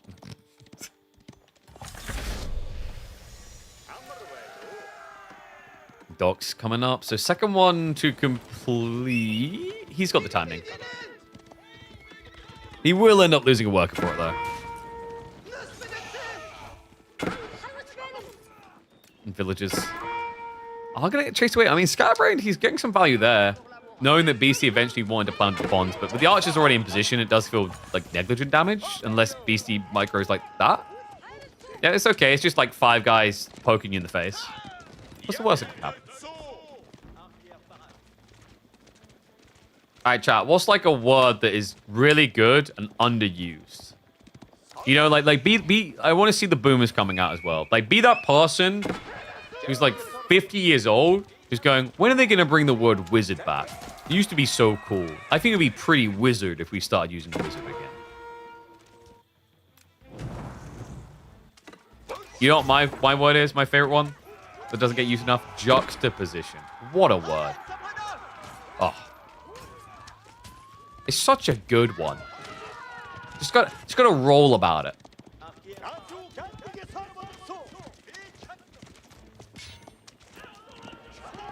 Another simp Mongol game? Nah, Scatterbrain wouldn't simp us. Erudite. Ooh, erudite is. Ooh. The thing is, like, I think most of us have been educated to the point poorly that, like, erudite, we only know of its existence because of the Divergence movies. Coherent? I think coherent gets a lot of use. Especially like coherency. Kerfuffle? I'm a Brit. Of course that gets used. Sway. We're just back on sway. Look, if you're not getting enough opportunities to use the word sweaty in your life, that sounds like a you problem and you need to, like, I don't know, get Netflix and chill. What the hell is cromulent? Cromulent? Acceptable or adequate? The continental breakfast was perfectly cromulent. The expansion efforts of Beastie's fishing are perfectly cromulent. No, cromulent is apparently a word. I didn't even know this one. Irate? I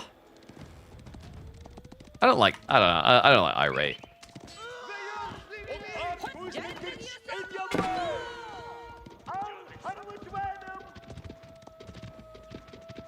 Oh, is it actually a fake word? So it's actually not a real word. Cromulent. I was about to say, like, I've never heard that one before. That makes more sense. wait. So just to clarify, so Simpsons made the word up. Okay, but all words are made up.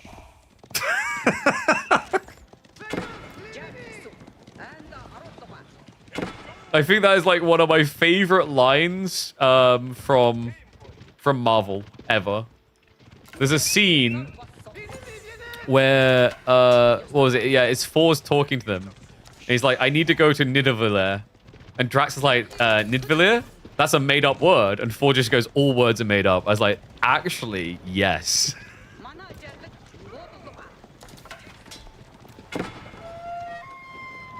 Okay, so another attempt at the second dot coming in from Beastie. Scatterbrained, he is going for that raw, heavy Keshik hand. I think you don't need a hard commit. If you just keep scaling fishing boats quicker, you don't need to dive in necessarily. Because the idea is you're going to, like, outscale them, right? But you do need to keep being aggressive with it.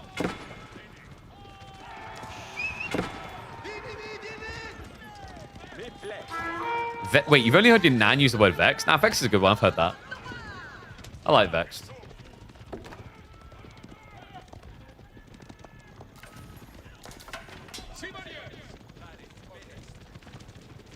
Okay, stopped watching Marvel after he turned 17. Like, it's hilarious that you think that was the reason you weren't getting laid. Third doc now coming in.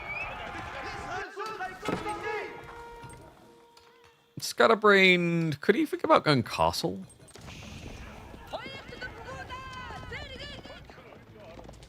Probably not.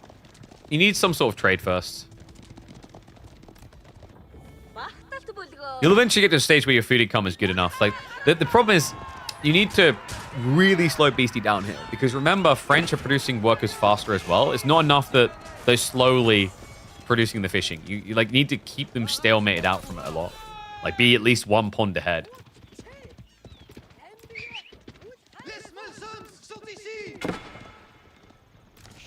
Light count is really good for Beastie, by the way. The fact that they're almost mirrored on Heavy Cav doesn't bode well for Keshiks. Keshiks really need to outnumber to beat Knights. And then you have to fight. Like, the trickle trades suck for Mongols because you think the healing's good, but then you remember the way Chivalry works, you'll always be trading unfavorably in those type of scenarios.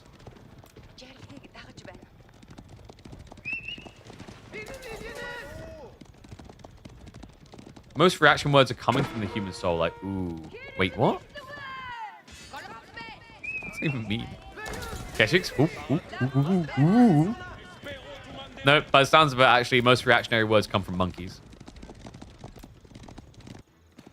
One knight heads in on the other side, though. Was Scatterbrain getting ready to tech? 15 Keshiks, he's floating resources. The thing I don't like about this type of comp is, like, playing into Kurotai doesn't feel that good. Because the classic scenario we get is that someone plays Kurotai and they don't move. I.e., they don't move the Kurotai. Because the fight moves too fast. So it just sits there as like a healing source, and that's it.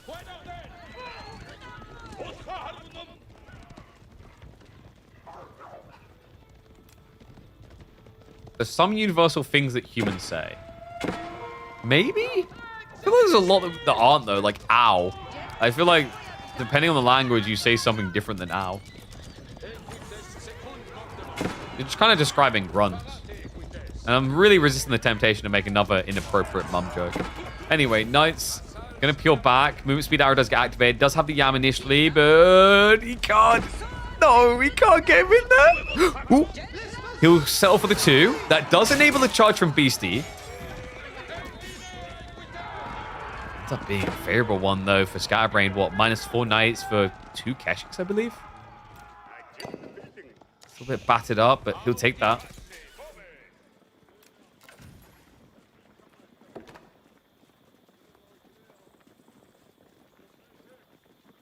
And that's true. YouTubers do tend to look like idiots compared to Twitch, because, like, the way it works is you could be watching on YouTube, and you could be half an hour in the past, but your comment's going to show up live. So you guys just look like you're not really catching on very quick. Twitch is like, man, our IQ is so high. Look at these guys. It's like a circle jerk between the two.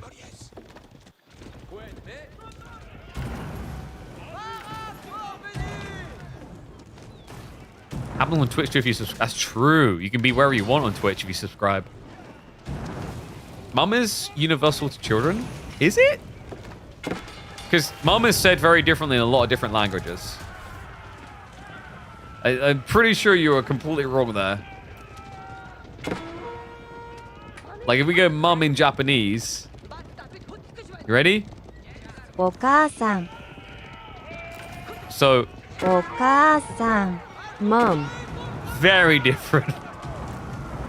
I can't 100% confirm this because and this is going to be crazy to process. I don't have any Japanese babies.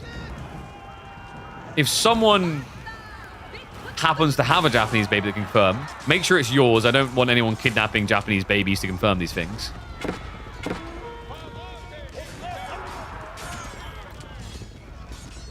Okay, so Keshik's... I mean, he's still feudal. At what point do you break off here? You're at 28 now.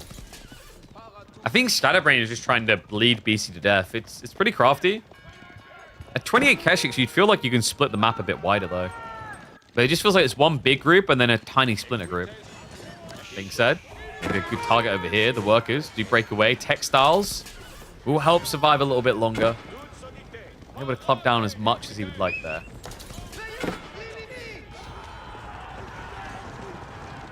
No Japanese babies yet. I like how for you it's a target. My children will be Japanese.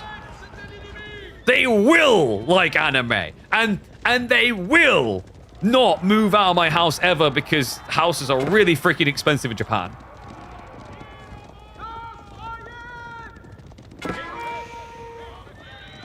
Japanese babies still use Ma. You saw footage. Okay, but like okay, so now we're gonna have to kidnap a lot of Japanese babies. Because we need to have a group consensus here. Okay, it's not enough that the one Japanese baby that you've kidnapped says Ma. We need to confirm it across a wider collective group where they're not influencing each other. And this video is getting so demonetized.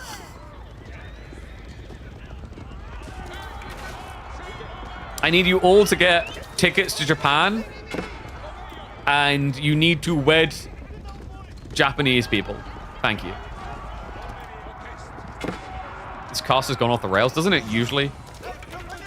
We're just watching giant amounts of heavy cav running around. These guys are breeding. Wonder how many of the Mongols said Ma. And who's going to be crying for Mama here? Beastie. Oh. Scatterbrain. He has got the concave. Beastie, he splits off into two, though. Oh my god. That's a lot of losses on both sides, actually.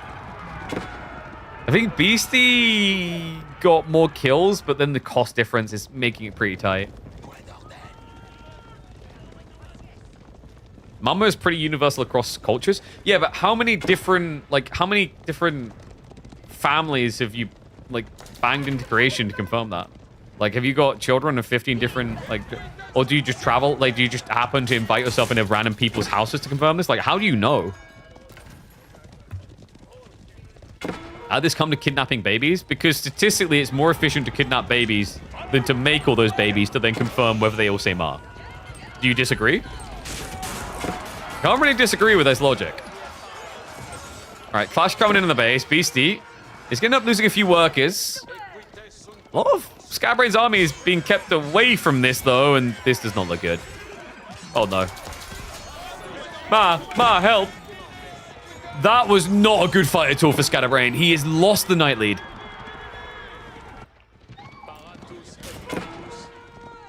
You think South Korea also struggles with an average birth rate? Yeah, so just to really clarify, do not kidnap the South Korean babies, but consider moving there and having a family. Let's get that birth rate back up to 1. That's still a negative decline because we need to be at 2. But, you know, I'm trying to be reasonable here. Children are not cheap. But if you do have more, it helps the experiment.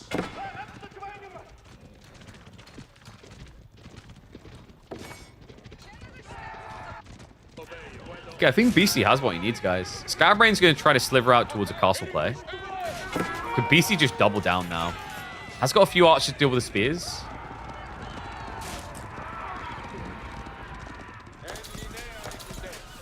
Wait, what? Why are we talking about +1 on French?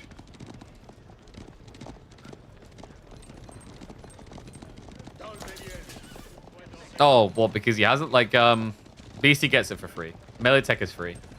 Technically, it's more worth on Keshiks than it is on Knights if you had to pay for it, but French don't pay for it. You're so over the mama chat? Sounds to me like Fat Blob's got mummy issues. But what about... Oh dear. Knights, they get a freebie, the Keshiks. Scatterbrain ain't looking right now. He's distracted. Oh my god. BC just slipped into 3 different locations, so that slow reaction cost him a multiple fronts. Workers in the base, I think 1 or 2 went down, damage done to his Keshiks. Actually, wait, no, I just realized you can't access Twitch in Korea. Do not move to Korea. Do not. I need my viewership. Crap. Almost griefed myself there.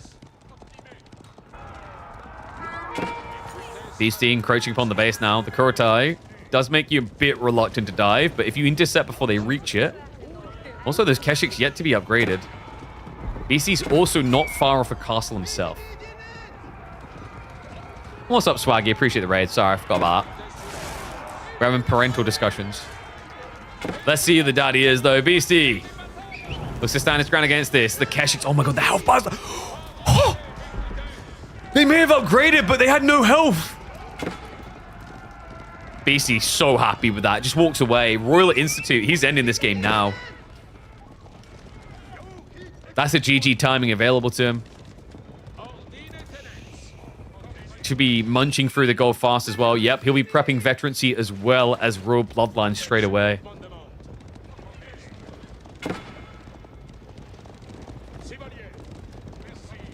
That is not that universal. All right, that's just bringing in all kinds of daddy issue. Like he went to the gas station memes now. Knights are gonna get initially intercepted. They don't need long, remember. Veterancy only takes 30 seconds. Scatterbrain's still a full 10 knights behind. And we also have to remember that the Keshiks are worse than the French knights. A hell of a lot worse with what's coming. Cantled saddles, raw bloodlines, he has it all.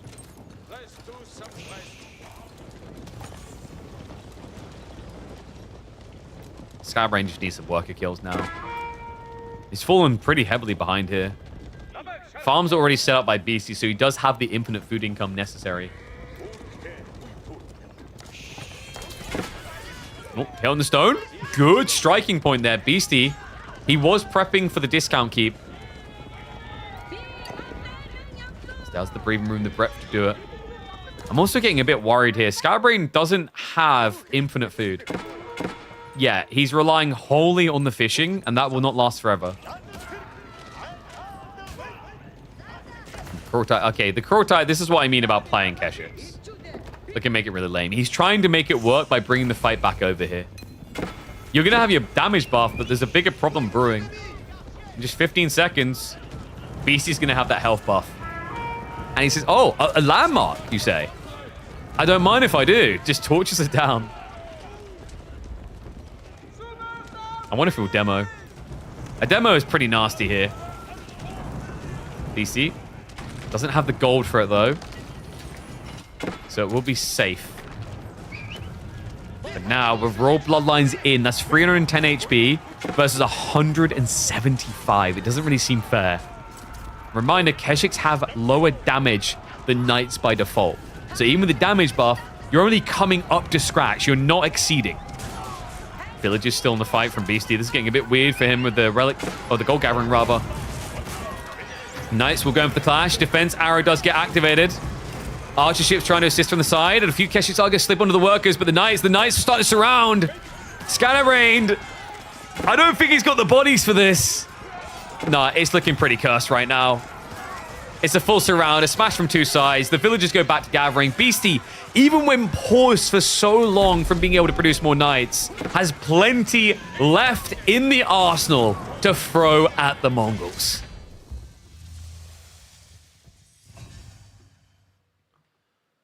Whew. So that is going to be a 3-1 victory. Beastie into the semis to face off against B. That was interesting. What was it? Have you ever considered removing the kill on your name with another K name? I'm not sure. I wondered about it a long time ago. Like, there was a time where I was considering just rebranding everything to just be Darren Elmy.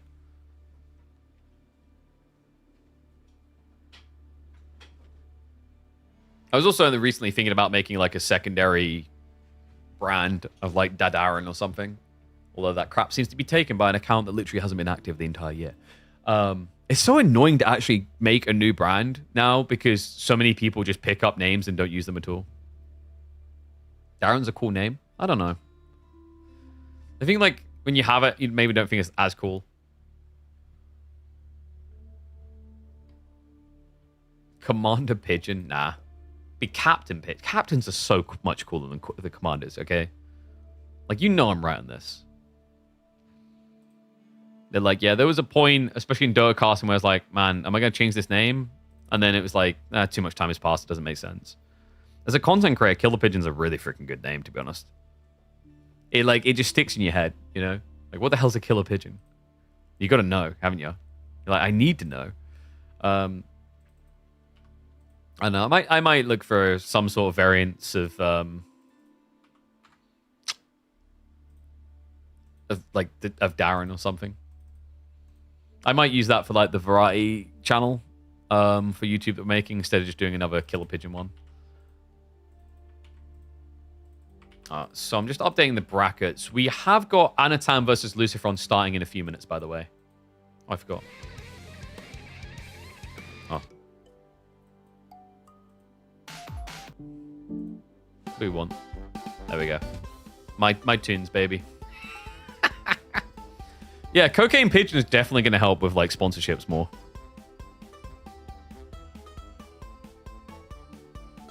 Vortex has my number. Wait, what? Oh, cool. He banned your Order the Dragon. Oops. I mean, there is how many civs in AoE4 now? Just play more civs, lol.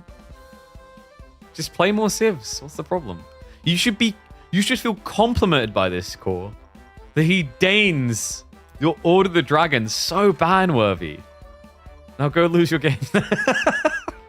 You've got other civs, remember? You just gotta reboot the brain for H3 instead of Order the Dragon. You're good to go. Deep breaths. Just believe. Alright, so we're just waiting for Lucifron and Anno to put up their draft. That is funny, though. Killer Darren YouTube. I think I have, like, a DJ Elmy somewhere, actually. Do I have DJ Elmy on YouTube? I think I might, actually, now that I think about it. Problem is that makes you think I'm a music artist. Do I have it? I'm pretty sure I did. I do. It's definitely... That wouldn't be available on Twitch, though. Because that's just my initials, basically. It's Darren James. What keyboard is that? This is the super sexy, super effective... Whoopsie. I'm going to skip song. Logitech Superlight. In the power pink, baby. It's even got a wireless mode. I just don't really use wireless with keyboards. Some people might have uses for it, though. And then we've also got the Superlight free... is it 2C or 3C? 2C, yeah. Superlight 2C in Le Pink. Because, you know, pink is the most manly of colors. FF3? No, this is FF7, right? I mean, like, FF3 had a different version, right? This is the FF7 one, though. Did FF3 have this one as well? I don't think it did.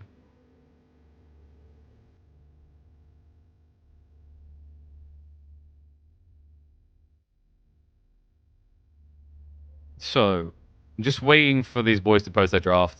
If not, we've got another series. It's fine. But I think we'll do Lucifron Vortex. Lucifron Anatan. Spoilers, he's saying Lucifron's going to win.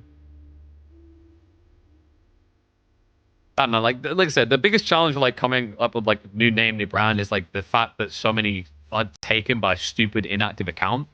And so like basically you have to have all these different platforms that you'll be able to get access to the name. And on all these different platforms, you have to not have an idiot who like hasn't been active in 4 years but still has this name. You know what I mean? It's like very annoying. So I really like the idea of Darren. I don't know why. It's just like so simple. Darren. It's like Dad and Darren. It's kind of catchy. It just kind of rolls. Darren. Like DJ Elmy to me is like the problem with that is it's like you legit the moment you hear that you think I'm a musician.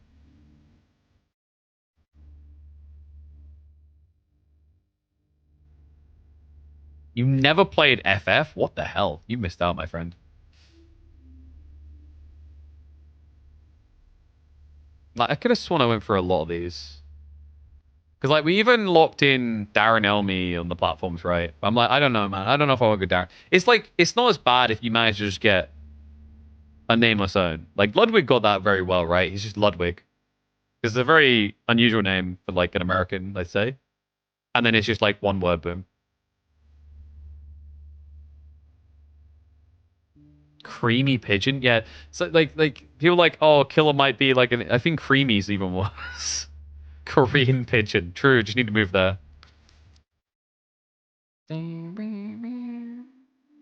Where is Anatana Lusa from? They not ready? Update or a patch today? Nope. Killer's dope, just keep it. Eh. Really shout Darren? Can you? I don't think it's that shoutable. It's not like Snake. Snake! Killer Korean pigeon. See, now, like, here's the problem with that. I already have the problem of people asking why I kill pigeons, but I don't. I'm a killer pigeon. Now I'm just, like, you see where we're going with this. There's just going to be additional questions. Really like KP and Killer Pigeon? Yeah, like, at one point I thought about rebranding KP, but what's a good rebrand there? You're never going to get KP on the platforms. Right? And I think, like, even KAYPEA is, like, apparently, I think that's, like, a League of Legends creator.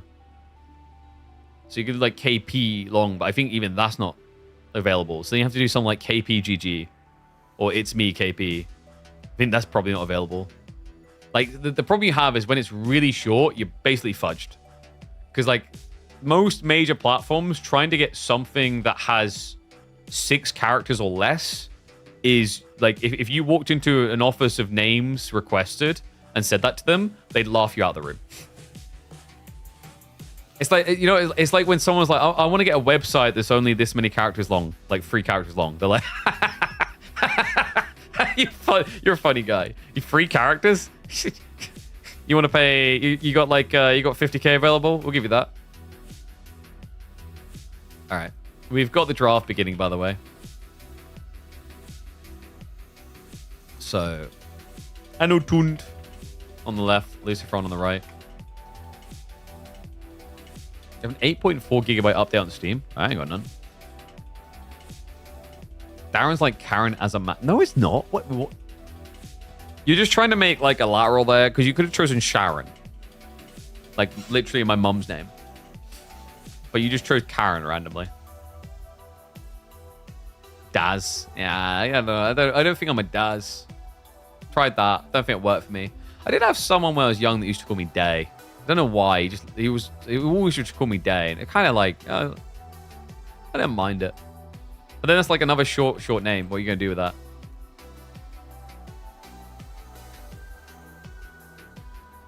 Use a different name in every platform? Yeah, but, like, good for you. But, like, that doesn't work as a content creator. It's like the dumbest thing to do. Hey guys, Killer Pigeon here. Don't forget to follow Dusky Husky on our YouTube. Oh, hey guys, Dusky Husky here. Don't forget to follow Flaccid Penguin on TikTok. Okay guys, Flaccid Penguin here. Don't forget to follow Marvelous Moose on Instagram. The fuck? What's going on there? Can I play in tournament? You can go sign up. The weeklies have sign-ups open. Big Dog Darren. See, like, I feel like we're just... Kindness Pigeon. Jesus Christ, that sounds like the most hippie crap you've ever said to me, Fablo. Kindness Pigeon. Just like, you just take the SpongeBob scene where he does the rainbow and you replace SpongeBob with a pigeon. Kindness Pigeon. Kindness.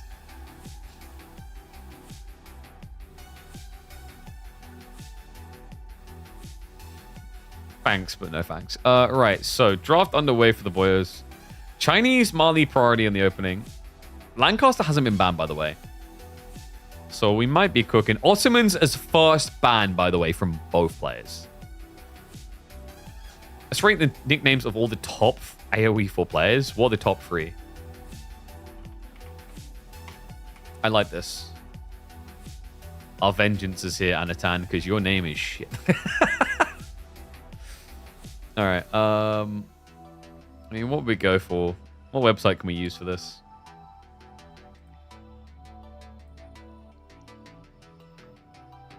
Like, is this got? This hasn't even got most of them. We can go through 2025.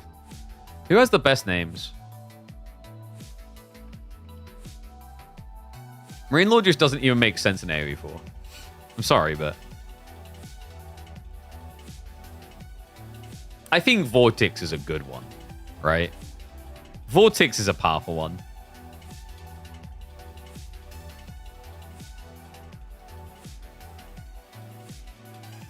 Scarlet Devil? You guys think Scarlet Devil maybe? I think Scarlet Devil is like an underappreciated one maybe. It's a good name. I mean, like Louis. What's the MT even mean? I think like so wham, like Brandon wise for like part, like it should have been like double M at the end instead of the O1. Wham, and that's it. You know. Hey, what's up, Camroff? Appreciate the prime sub, bud. Welcome back to Swarm. Skybrain's like kind of intriguing, right? Mio Micah is pretty catchy, actually. I think we got to give some props to Mio Micah, haven't we? I think Mio Micah is a good name. Mahodo. I see. This is the thing. When I think of a Mahodo, like it just goes into like the Ogre Magi voice. Mahodo. Neptune actually is a sick. I like Neptune. I think Neptune's a really good one. You just don't think about it like, oh yeah, dude, that's literally a freaking that's a Roman god. Hell yeah. Duan Wu. Eh.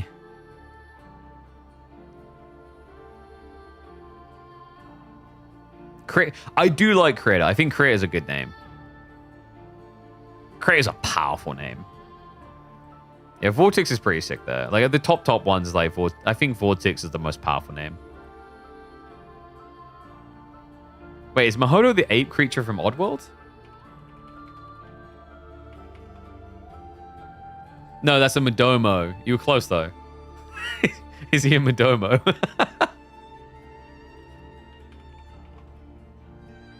Does have a picture of them?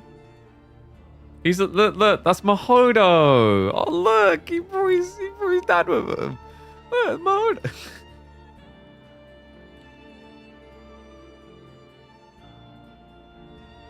The problem is like some of these names, for them to be established as like good or powerful, you have to have other people that will put credence on. Like Don is an example. Like Don, like the Don, it doesn't really catch any shit unless you then have people like Drongo and other casters like that have bigged it over time. You know what I mean? The challenge is like having a name that like on its own right, you're like, damn. Even if no one ever said it. Like, damn.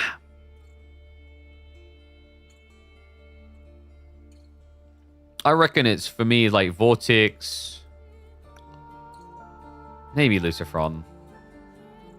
Gilyadi. I mean, Gilyadi, like, the problem here is this shithead can't be asked to update to, like, an uppercase K. Because he's a baby case K. We just can't give it to him.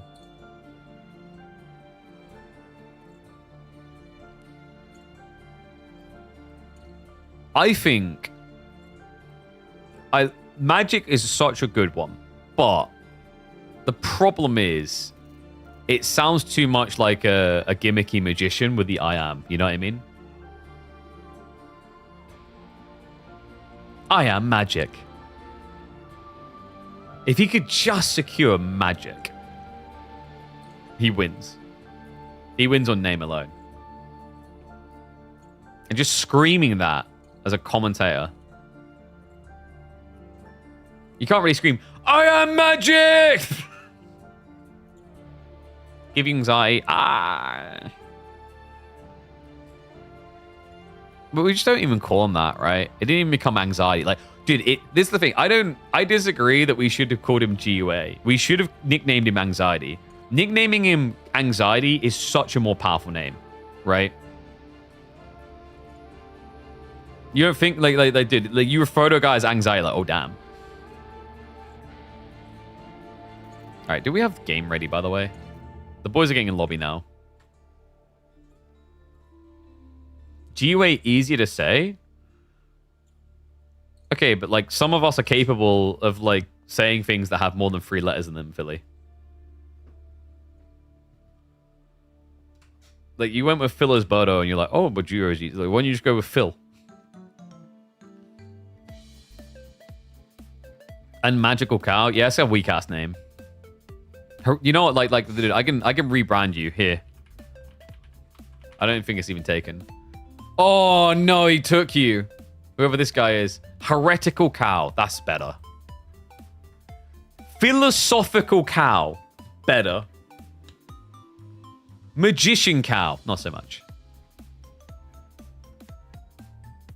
Also, like, basically, I think what happened is he probably wanted Magical Cow and it wasn't there.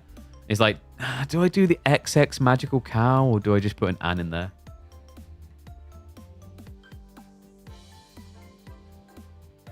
Try Violent Pigeon. Yep, that'll help a brand. We're just talking about like it for brand reasons. That'll help. I'll just rename myself to Violent Pidgeotto. People be confused when I'm not doing like any content for Pokemon. I don't know, like, is there anything that's like, holy crap? Probably not. I'll be honest. We haven't got any like top 10 iconic all-time esports names, before, to be fair. I don't think any of them hit it. Sorry, boys. That's just the truth. Like, okay, I wonder, is there actually a list best esport player names? There's got to be a list for this. I mean, this is League of Legends, so it's just going to fanboy League of Legends. Like, literally, you could tell as we're going in, it has Zhao Wei Zhao. Like, dude, there's better, like, Dota 2 pros names than that. Like, Faith Beyond. Faith Beyond is a sick name. Oh, Big Daddy No Tell. That was always a classic. Or Fucking Mad. You can't be mad. Like, Dota 2 actually has some really good ones.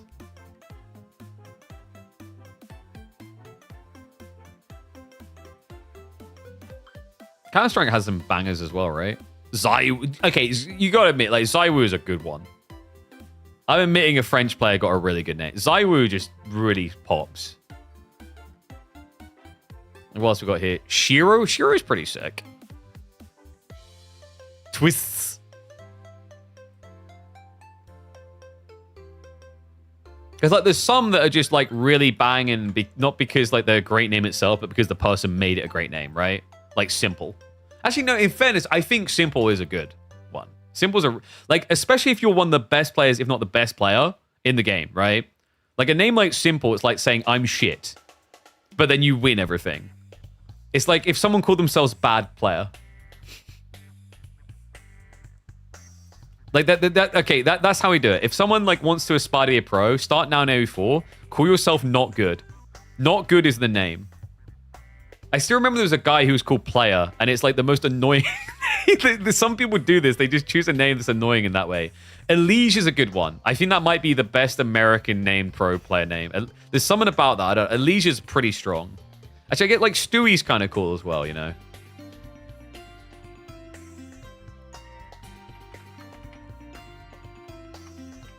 Oh, actually, I'm kind of a sucker for Aoi. Aoi's a really cool name. Jerax was a pretty sick one too, actually. Then you just got basic ones like Anna. What's we got? Oh, actually, no, GH. I mean, maybe I'm biased because of the player, but GH, like the way, I don't know, it's weird. There's something about the way the guy played and the simplicity of the name. You just put power behind it. And then if anyone who's ever met this guy, he's like literally he's like top 5 nicest people I've ever met in esports, full stop. It doesn't even come close. Arme is a good one, actually. There it is, Faith Beyond. That actually might be the best Chinese name I've seen. Faith Beyond is just, I don't know, something about it.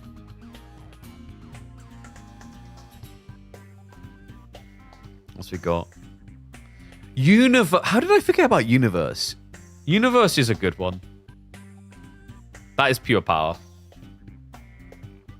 Artesi, I feel like Artesi on its own, without everyone doing stuff around it, it wouldn't matter. That's what I mean. Like, you need a name like stands its own right.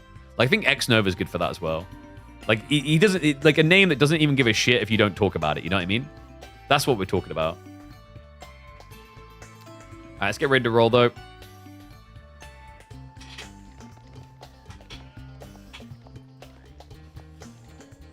Let me just update everything. In we go.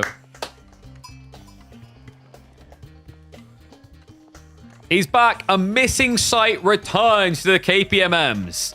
Welcome back to Anatand. And also commiserations, because this is only quarterfinals, and he already finds himself up against one of the Spanish goats. Is none other than Lucifron, Chinese in the red for the Spaniard.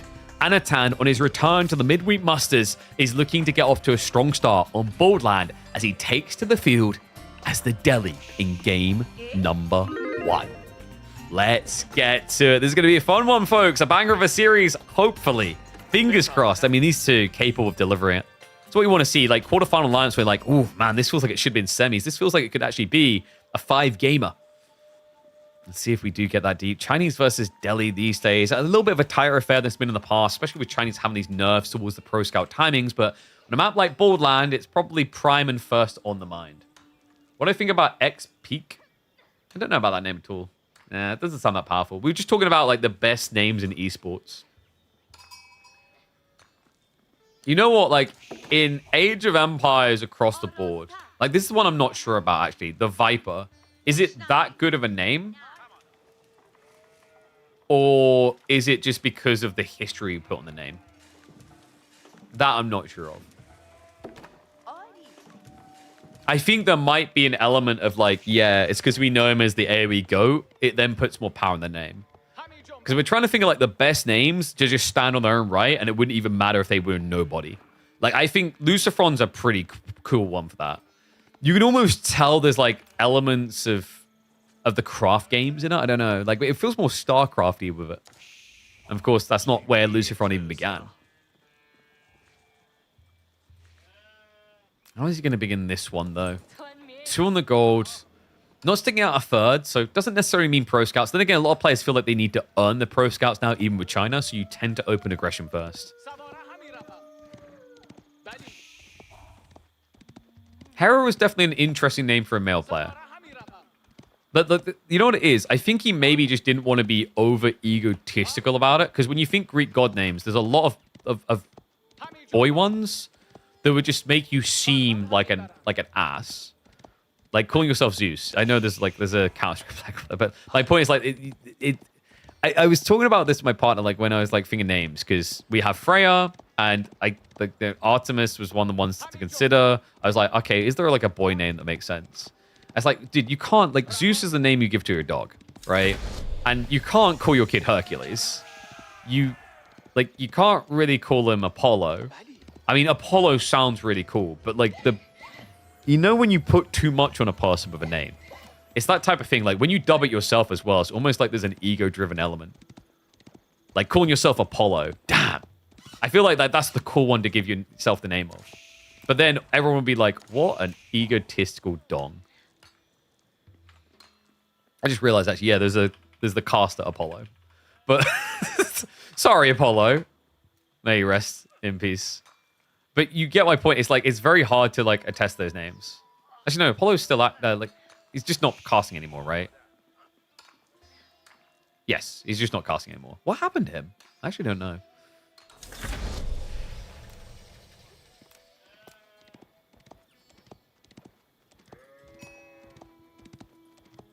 Look, call yourself Narcissus. I just feel like I'd think of like Dr. Narcisse from Boardwalk Empire then. All right, so Anatand, he works at ESL. Okay, I'm never getting hired by ESL. All right, so Anatand, opening-wise, we're expecting what? Probably Ghazi beginning. Normally is. Interesting difference, actually, because he didn't go for the Moss straight away. Oh, wow, yeah. Oh, wait, what? What's Anatand up to? This is a very different beginner, guys. Usually you drop the mosque early to get the free scholar, and then that allows you to start researching towards military efficiency. He doesn't have efficient production at all. This looks like it's going to be a blacksmith probably build. Like, I don't know about double blacksmiths maybe even. But quite different.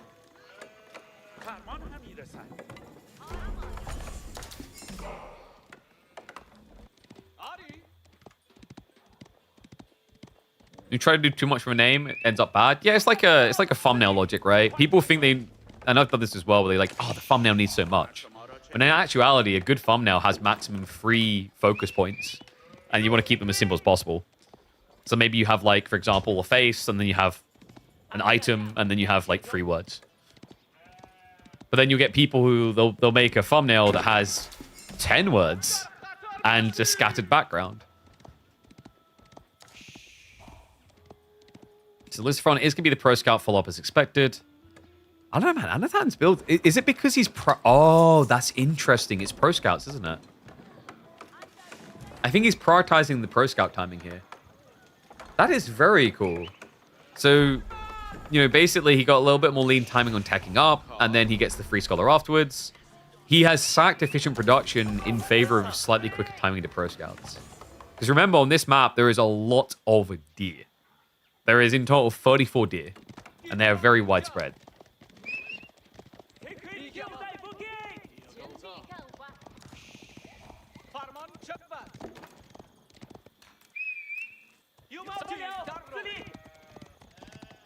You know what the more annoying one is when you're trying to come up with handles and names? It's the people that just like have it gifted to them at birth. You know what I mean? Where like their name is already good enough that like, oh, damn. That's a good one. Those are the ones that make you shake your fist. I mean, technically, I feel like the Duran brothers could have done that literally with their last name in some form.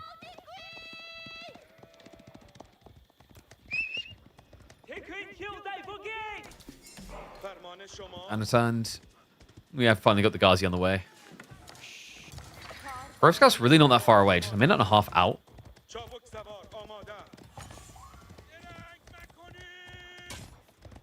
And Ghazi are going to slow this down a bit. But Listafron already has spears on the way, so it shouldn't be too much of a deterrent. Rate your name? Not enough G's. You want one of those names that, like, it spells the same thing front to back, you know?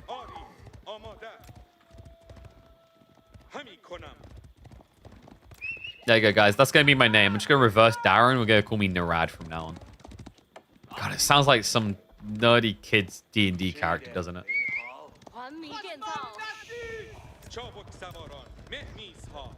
This front. Going for the 1-1-1, by the way.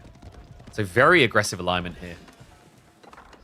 Archery follow-up is going to be coming in from Anatan, so it's just going to be Ghazi plus Archer. I wonder if he'll switch to the 1-1-1-2.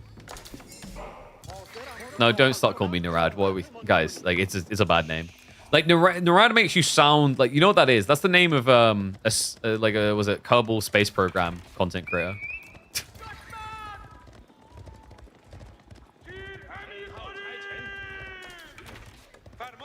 Ghazi still trying to slip in here. It's annoying with these tree lines because normally when you play like a Dry Arabia, Delhi raids aren't as effective because you just concave in. There's just not enough here. The tree line disappears straight away.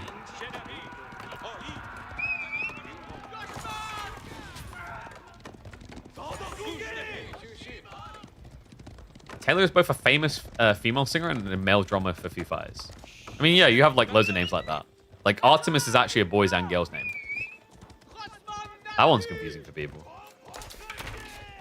When I was like, could I call my son Artemis? They're like, that's a girl's name. That's a goddess. It's like, yeah, but it's also a guy's name.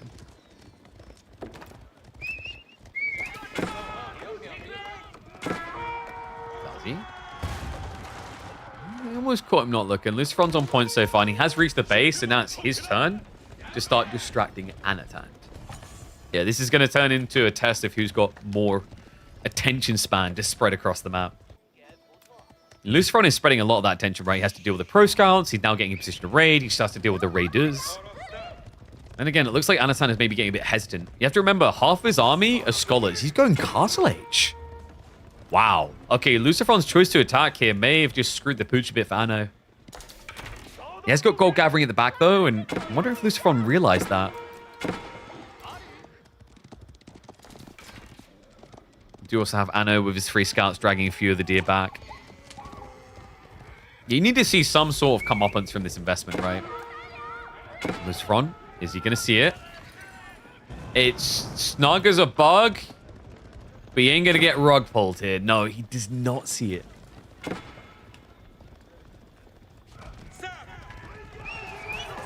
Does he?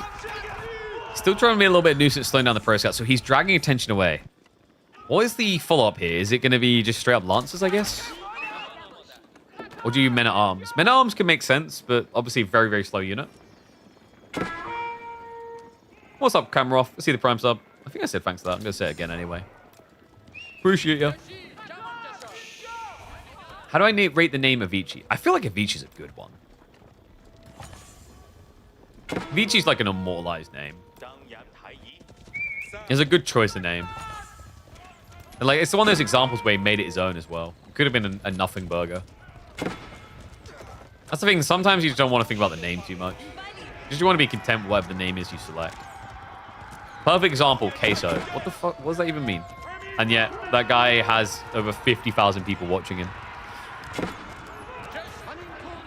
Archers. A bit of a pickle here. Horsemen are reaching them. Scholar healing will be effective, though. But the problem is Anatan, he still made it out of it.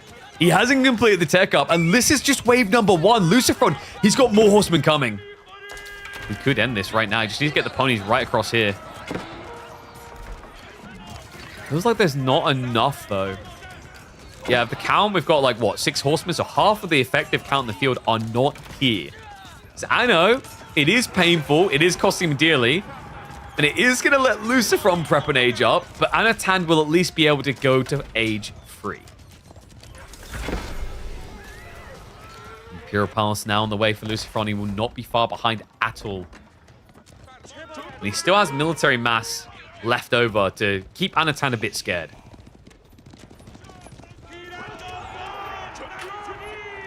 Impressive hold. We've seen lesser players actually just die at that point, especially on a map like this.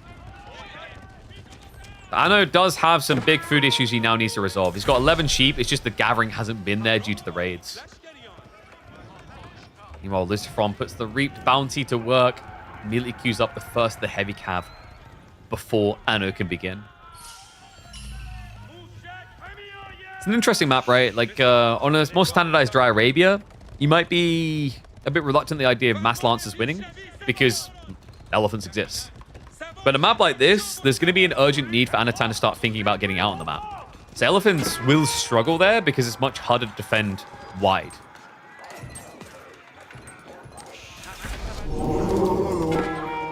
Full attempt. He has got the archers to snipe this down there, so will be denial of the first relic retrieval. First, the lancers to soon arrive. Has he been supervising that?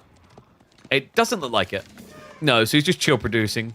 Actually, yeah, one of the stables is double on production, so lancers will come up quite quick.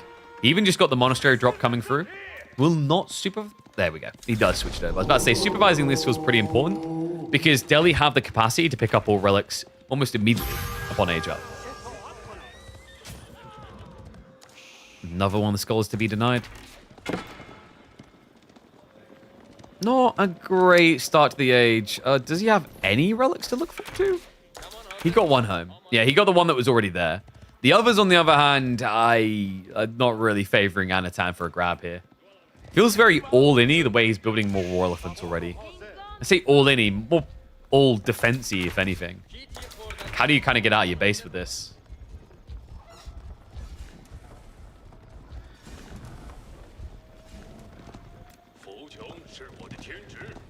Lucifron. Even prepping the steel arrows, so probably veterancy for archers soon. Interesting considering actually he's up against war elephants, but did he see one yet? Maybe not. Normally you'd be expecting crossbows. Hanno's like, okay guys, I've seen war elephants win stupid games. We're just gonna build more elephants.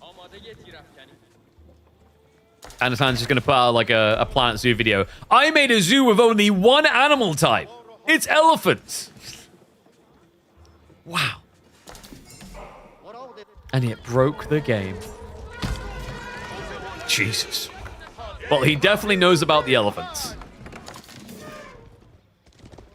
I mean, do you even bother finishing off the archer upgrade or just switch crossbows? Hey, what's up, Fat Blob? Appreciate the sub, bud. I guess, like, with this many archers, it's not a bad idea to just get veterancy anyway.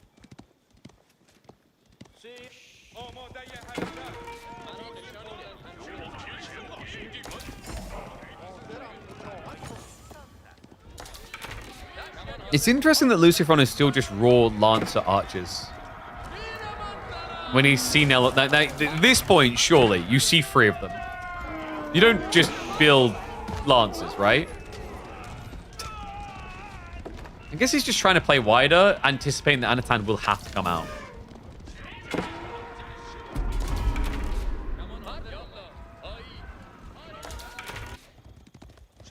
Fugazi slipping and just trying to be a little bit of a pain in the ass. I think maybe part of it from Lucifron is ego chally, and that, like, hey, Anatan will run out of food first. I just have to keep pumping, and I'll have my golden solution.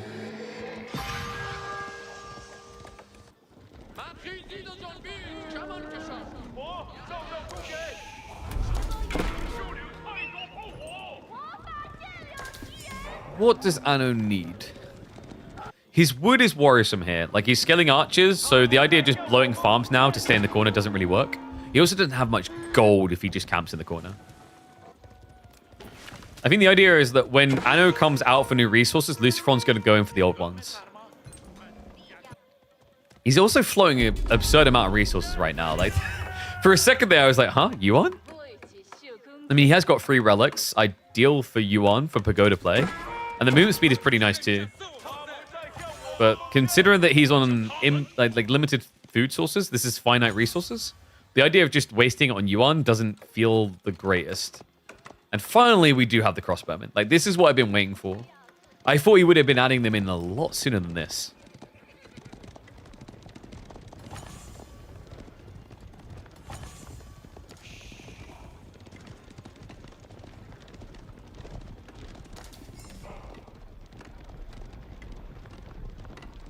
And yeah, this is bold land. Just marked it in. Sometimes you need to refresh the UI. Outpost as well. Lucifron, so he's just actually encouraging Anna to come out. And he's a fimp. Yeah, guys, we can't log this as a fimp. This is a fimp. If he waits until 21 minutes, he's a simp. 22 minutes, he's a simp.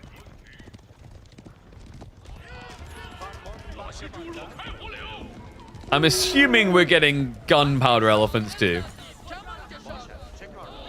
Anna really is building that zoo of just 1 unit type, huh? It's annoying for Lucifron as well, because if it is a gunpowder elephant follow-up, then your crossbows are kind of redundant. Oh, no. He goes Hissar. Interesting.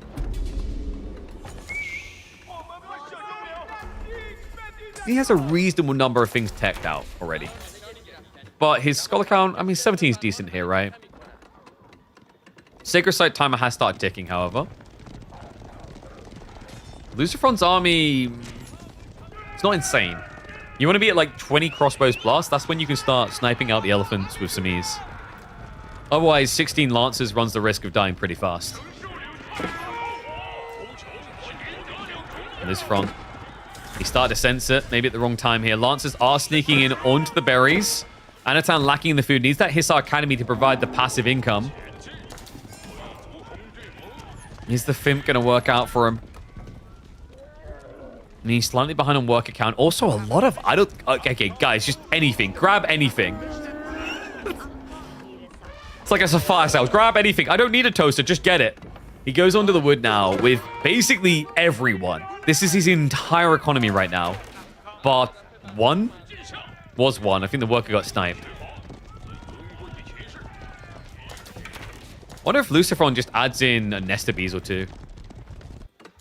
It's not the worst idea. But you probably want to build it forward to have them in position.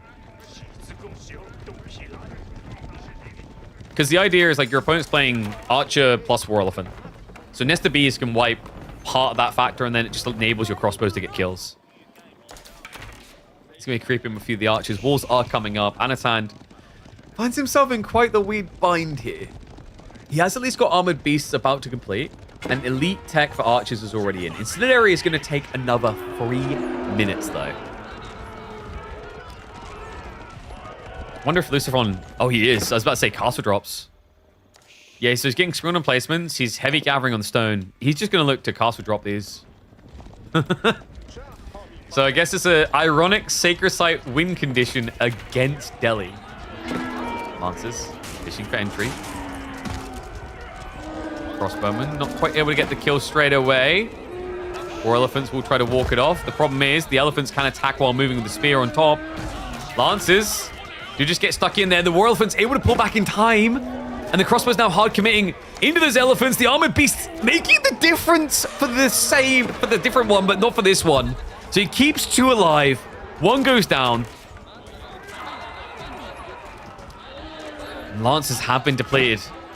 It's now crossbows against elite archers. An ugly affair. And remember, Luciferon, he hasn't set up the castle drops. GG gets called. The Fimp pays off. And makes it looking oh so simple to beat back the Spaniard. Filthy Elephant Boy gets it done. So that is going to be game number 1 to Anatand. Delhi beating back the Chinese. Yeah, pretty effective. I think, like, in hindsight, maybe when Luciferon looks at that game, was there an opportunity to go crossbows sooner? Because the crossbow transition was surprisingly late from what we were watching, right? I actually thought he'd be getting into them a bit faster. But that's the problem. Like, in a knight meta, you feel like you need to just be knights to control the map. Sometimes you convince yourself pinning in corner is good enough.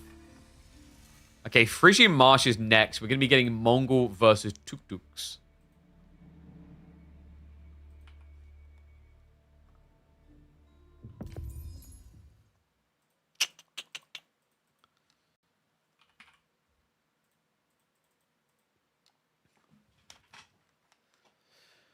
Ooh.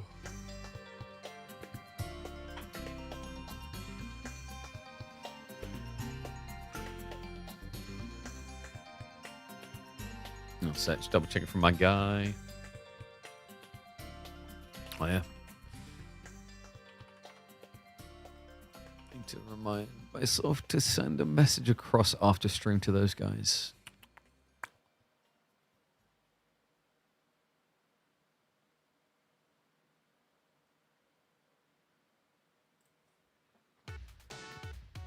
Oh, hell yeah.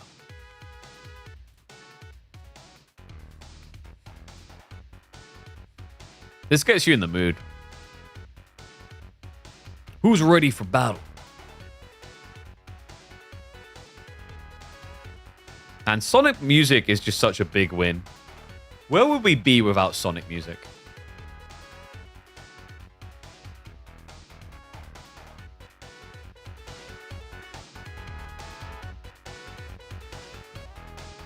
Where are my nodders in chat? Nintendo, probably. Ironically, Nintendo created one of their biggest competitors, Sony. So they probably just would have added another one in there somewhere.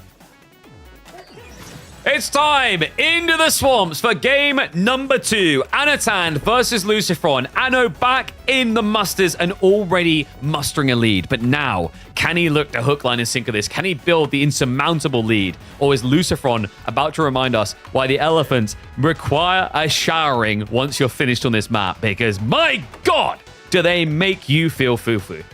Let's find out. Game 2 of this best of 5. Anatand with that early lead. Can he get the aggression necessary to extend with Mongols? Luciferon already going out for that dot play, as you would expect here. Tuklac just so good on this map for this very reason. It's all about the pawn play. And very difficult to stop them, actually. I mean, Mongols, normally in this situation, a Dark Age rush feels good, right? Not so much here.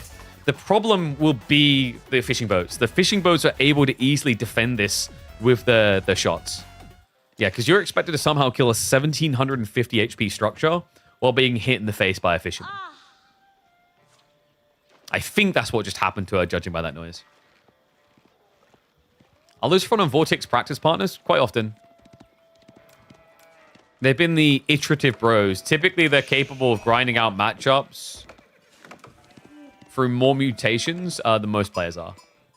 They just don't stop. And also, they tend to play it out a lot faster than most players. They're like, okay, we figured this out, like, etc. We've resolved this matchup. We know this. We don't need to waste more time on X or Y.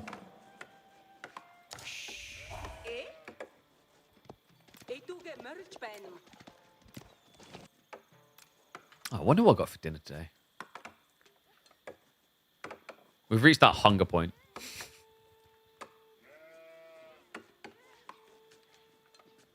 So, Anno, he did hang around on the straggling trees. I actually like this because you were like waiting for the TC to move across. Overall, a bit of a weird town center placement though, guys. If Luciferon plays aggro, Anatan is on an island without anything to play with. Like, look at this. The tree lines are nowhere nearby. This is usually not a good sign for Mongol players.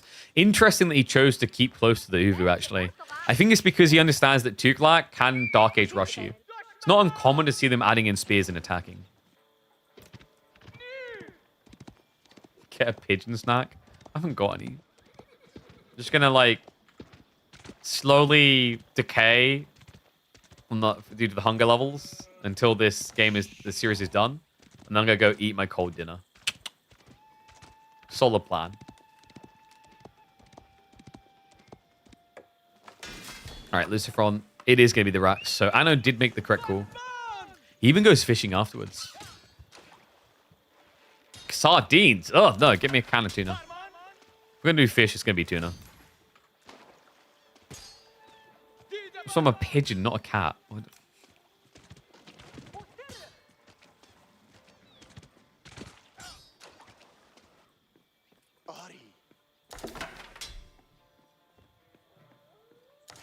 Dug a bit into the lore, the controversy between players 5 months ago, but there's quite some... Wait, what? Why are we back on the drama again? Oh my god, it's been like 2 hours since we talked about drama. You guys are getting spoiled these days. You used to have to wait for the 6 o'clock news. Can tunas discuss? Oh, I'm sorry, not all of us can afford caviar. I'm sorry that we're not all attuned to that style of a life. Some of us have to make do. Take solace in the things we can get. Like this one pond that poor little Anatan can afford.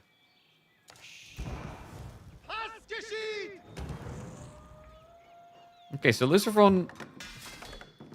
Presumably, you should just be floating more into the fishing side of things, right? Yes, he's got the second pond online. And he has forced a reaction. Anatan will also be dining in the speardom.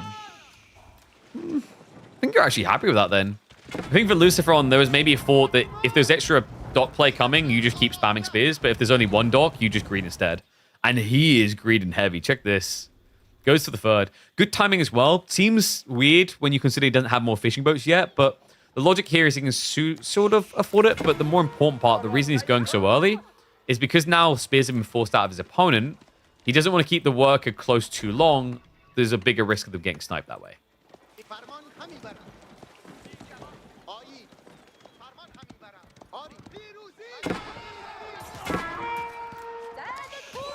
Spears. Still outnumbering the Mongols. It's like one of those weird things. You'd never expect Tuklac normally to build spearmen against a civ like Mongols in Dark Age, but this is just what fishing does to you. Tech up should be ready to begin soon. And it is... Oh, wow. Will you look at that, guys? It's a Dome of Faith. Whoa. Could you imagine? What are the chances?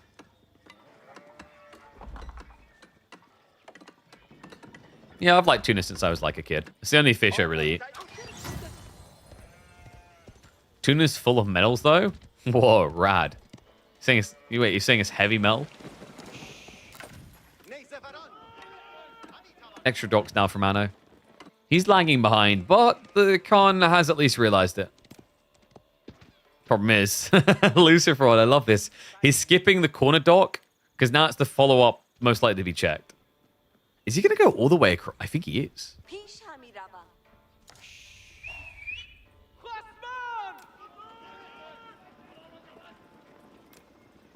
I haven't met a fish you didn't like eating? Jesus.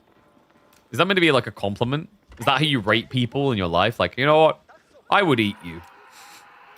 Because in the office, that can get you in a lot of trouble.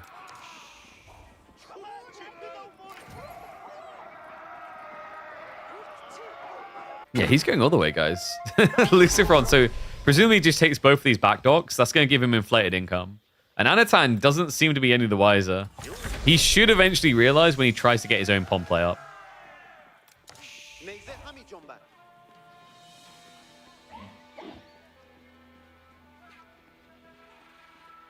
And that weirdness went way too far. What the hell am I reading?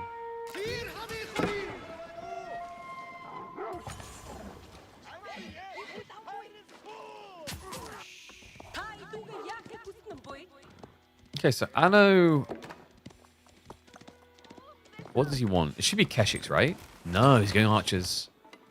Yeah, well, he needs to address the spearmen, right? But the reason I thought maybe he'd go Keshik's is just because of how wide Lucifron's playing. Because Keshik's can burn down the docks, even if there are the fishing boats. Does discover what the worker was up to. Whoops. Fishing boats could kind of protect you, though. Yeah, like if you just camp with the fishing boats, the problem is the can's already at 3 damage. Yeah, so we'll start shooting. He has to go his own scout on the way. That actually might be a saving grace here. Because you can only guarantee the hit on the villager if you stand still. Villager does feel pretty dead, though. Yeah, because Lucifron greeted it. He didn't want to go for a galley, right? He'd never want to go galley here. So -1 villager successfully. Lucifron, he did go for the archer play. Yeah, so no play immediately into Raider Elephants.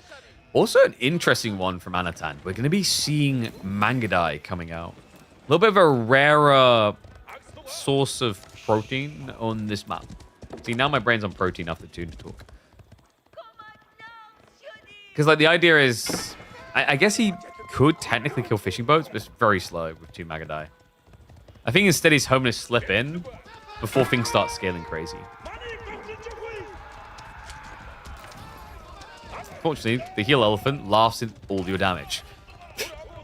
Outpost is also already up, so Lucifron was apparently expecting something a bit fishy.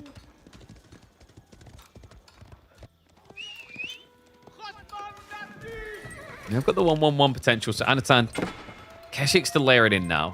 Keshik's can be pretty effective against the Raider Elephants. The tricky part is, like, obviously, you haven't got that sustained healing outside of fights. Like, this is always, I think, the weird thing for Keshik's. Feels like the idea of this Civ and the Keshik's was birthed at a point before they decided to add in a lot of feudal healing. And ever since they added more and more in, it makes it very awkward for Mongols to try and sustain ahead of their opponents. Good news is on a map like this, with the docks across the way, you can always burn into them to sustain yourself.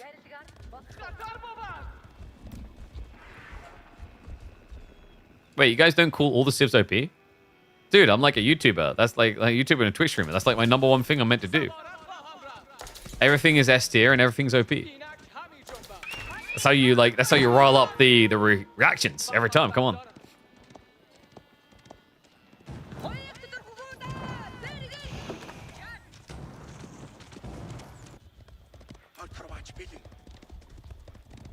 French or OP in team games? Change your mind? Why do I need to change your mind? They just give us something controversial to talk about. I mean, French are actually OP in team games. They basically get picked every single draft. It is incredibly rare to not see French drafted in team games, if you're taking it seriously. So, like, yeah. That's not even a controversial take. So, Elephant count is going up. Remember, what we're looking for here is probably 3 to 4 for Lucifron into a go timing. Wonder if Anatan would ever try to just play Fast Castle? With his food king come as it is, by the time you tech up, you could be looking at having, say, 30 military, which isn't terrible. The idea there being is, like, you end up healing as well, but also the damage buff to stop you from getting dove. The scary part is usually, if the Elephant count is going up, you freak out the idea of teching if you don't have, say, 25, 30 archers. I think feudal healing is fair and balanced. You, sir, are a former deli spammer. And I'm confident if I check your data, I will see some feudal herbal medicine. Probably plays Ibids these days.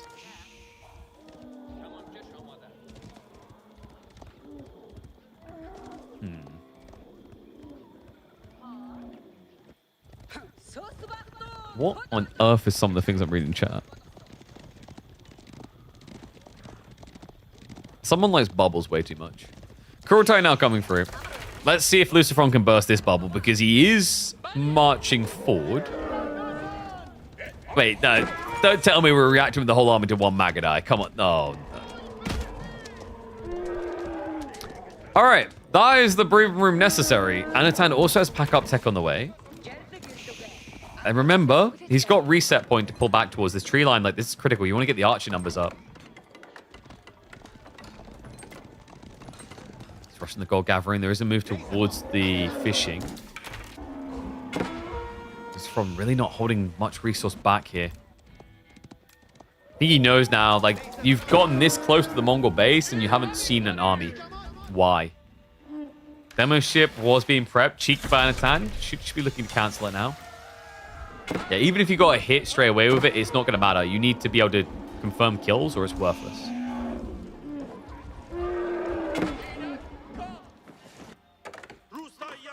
Magadai does actually get... Wait, you got shivved down? I guess he didn't have the proper vision to get in. And House of Learning, man. Quick reaction there after hearing the tech up. Lucifron's not going to wait around. This is the thing as well. Like, Anatan... I mean, he should actually maybe be counting his lucky stripes that Lucifron backed up here. This Civ is kind of wacky for this. It's the only Civ you'll find on these type of situations that will stay in your face while aging. Because it only takes them 5 seconds to get the techs.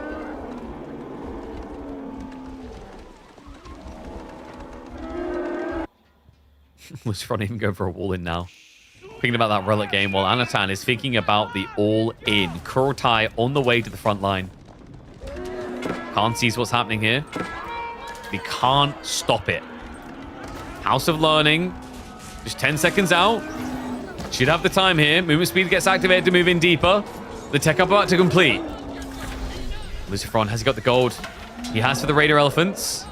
Archers as well. Veteran C about to kick through. Kurotai looking to deploy. There's no blocker there, though. The Elephant doesn't move over quick enough. But they will dive in fast enough. The Raider Elephants, they stampede through. On top of the archers. Forces the Keshik back to defend. Lucifron. Has he got the firepower here? The Keshik line still looking decent. Especially with that damage buff. The archer count incredibly low. And the healing has cut straight through it. Anatan's Kurotai cannot match up to scratch. Let alone Den. Lucifron breaks him and makes it look so simple. Tuklac really are just taking a crap on Mongols in Frisian. This used to be a place where Mongols felt safe. Felt good. Felt like they could get wins. But Tuklac says move over. This map now belongs to me.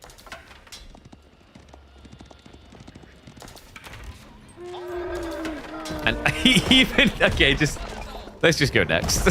He's got double the food income. He just got your landmark. There's nothing left.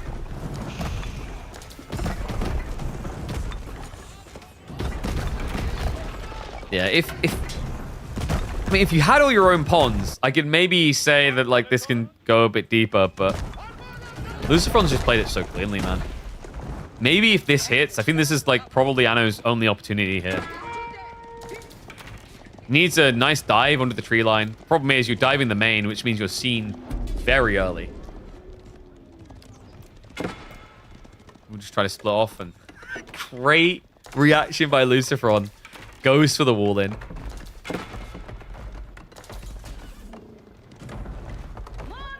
Not just that. Anno needs to get out. Yeah, Lucifron was more than happy to take those extras if he can find them. Retreat will be successful for most, but 2 remaining Keshiks will get caught. 1 goes down. And now just the lock-in. Does Lucifron switch onto Stone? Stone would make a lot of sense here, just starting to get into the Tuklac forts. He's flying a lot of resources, actually. Relics to be intercepted, but unfortunately, there is such a thing as a Helephant. No kills at all. Keshiks will club onto the workers, but you need that finishing touch is the problem. I don't think there's textiles, so it is feasible here. Lucifron up his ass the whole time with these elephants, not letting him get any time to really do anything. All right, guys, I'm going to say the classic thing here. You know how Lucifron could just win this game straight away? If he builds a war elephant. I know, right? It's like a crazy thought, but if he just adds an elephant in, it's a GG.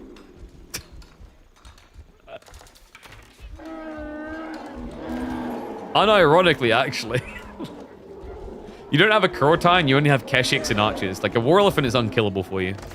All right, we're sitting in the deer stone because the last one went very well.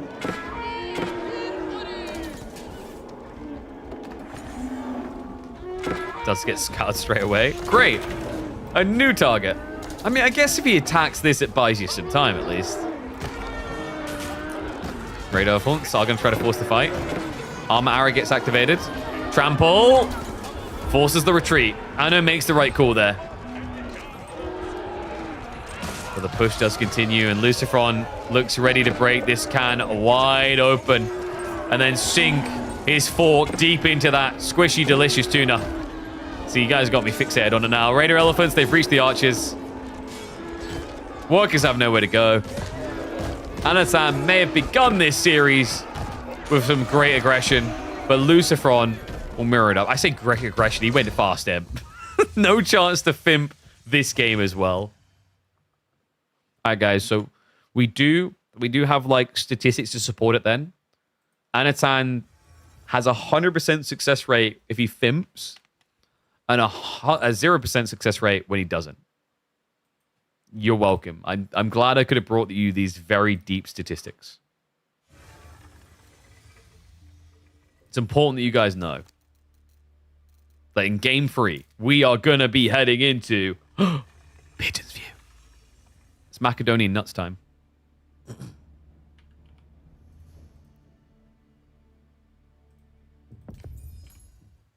Just mark it in.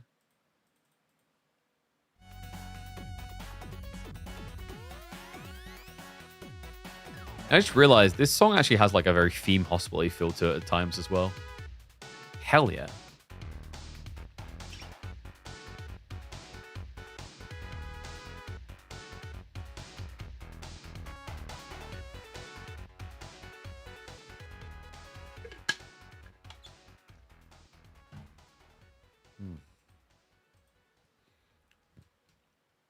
What were the predictions like on that one, actually? Oh, fairly even, right? Damn, what a song.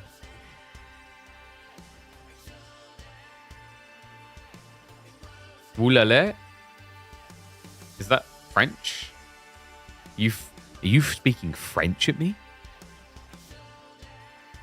You think I have the IQ to know multiple languages? What's wrong with you?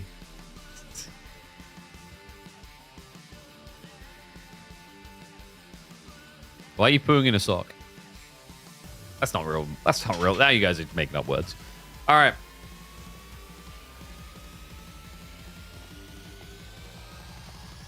Lock and load. Age of Empires 4 time. That's right. We head into the depths of the tree lines. Pigeon's View time. Anatan with the Iobids. But he's got a tricky, deceptive civ ahead of him. Lucifron, the Spaniard, has struck back and now looks to strike ahead. It's going to be the Macedonian dynasty, the Viking funhouse, in to the ambush land to see if they can crush the Iobid hopes. Let's see what we're going to get. Game number 3 of the quarterfinal showdown. Anatan, on his debut arrival back into the KPMMs in 2026. It'd be a big morale booster to make it straight into semifinals on the first attempt. Lucifron, on the other hand, I mean, this civ is something that Vortex is now starting to take more seriously after his expedition against Corvinus last week, and I'm sure that information has already seeped through into Lucifron's brain as well, as those two do, of course, have a wireless brain connection. Wonder how he's going to try to approach this. I mean, Macedonians kind of feel a little bit tricky theoretically. Like, you don't think you want to have to deal with camels when you're going Radari. But the funny thing, guys, I've seen Radari just decimate camels. If you just straight up camel, Radari is surprisingly effective. So instead, does Anatan look to be aggressive early? Because like the idea of just a little bit of car pressure in the fuel age is pretty good. Just getting like one Desert Raider out with the Dervish to apply pressure, slow down the Macedonian timings maybe. The problem is the Macedonians don't really care about it as much. because of the free units they get. If they just go for a Hippodrome, they get 3 champion units for free, and 2 of them together can actually scare off a Desert Raider quite well. Now, you've gone for Colin Farrell. Yep, I've definitely never heard that one before. Let's get all the obvious celebrity lookalikes from me out of the way, shall we? Think Ibid's a favorite here? I thought so too, but I've seen some things. I remember the first time we saw this, I think it was Frisian Marshes, and the idea makes sense, right? Like camels, if you go Desert Raiders, you play the Camel Lancers, you have the healing as well. Like, how don't you beat Radari? But in actuality, Macedonians are fierce competitors. I think if you can drag things out and slowly trade, Ibid's yes. If it gets to a point where it's very brute forcey and all in, that's when Macedonians tend to thrive. Because remember, Macedonians will have a better health pool, but what they won't have is better sustain. Because over time, you have that dervish here, right? And it's not something Macedonians can mirror or match because, yes, they can be monks, but the efficiency rating is much lower. They're not going to be able to heal 50 units every second. They're going to have to choose 1 unit to heal each and every second. Per monk, that is. So Hippodrome is expected. Loggy Wing on the other side.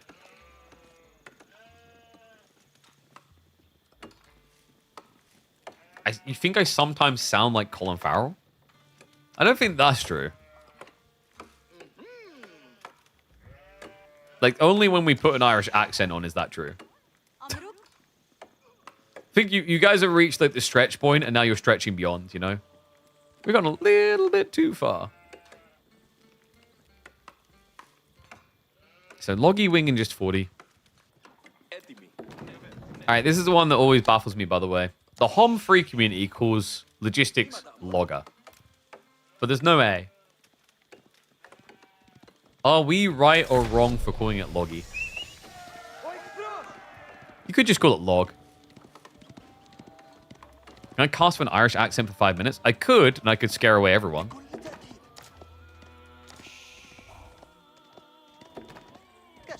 Alright, let's see who's going to get their lucky charms. Kiss me, love me, hug me, I'm Irish.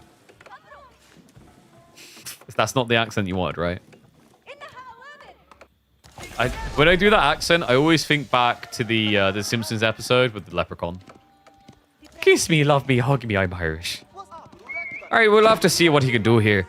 We're going to be getting in this one, and he's really got to try and find a way to actually contest the timing on the Ibids here, because they're going to be trying to get into the Castle Age. I'm even actually intentionally kind of speaking with the tone of Colin Farrell. So it actually does kind of sound like you're actually being him.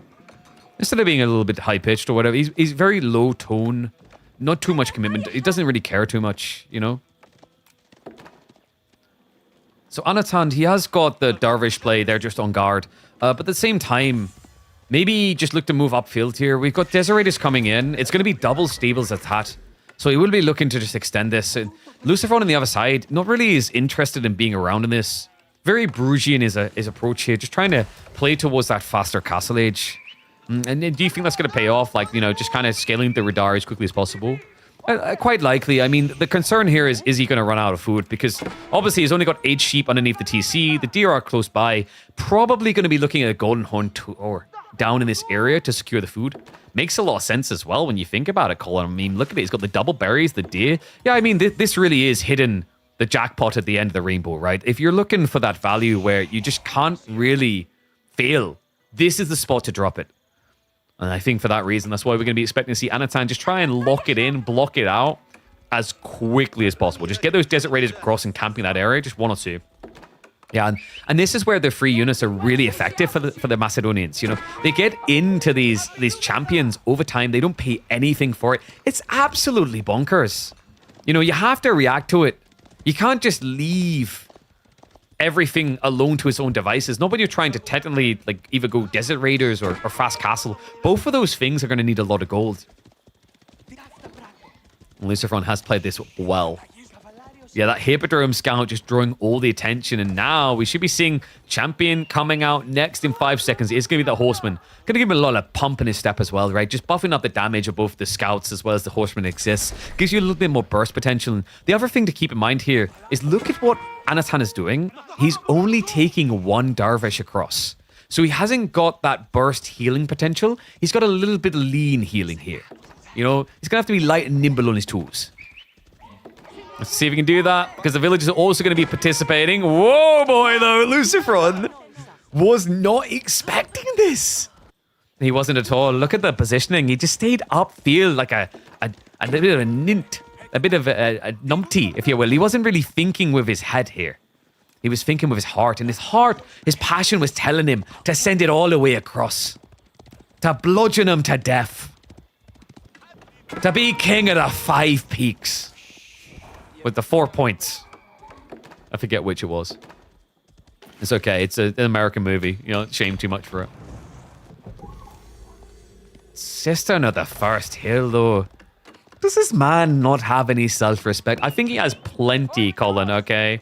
You know, you just got to understand this from the Roman ways. After all, it is cisterns, so they understand the deepest way, which is why we'll obviously invite Mario in to give his thoughts on this. Hello! How's it all going? I'm just here to talk about the game, and it looks pretty good, eh? Lucifron is coming in with the 8-minute timing in the castle age. Mwah! He's gonna get the farms down and eat the pizza because he'll moisturize it amply to make sure he's got the mozzarella growing in oodles and boodles there. Okay, Mario is overly enthusiastic, but he is not wrong. There is a play here to go into, like, the mass farms. What do you mean it's so bad it's good? It's just Mario. You guys are gamers. What's the problem here? That's the problem. Mamma mia! He's marinating in his own ragu. Game 3 is gonna be a win for Anatan. He is 1 game away from making it to the semis. That was a curse card. I don't see the problem. That was absolutely fine.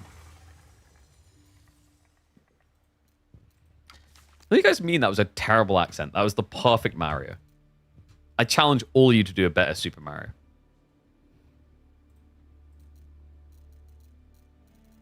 All right. So, next game. That was a very quick game. I think the Macedonian strat needs a bit more tune. What is my AoE for background? I've got the game installed. And have cast more hours than basically everyone at this stage. Too many hours. Just tuned in and forced a membership. All right, first of all, that's racist. Okay, he's Spanish, and that was clearly Italian. It's Italiano. A pizza de pizza.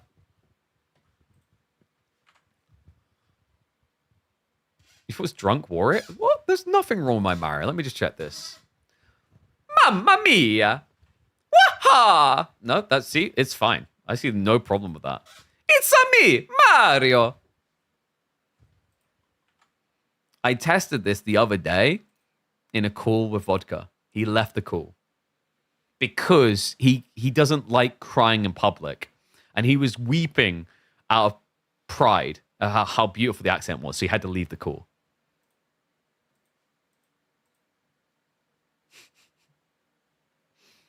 All right. In we go.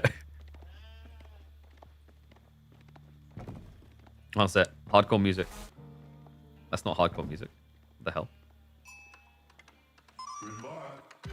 It's time! French versus Byzantines. A bout of aggression, and one that could see Lucifron leave the arena battered and broken. Anachad rising in 2026. He's already up 2-1. Will it end here with a solid Byzantine pick? Or is French stocks on the rise in 2026? Is the country finally investable for something other than baguettes and cheese? Maybe even more so than just wine.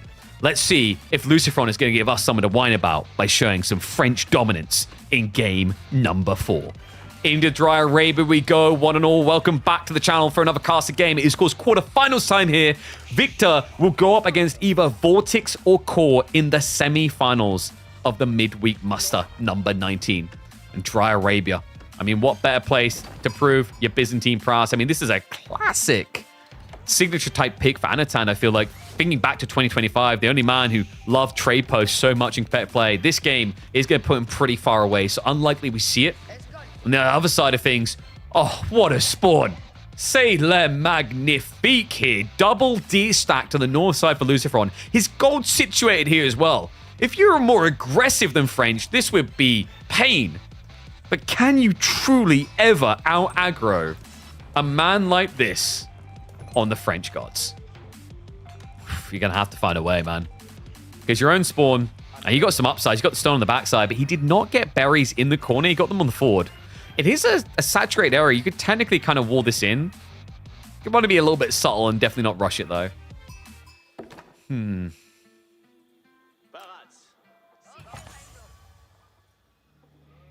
Your girlfriend until now tolerated you watching AO4 during cooking. That's just changed. Wait, what?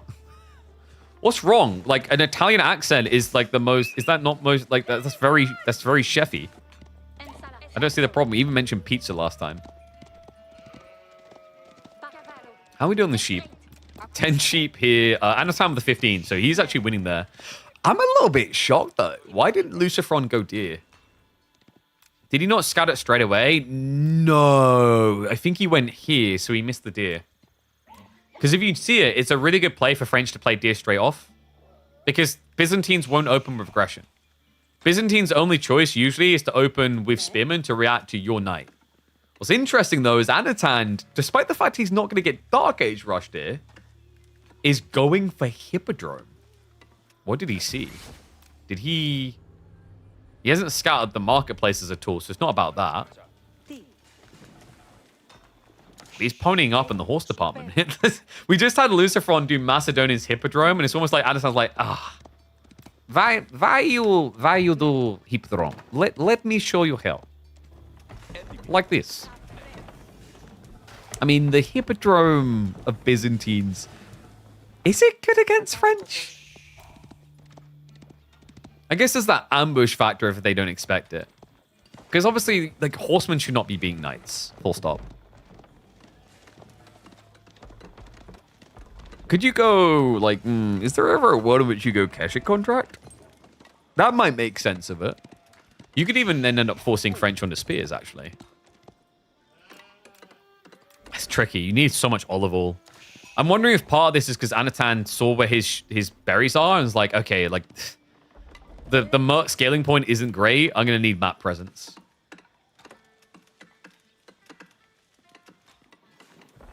What do you mean not this again? What, like, what? French versus Byzantines? Chill, it's fine. Oh, the Mama Talk.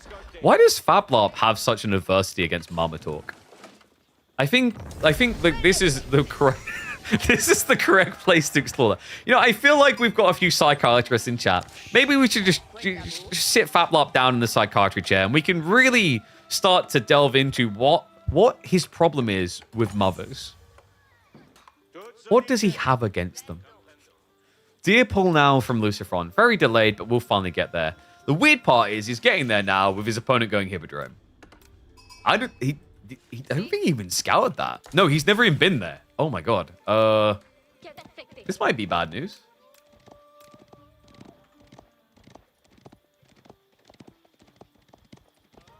Are you sure my first word was mama and it wasn't onomatopoeia? We just got to check. It's really important we know. I'm pretty sure it was juxtapose.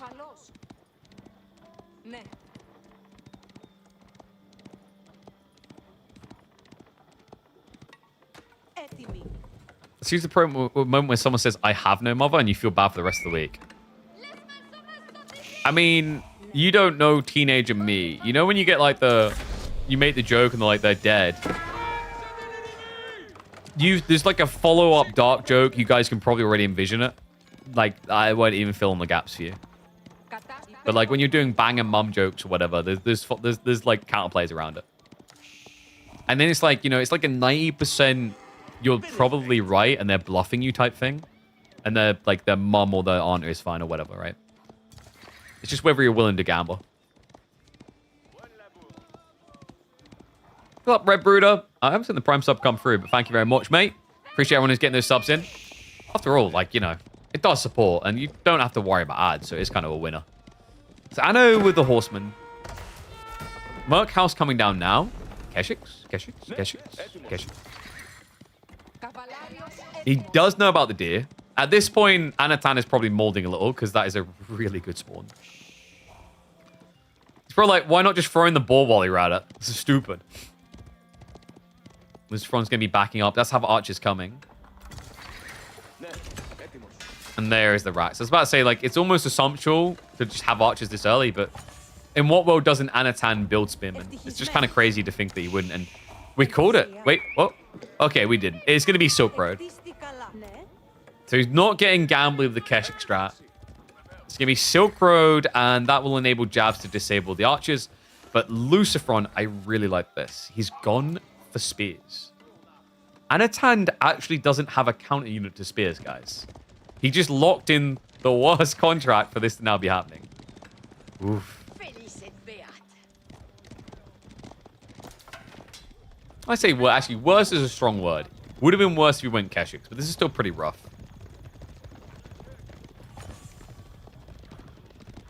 Keep in mind, Anatan does have that ace up his sleeve as we scale into, like, mid-feudal age fights. With this. The supply points, remember. The Triumph is a big deal to keep in mind.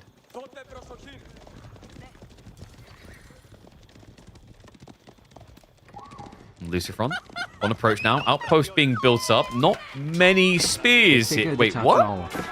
Anno, way too greedy there. His horsemen do go in successfully, however.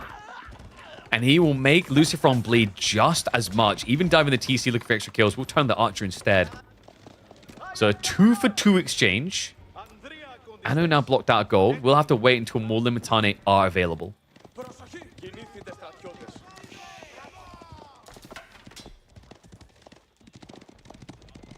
What is that copy paste? Your nickname in high school was Beans. Is it because you farted so hard you shot yourself? Like, I don't... You're going to have to give us more context. This is where Fat Lot's like, nah, because I was flipping your mum's bean. Whoa. We're child friendly.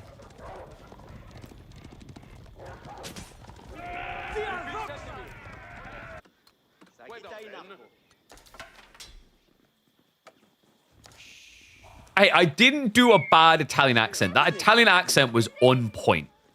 That was the classic Mario accent. And you know what? Like, I am already on the short list to be the next voice of Mario. So you back off right now. And Nintendo are like, do we strike his content down? No, we should hire him.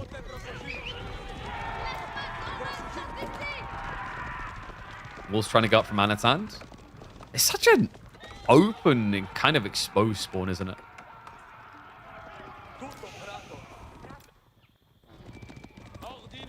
Just trying to fix it, but Lucifron, of course, not going to make it easy. Limitane do pull full to the south. So we'll be secure now, and it looks like Anatan is going to go fishing for more kills. Yeah.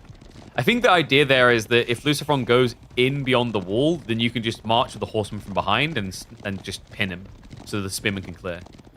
When he realized that Lucifron wasn't going to take the bait, he switched gears a bit. Oh, I think he got seen there. This is cheeky. No, I don't. Maybe Lucifron didn't. Look at this. Anno is creeping in. Lucifron. Not many spears out here, actually. Uh-oh. Horsemen, they're going to go in. They get the grab.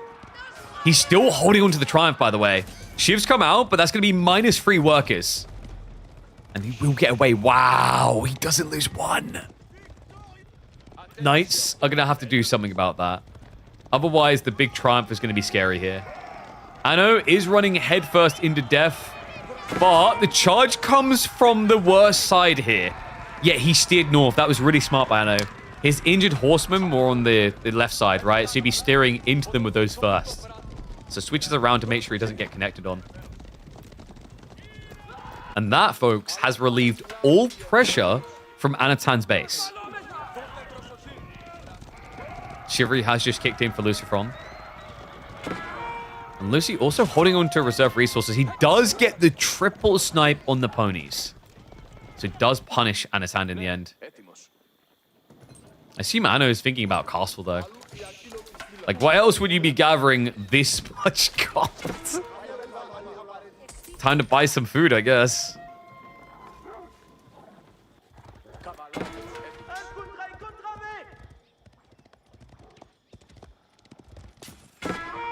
Can we have a mama chat? Sure, why not? Faplop's like, goddamn. But they'll remember you, buddy. It's like how I keep my mods in line. It's like, oh, he didn't pay out the prediction correctly? Exclamation mark mama it.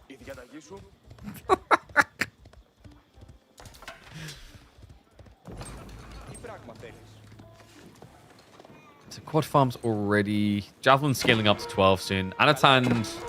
Ooh, he did see the boar. Did go for a poke in, but tech up first by Luciferon. Guildhall now on the way. And he got him just before he would have been able to see that. I don't know if you would fully expect this as Anno. Because French are usually happy with the idea of just playing a very long feudal and adding in a lot more knights. Usually Byzantines are the ones begging for a castle timing. And he's got to be going for it now, right? It's got 1,000 gold in reserve. Pulls out onto the secondary patch. Will Beastie be today? No, we'll be looking to cast that on Thursday. We look to do the semi-final cast on Thursdays.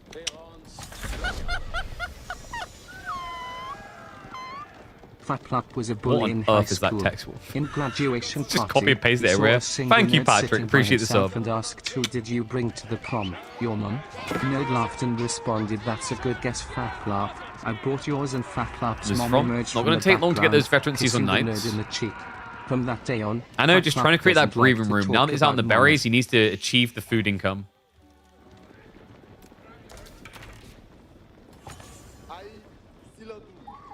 Double emplacement. Only arrow slits, mind you. Not that threatening, really. Yeah, 20 spears should be ample here, by the way. Remember, because Lutheron went for a fairly fast castle timing, he hasn't got that many knights. Now, the other thing to keep in mind here is this is level 4 Sistine, so upgrade times for Anatan is pretty quick if he can hit the castle. While he's thinking about hitting castle, Lutheron's thinking about hitting that. Knights did try to creep in. That is a cheeky wall, though. Really crafty little move there by Anno. With the Sistine in the way, you just like probably don't process it as you try to slip in. Golden Horn Tower now at the back. He's going to pull back off of the berries. Doesn't have insane food income, but it should be enough to kind of lock in those upgrades. Knights. Now looking for charging, but double outpost is going to scare them off. Need to keep that gold gathering going. Luciferon is actually going to achieve a lot of damage if he's able to pressure this. The fact that he's down to 600 gold in this already, by the way, shows you how much selling's been going on.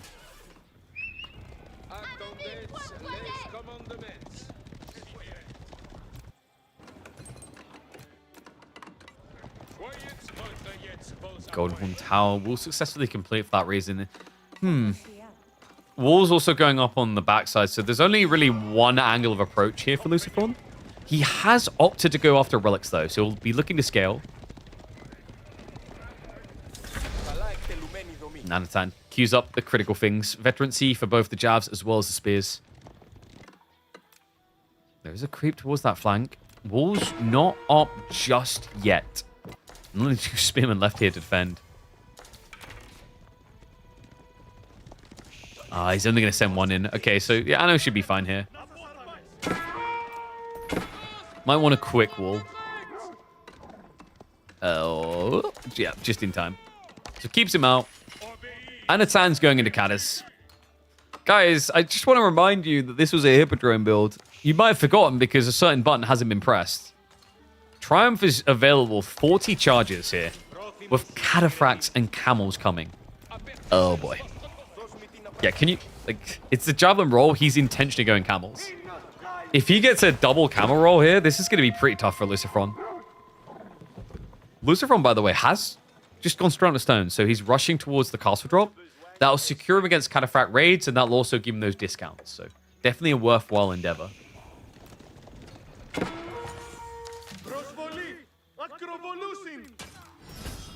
Defensive castle drop. It's like when you see someone gathering that much stone at 50 minutes, like, oh my god, he's going to castle drop his base. It's going to be crazy. No. Cataphract. That was a little bit tight. Does get away just in time. God, if he gave the first cataphract over. Because remember, Anatan doesn't have that much food. Yeah, he's kind of struggling here. I mean, the spawn, we talked about it being pretty rough for him. The berries and the deer on the forward side, like, what are your options here, really? Everything is just very ugly food-wise for Anno. Deer, boar, north, berries, they're all in the open.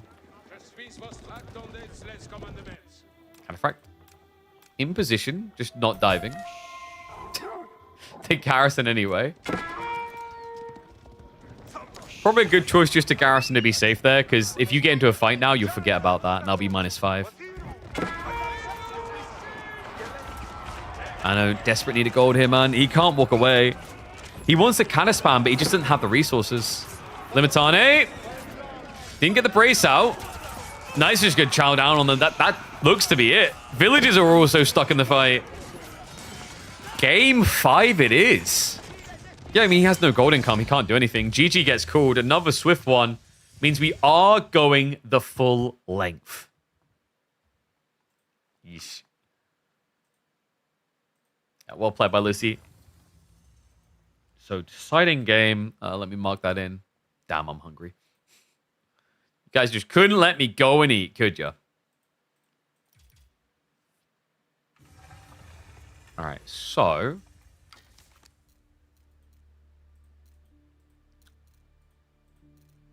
let's see what the boys have got for us in final game.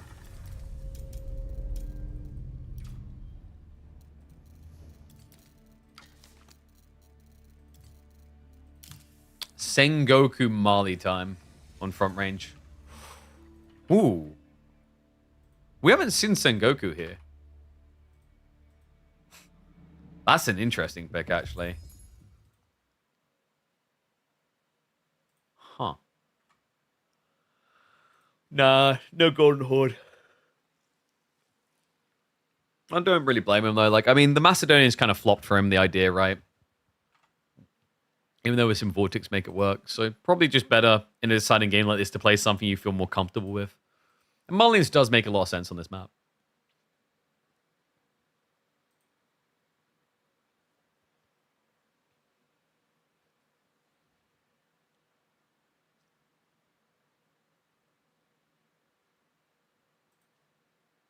All right, there we go. Oh, what epic song we got to cue us in? Ooh, well, that one works.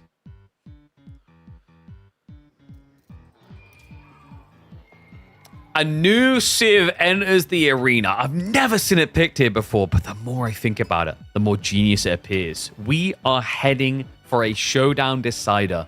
Anatan versus Lucifron. Game number 5. Into the front range we go. Lucifron with the proven Malians, while Anatan will be taking to the field with a new player. The Sengoku Daimyo. Yatai galore on a map with so much boar as well as deer on offer. What more could you want if you're a filthy Sengoku boy? Reminder that it comes down to this. Game 5 to split it between them to see who is going to book themselves a date up against Vortex in that semi-finals. And this is cool, actually. Like, this is very refreshing. I'm wondering, like, how deep you go. Surely it's just all 3 Yatais. With spawns like this, I don't know why I haven't seen it before on this map, actually. Sengoku makes so much sense. The food. Food runs out for everyone else, but with the boars being so close and the deer and the berries overlapping so often, you're just going to cap out on your food income. Right? This boar's going to be worth maximum, so you get 60 here. You could go for a second over here, and then you just go for a backup over here to almost cap out on the deer plus berries. And those are all things you're not going to tap quickly. To make matters even better, you're up against a Malian opponent. Malians don't go for boar. If they have to engage in it, it's seen as a negative. And funnily enough, Lucifron is engaging. Weesh. Like an overused toilet, man. I don't know. I'm a little bit skeptical about this idea because Donzos are more expensive, but not necessarily any more effective against your ties. Maybe it's to stop the triple. Let's see if Anno actually goes for the full free. Peels over to the deer, as well as the berries, and there you go, guys. 56 food, so practically capped out there. That's already almost 120 resources, 116 to be specific. The third yatai now being produced. Yeah, so you just rally it here. If you're feeling dangerous, you can go over here. Like, actually, does Lucifron even... Yeah, he has scouted both boards. He knows. I think Lucifron, to justify this, is going to try to rush the gold. That would make sense of it. Cheeky from Anasan, by the way. He went out onto the deer. Yeah, that's really cool, actually. Gives the buff gathering rate. You need to build into a farmhouse anyway, right? Because it's your population blocker. Ah, he's going to keep it safely here. Because he's got the berries and the deer. And yeah, he did move the sheep around. That's cool. I think he was getting more by being on the berries, though. Yeah, like, mathematically, it's no worse. Because the deer's worth 4 and the berries are worth 2. There's 6 berries and 3 deer. But you're exhausting the deer. So, like, it actually is worse to be a deer than berries. And he does see what's coming. So, Rack's drop now coming in. But remember, Anatan has got a huge inflate on food.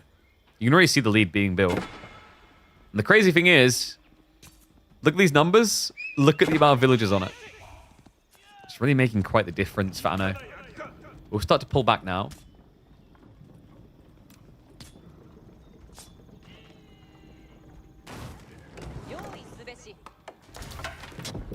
Anno.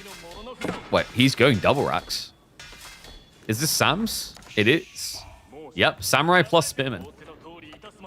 Ah, did he take the bait a bit too much here? Quite possible. He could have went for the back goal, but you'd have to add in, like, what, an extra forge? It's not the worst idea in the world, actually. Like, adding a forge here, because you're going to want to eventually go towards blacksmith techs anyway.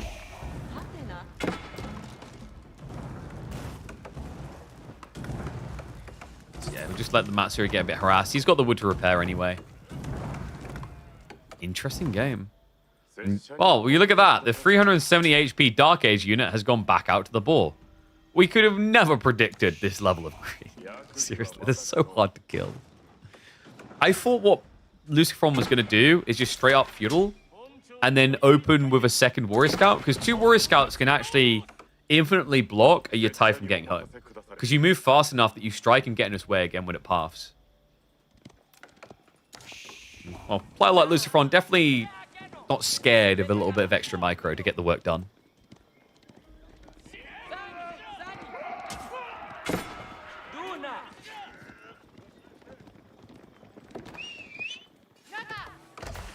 Kokra is on the way as expected. Double racks though, man. I wouldn't have expected that at all. Is there ever a world in which we get a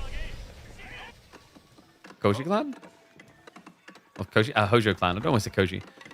It's because we so rarely say Hojo. Never comes out. The Hojo clan would be an interesting one because you get the extra movement speed on your spears. It also gives you basically a 50% increase in damage against villagers because you get +5 against workers. And then if you go for the double blacksmith upgrade, that means you're doing 15 damage against workers with spearmen. Pretty scary. Especially because of that movement speed increase. If it was just one of those things, you'd be like whoop-de-doo-dah. But both together, then you add in the extra health you get from these states, makes you as tanky as Donzo's. I would just expect it to be Takeda, though. Like, most players only care about Takeda.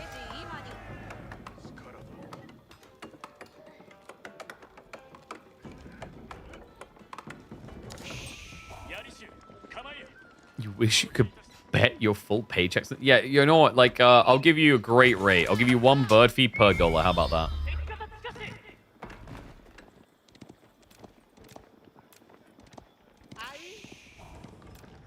Lucifron. What's it going to be? It has to be archers, right? A lot of wood gathering. So it does seem probable. And what is that?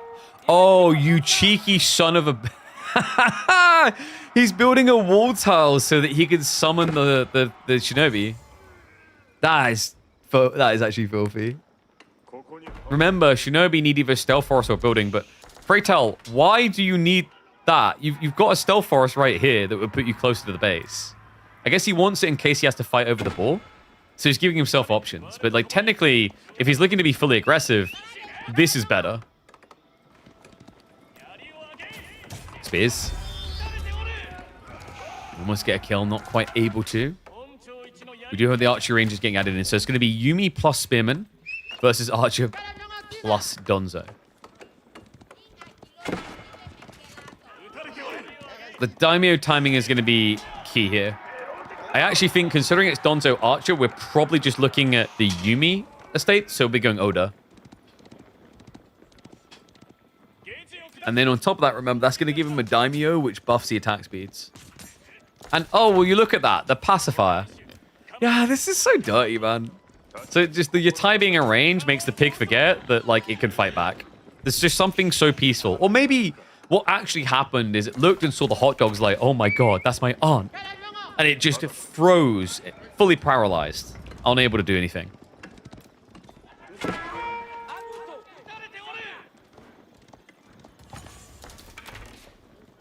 Loose front.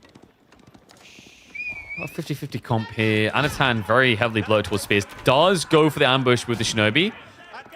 Looks like he got the clip though. Yep, 0.94 movement speed. Follow-up clip is going to be there. So he can't run away. He has to sack his scout.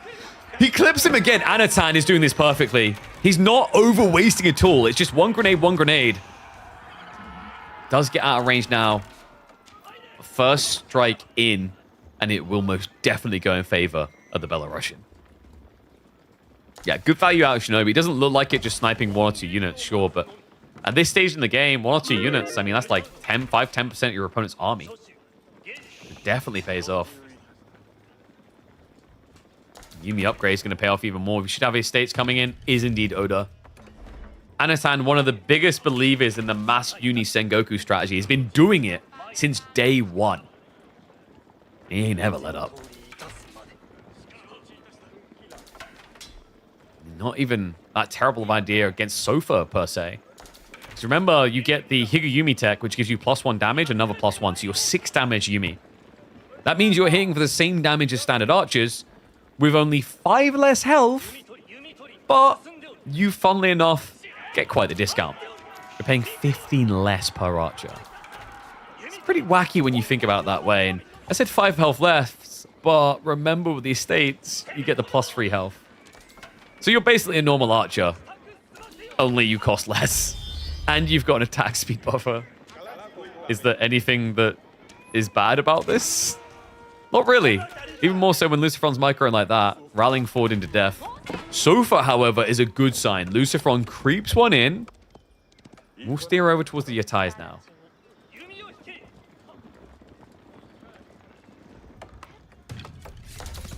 Why do you guys, like, what do you mean I'm paid for by Malians? Like, what? I'm paid for by Malians to campaign against them, so the Malian fanboys come out, and then they rally behind the Malians, say they don't need to be nerfed. Actually, that's pretty freaking smart. Malians should pay me.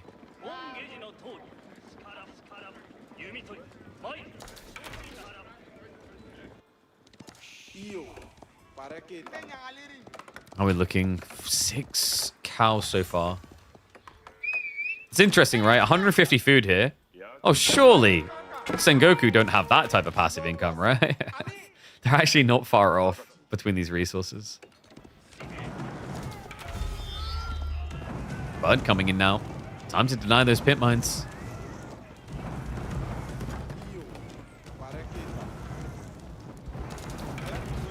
Second pit mine, not really deniable here. Lucifron does have the undermesh time on the way, but a difficult fight to take right now, considering that Anatan beat him to the punchline. Steeled arrow as well as undermesh is already in effect. That pit mine is aus. Wonder if Anatan just looks for a tech play. That's the type of thing you like to sliver into, right? On this map, Feudal tends to win out just because of the unbridled aggression being rewarded as people have to come out of the base. The tricky part there is this Civ is different. They don't have to come out of the base. They've got the gold passively generating. They've got the cow and ranches passively generating. If there's any Civ that doesn't really have to venture to the rest of the map, this is the one.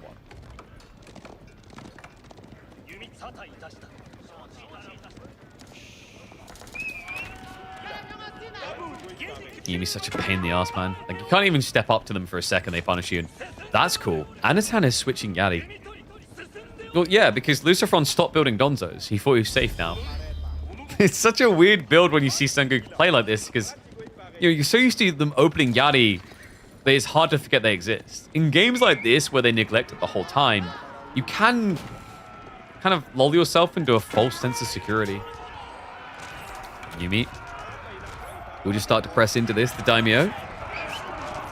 No, not even going to try to body this. No, he wants to keep the attack speed going. He has got the ninjas summoned and chasing. Great reaction out of Luceron. He just backs off straight away. It does cost him, of course.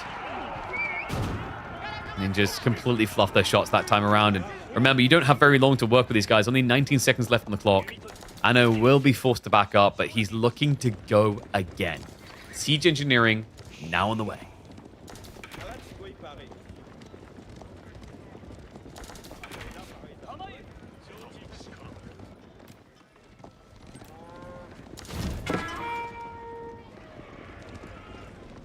I mean, in this day and age, you know, it'd be very easy just to have a simple, like, AI that checks streams in the AOE4 directory, and when you see Malians pick, they turn up.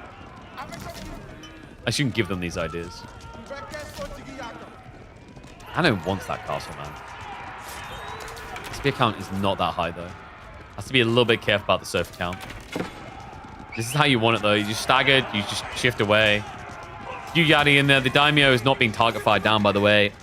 Does get brought low. Has not been finished off. Donzo gets the final strike in, though. So has removed that buff. I say that. Still there for a bit, isn't it? Yeah. So we may need to back away, boys. Oraclo is finally gone. And considering that Anatan is getting ready to go castle, this trade out isn't that terrible for him. Does need to be a bit respectful of the sofa. He doesn't want to back up too far because he's still got the boys reliant on. And wow, 10 more Yumi queued up.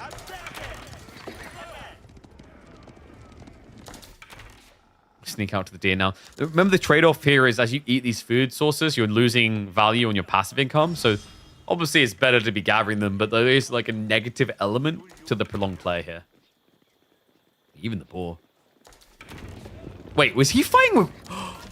Oh my god, I didn't even check the number. I just assumed he had it. No Higayumi that entire time is a throwful affair. That's ridiculous. No wonder he wasn't clearing the sofa that fast. It did look a bit weird. Yeah, so Higayumi, remember, that's the tech that gives you +1 damage. If he took the fight with that, I think Lucifron just gets wiped. Simple to make, but brutal mistake. I know has, of course, now got Sake Brewer in the way despite that. Ninjas are also available again, so that might deter Lucifron from chasing.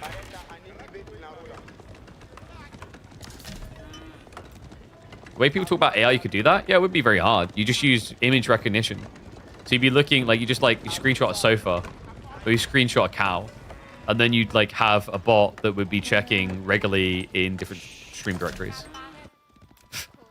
Not sure exactly what it would cost you. It doesn't sound a very good use of money, but sure. If you want it, buddy, you can do it.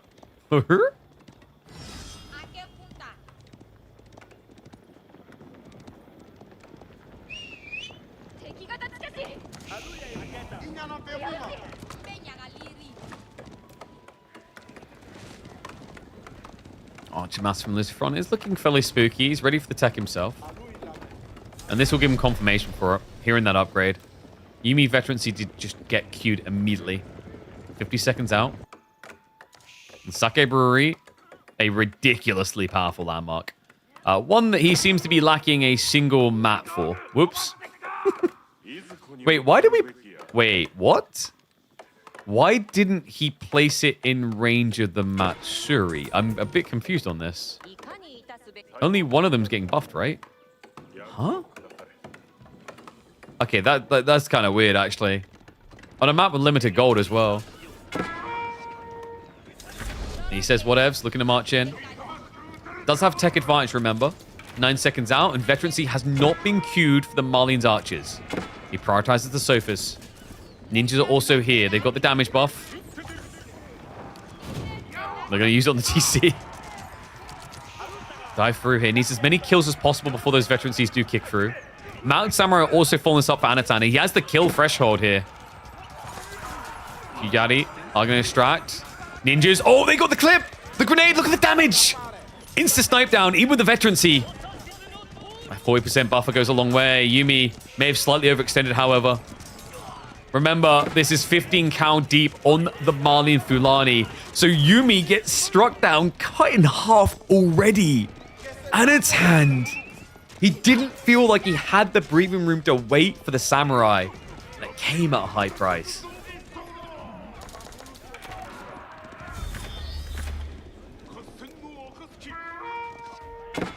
This is pretty rough, actually. Lucifron's all of a sudden in a pretty cozy position. Anatan isn't playing Japan, remember, so he hasn't got that ease of a farm transition. He hasn't got the Yorishiro dropping a TC to give him more workers. He also just doesn't have a very clean placement on the Sakai Brewery, right? Like, look, he's maybe going to have 2 mats out the 5 in range of the Matsuri. I wonder what the thought process was here. I think it's just because he didn't want to jam it that deep in. He's probably looking for a fast tech. Realistically, you probably want to place it like here. That's rough, man. Monastery drop now going to be coming through. So we'll be looking towards relics while Lucifron is just looking to get ready for the attack. Imported armors is now on the way. 45 seconds out. Extra estates yet? I don't think we do, no.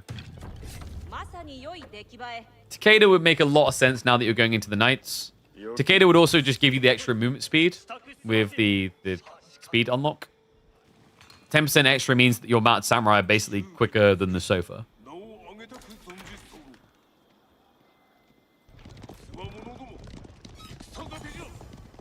Interestingly enough, I don't think Anno's been adding in more yatais, by the way. Even though there's things like Boar out here, deer to the north side, like there could have been value in just adding in the 4th and then eventually a 5th. Especially now that you're being forced into farms anyway. Anno. Again with that wall tile. But wait, why are we just... Let's get moving, boys. Come on, we ain't got long. You only have 45 seconds to party with these lads. Like, I will give you 1 night of a good time. So make it count. 25 seconds left. Okay, he did not make it count. I think we need more forward wall tiles. We'll start to march in now. 15 seconds left for those grenades to be used. Just standing them here, not using them so far. He's trying to force a fight. One good frag can change your fate. Grenades do clip onto the sofa. Allows for the chase up damage, but second grenade volley. It's going to hit the buildings. Mount Samurai, though, not feeling directly contested. There's no poisoned arrows. It's only now coming through. Anatan is going to invite him out into the open. Sofa wave. Outmatched by the Mounted Samurai, but the poisoned arrows is now in. Looks for the snipe down. Mounted Samurai flopping 1 by 1. Anno just keeps the push going. He's looking for a switch now into the Ashigaru. He's creeping around the back with 1 or 2 knights. But once again, it's starting to reek of an overextension. Yumi plus the Samurai. They're at least quick runners away. Speaking of the Mounted Samurai, 1 at the back does find value. What? Up to 10 worker kills through the course of this game now. That's a 7 worker lead off the back of that for Anno. Did lose a lot of firepower, though. Yeah, down to just 6 knights. Dangerous considering switching into the Ashigaru. Does make me wonder if we're looking at Oda here. Level 2 estate would make sense because you go for the Tate. Which means the archers don't really hurt you as much because you get the drops. So let's start our way. Archers are target firing them. And the ninjas, he walks into it! A welcome sight. The ninjas needed to try and hold on here. Question mark now. It says Anatan have enough firepower left. Archer's trying to snipe them out, so there's no buff anymore. Sofa are going to have to reset and back off. Anatan able to break face here. Shrink that growing threat. Lucifron in full retreat. Both players will go for a full reset. We do have the first monk finally queued up. Took a hell of a long time here. Second Matsuri dropped to the north side as well, by the way. This one's been stacked out. Interesting that he's not adding in more farms on each of these. So I guess maybe he's worried about Sofa Raid, just trying to split up where he's gathering resources. But if I'm not mistaken, I think he did forget to switch location, so new ones aren't going here, right? Might just be that it's a very fresh Matsuri.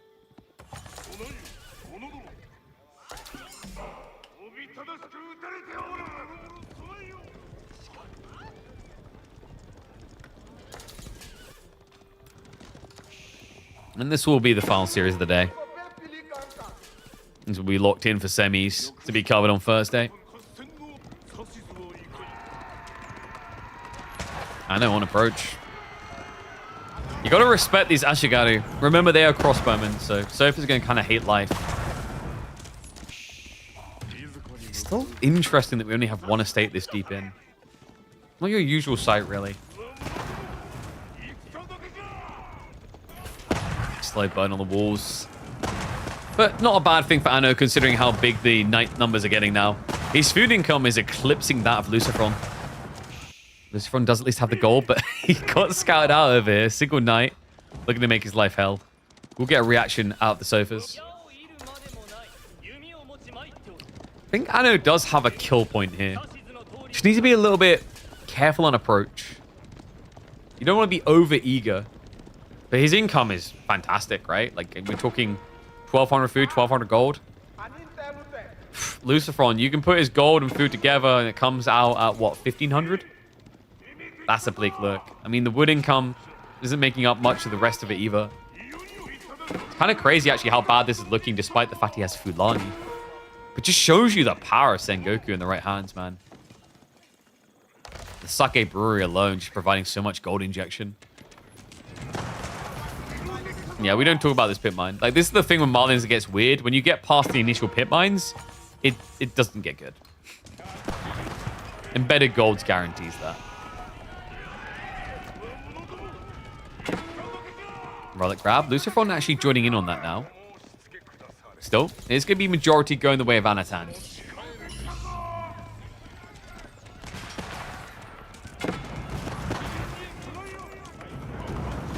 Anatan now looking to go in. The village on the front line. Forces a defense. Lucifron's forced with the Sofas. Ashigaru are getting targeted. Flank raid has been dealt with. Anno, still behind on numbers, but definitely not behind on quality. The army value lead is most definitely with him. He's even got the production rates getting increased soon. Flash comes in, the ninjas! Lucifron, he forgot to dodge! He's not even trying! Oh my god, those ninjas. Splash grenades, this is going to be good enough. The Mad Samurai. They're covered for it all, that's it. That's breakpoint. Anatan showing you that despite the criticisms around Ashigaru, they are a valuable tool in the arsenal. But make no mistake about it. Those Mad Samurai still always so damn good. And so cool looking too. It's a calm and cool and collected finish for Anno. Never really felt the pressure heating up in the kitchen. And has cooked himself up a day up against the strongest Spanish bro. The reigning champion. If Anatan wants to break through all the way upon his return to KPMMs, his next series win will have to slay the other Spaniard too. Whew. Damn. All right. Pretty cool one. I don't know what to call that one. Oh, probably about the wall tower, right?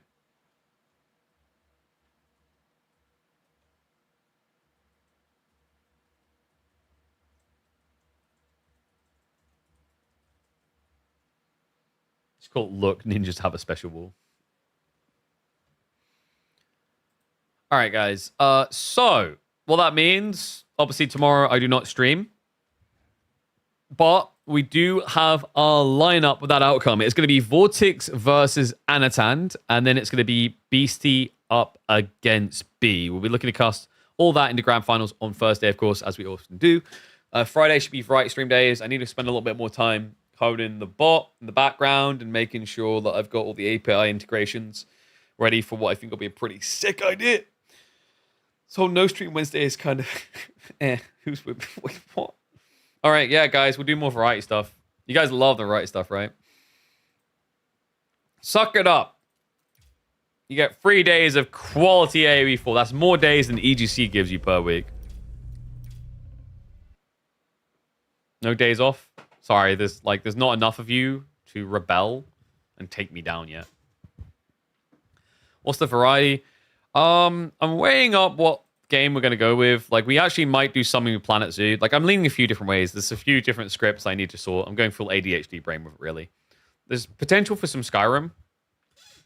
I'm waiting on some equipment to arrive for one of those ideas, though. So we're probably, like, looking at either Hitman or Planet Zoo, I think, are the leads. Mana Lords? I might do some of Mana Lords down the line. We'll see. But, yeah. Next stream, Thursday. I will post the time on Discord. !